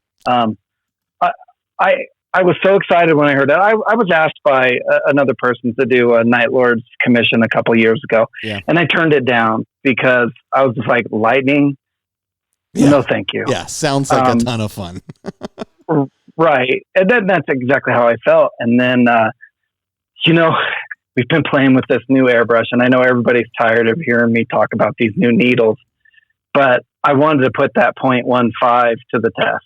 Mm-hmm. And I said, you know what? I'm going to paint the lightning on these models with no brush work, just airbrush, pure airbrush, do all the detail, all of the lightning in just the airbrush. Did you do all that on the Dreadnought, on the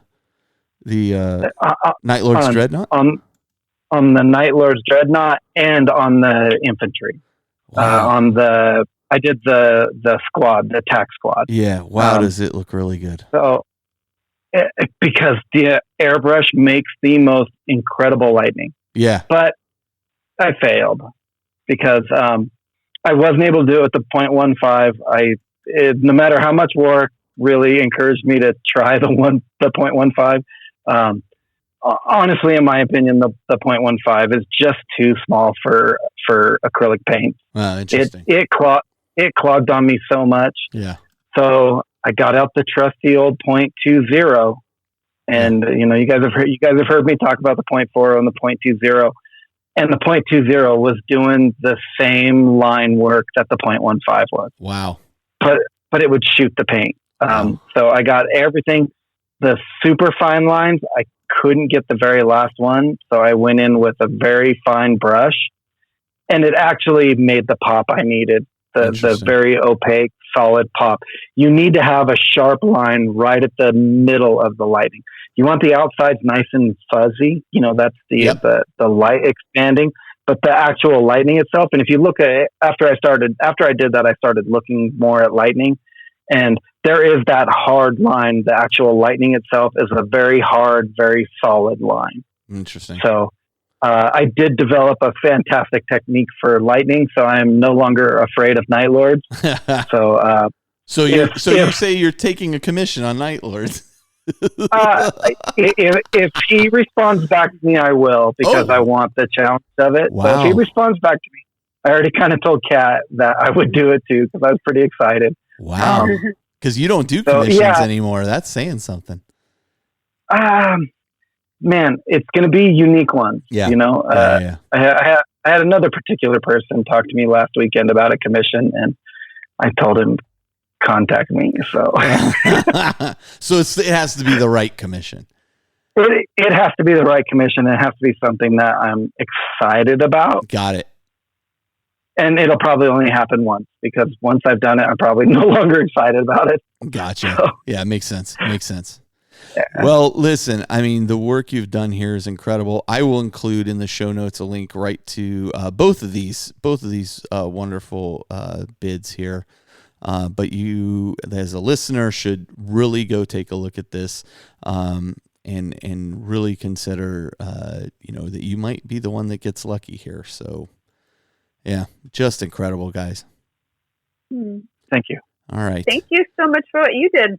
Oh yeah. You know what? It honestly pales in comparison to the artistry that you guys just pulled off here. So, hey, so listen, while I've got you real quick, what do you have coming up in the way of classes? You guys are everywhere. I see Justin is traveling all over the place. It's really funny, and we'll probably talk about this on the show before I get to this point, but Adon was out taking one of the 102 classes with you recently. And he said somebody turned around and said, hey, is it true that you and Justin were fired from the independent characters? And I was like, what? Where did that come from? Just because they haven't been on. I mean, Adon moved for one, and he's still willing to fly here and be on the show. We just haven't had schedules lined up yet. And Justin's been, jet setting all over the place with you guys, so there's just a little bit of competition for these guys' times, but we'll have them back on episode after this one. But right on. Yeah, I thought it was hysterical that somebody's like, is it true you got fired? It's just interesting how rumors spread. So tell us about what classes you have coming up. Give me like your next 4 or 5 classes you got going. Okay. We're going to be at Gen Con next week. We take off next Tuesday for Gen Con, so we'll be done doing that for a week. And then in August, we have Sam up in Portland doing his Monstrous Creature. He's got one more run of that series of classes. It's a creature caster, kind of a large centerpiece demon kind of character that you can actually play with. And then Justin in August 24th to the 25th is actually in New Jersey teaching his airbrushing 101 class. And that one, we've got a few seats available for that one, looking to fill a few more. And I picture Justin there hanging out without his sleeves, hanging out with like Snooki and the Jersey Shore crew. Trying to sell them on airbrushing. I've totally just miscategorized the entire New Jersey, state of New Jersey as the cast of the Jersey Shore. Anyway, keep going. And just to note, because I haven't had a chance to even talk with you much since Justin has taken off and done a couple of his classes on his own. The dude can teach. Oh yeah, he is so, amazingly good. When he's done with his classes, I get flooded with messages from students, unsolicited, but from his students just wanting us to know how good he is. That's great. And it's fantastic. And the results coming out of his classes are amazing. And he brings the Justin kind of enthusiasm to the classroom. That's why you guys hired him. Exactly. I am so impressed with this guy and how quickly he picked up how to teach. Yeah. Not just get up there and show something that you know how to do. It's how to teach. It's how to be present with the students and how to really connect and get everybody individually on their path. He's done a fantastic job. Well, that is awesome. We're looking to fill more seats for him in New Jersey. That same weekend, August 24th, 25th, Caleb and I are going back to the original group that we did our very first workshop with. Mm-hmm. And we're going to do a custom workshop for them for the weekend and do a private event. Nice. And so that's going to be kind of epic. I think that's 4 years now. I think we did our first one with them 4 years ago that weekend. 4 years. It's either 4 or 3 years. Wow. 2016. It's been a while. Yeah, 3 years. I'm sorry. 3 years. Yeah. And then, of course, we followed it up. Still, I know. I can't believe we put up with each other that long. September, we're in Nova. And that's the last week of August, first week of September. Of course, you're going to be there. The entire team's going to be there. Yeah. Lots of fun. We're all teaching a ton of classes. And then Caleb's in Chicago. And then September 21st, 22nd, Caleb's in Chicago with an airbrushing class. And that one's going to be fun. Again, it's been 3 years since we've been in Chicago. We did the Frederick course, and then we did a Chicago course. And we're going back and revisiting those two classes in the same order, same month. So that's kind of fun. Mm-hmm. And then the big one in September really is that Dev Sodagar, he's our community coordinator for our alumni groups, and then goes in and takes over the groups for all the classes once we teach a class. Mm-hmm. He runs our hobby hangouts. He runs all of our tutorial Tuesdays. He does all of that stuff. So he is actually going to start teaching for us in September and October. Wow. And he's going to be doing beginner one-day classes, and he's put together some awesome classes. The first one's a tabletop plus kind of speed painting, bringing a Acadian Guardsman unit, five-man Acadian Guardsman unit up through all the way up to tabletop in 1 day. Fantastic. And then his second day is weathering and battle damage. And you can take both classes together if you want, save a little money, or take one or the other. So that's exciting. We're going to be a kind of seeding the community in London and Birmingham with some of his classes over in the UK, because we get a ton of requests over there. It's hard for us to fill them from over here. Yeah. So. Well, that sounds incredible. Yeah, that kind of takes us through August and September. We've got our schedule posted up on our registration page if anybody's interested in seeing the rest of it through the end of the year. We're adding a few more classes at the end of the year right now, but the full schedule's posted, so they can go get all the rest of the details if they want. All right. Well, I'll include a link to your page in the show notes as well. So. Awesome. Well, listen, Kat, I know you got to get away because you got a plan tonight, but thank you guys so much for taking the time to come and talk about the Nova Open Charity Foundation Titan. And man, I cannot wait to see people's reaction. And honestly, I can't wait to see the reaction of the person who actually gets it, because this thing is just blowing my mind. It's going to be so epic. Yeah. So fun. Yeah. So I fun. can't wait. Maybe Cannot that'll make wait. it all worth it. Absolutely, yes. All right, It's guys. a golden. Thanks so much, All right, Carl. we'll talk to you soon.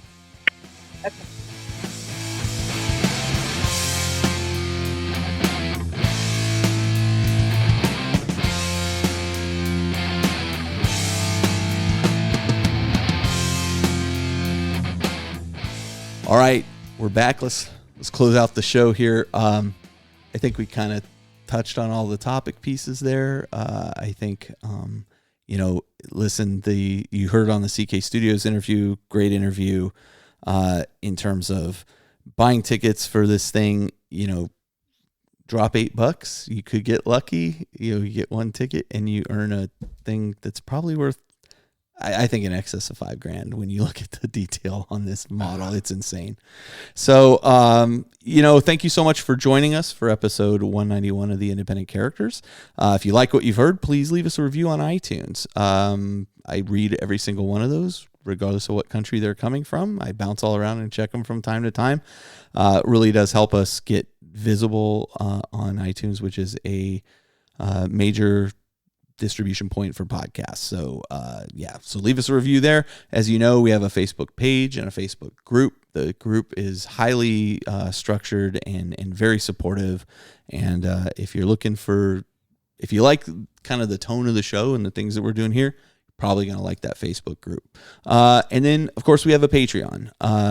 And our Patreon has 3 different levels that offer you a variety of features, and it's honestly going back and supporting the show and adding more stuff that we're going to be doing soon, including some video stuff, because we've got the master of video, Josh, right here. He's going to make us a whole bunch of Citadel sticks. I'll make a video to show you how to make a Oh, Citadel great. stick. There it is. That's the next one. I want to see that. But we've got some exciting things coming up there that we'll partner with some other people on as well. You guys got anything you want to add before we kind of cut out for the evening?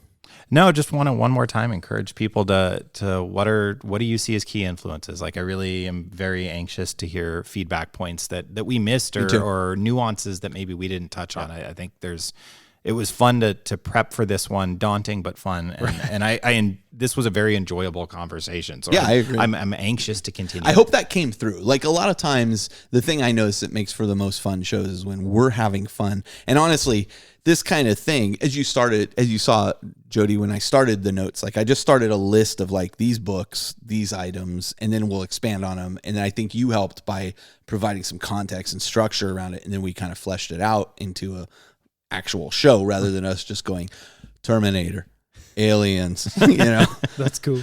Tolkien, I mean, there's a deeper discussion to be had there. And I, like, honestly, the time flew by for me recording. I didn't realize. I was like, oh my gosh, we're at an hour. And I think when we're having fun discussing it, that comes through on the show so. too.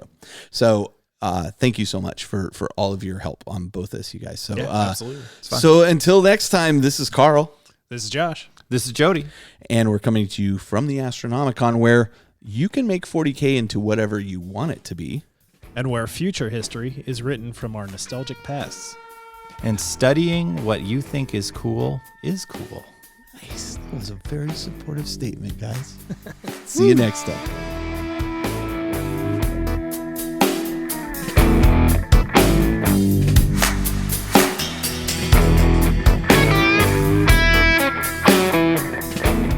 This episode of The Independent Characters is protected by the Creative Commons license. If you have further questions as to its use, you can find information on the front page at theindependentcharacters.com.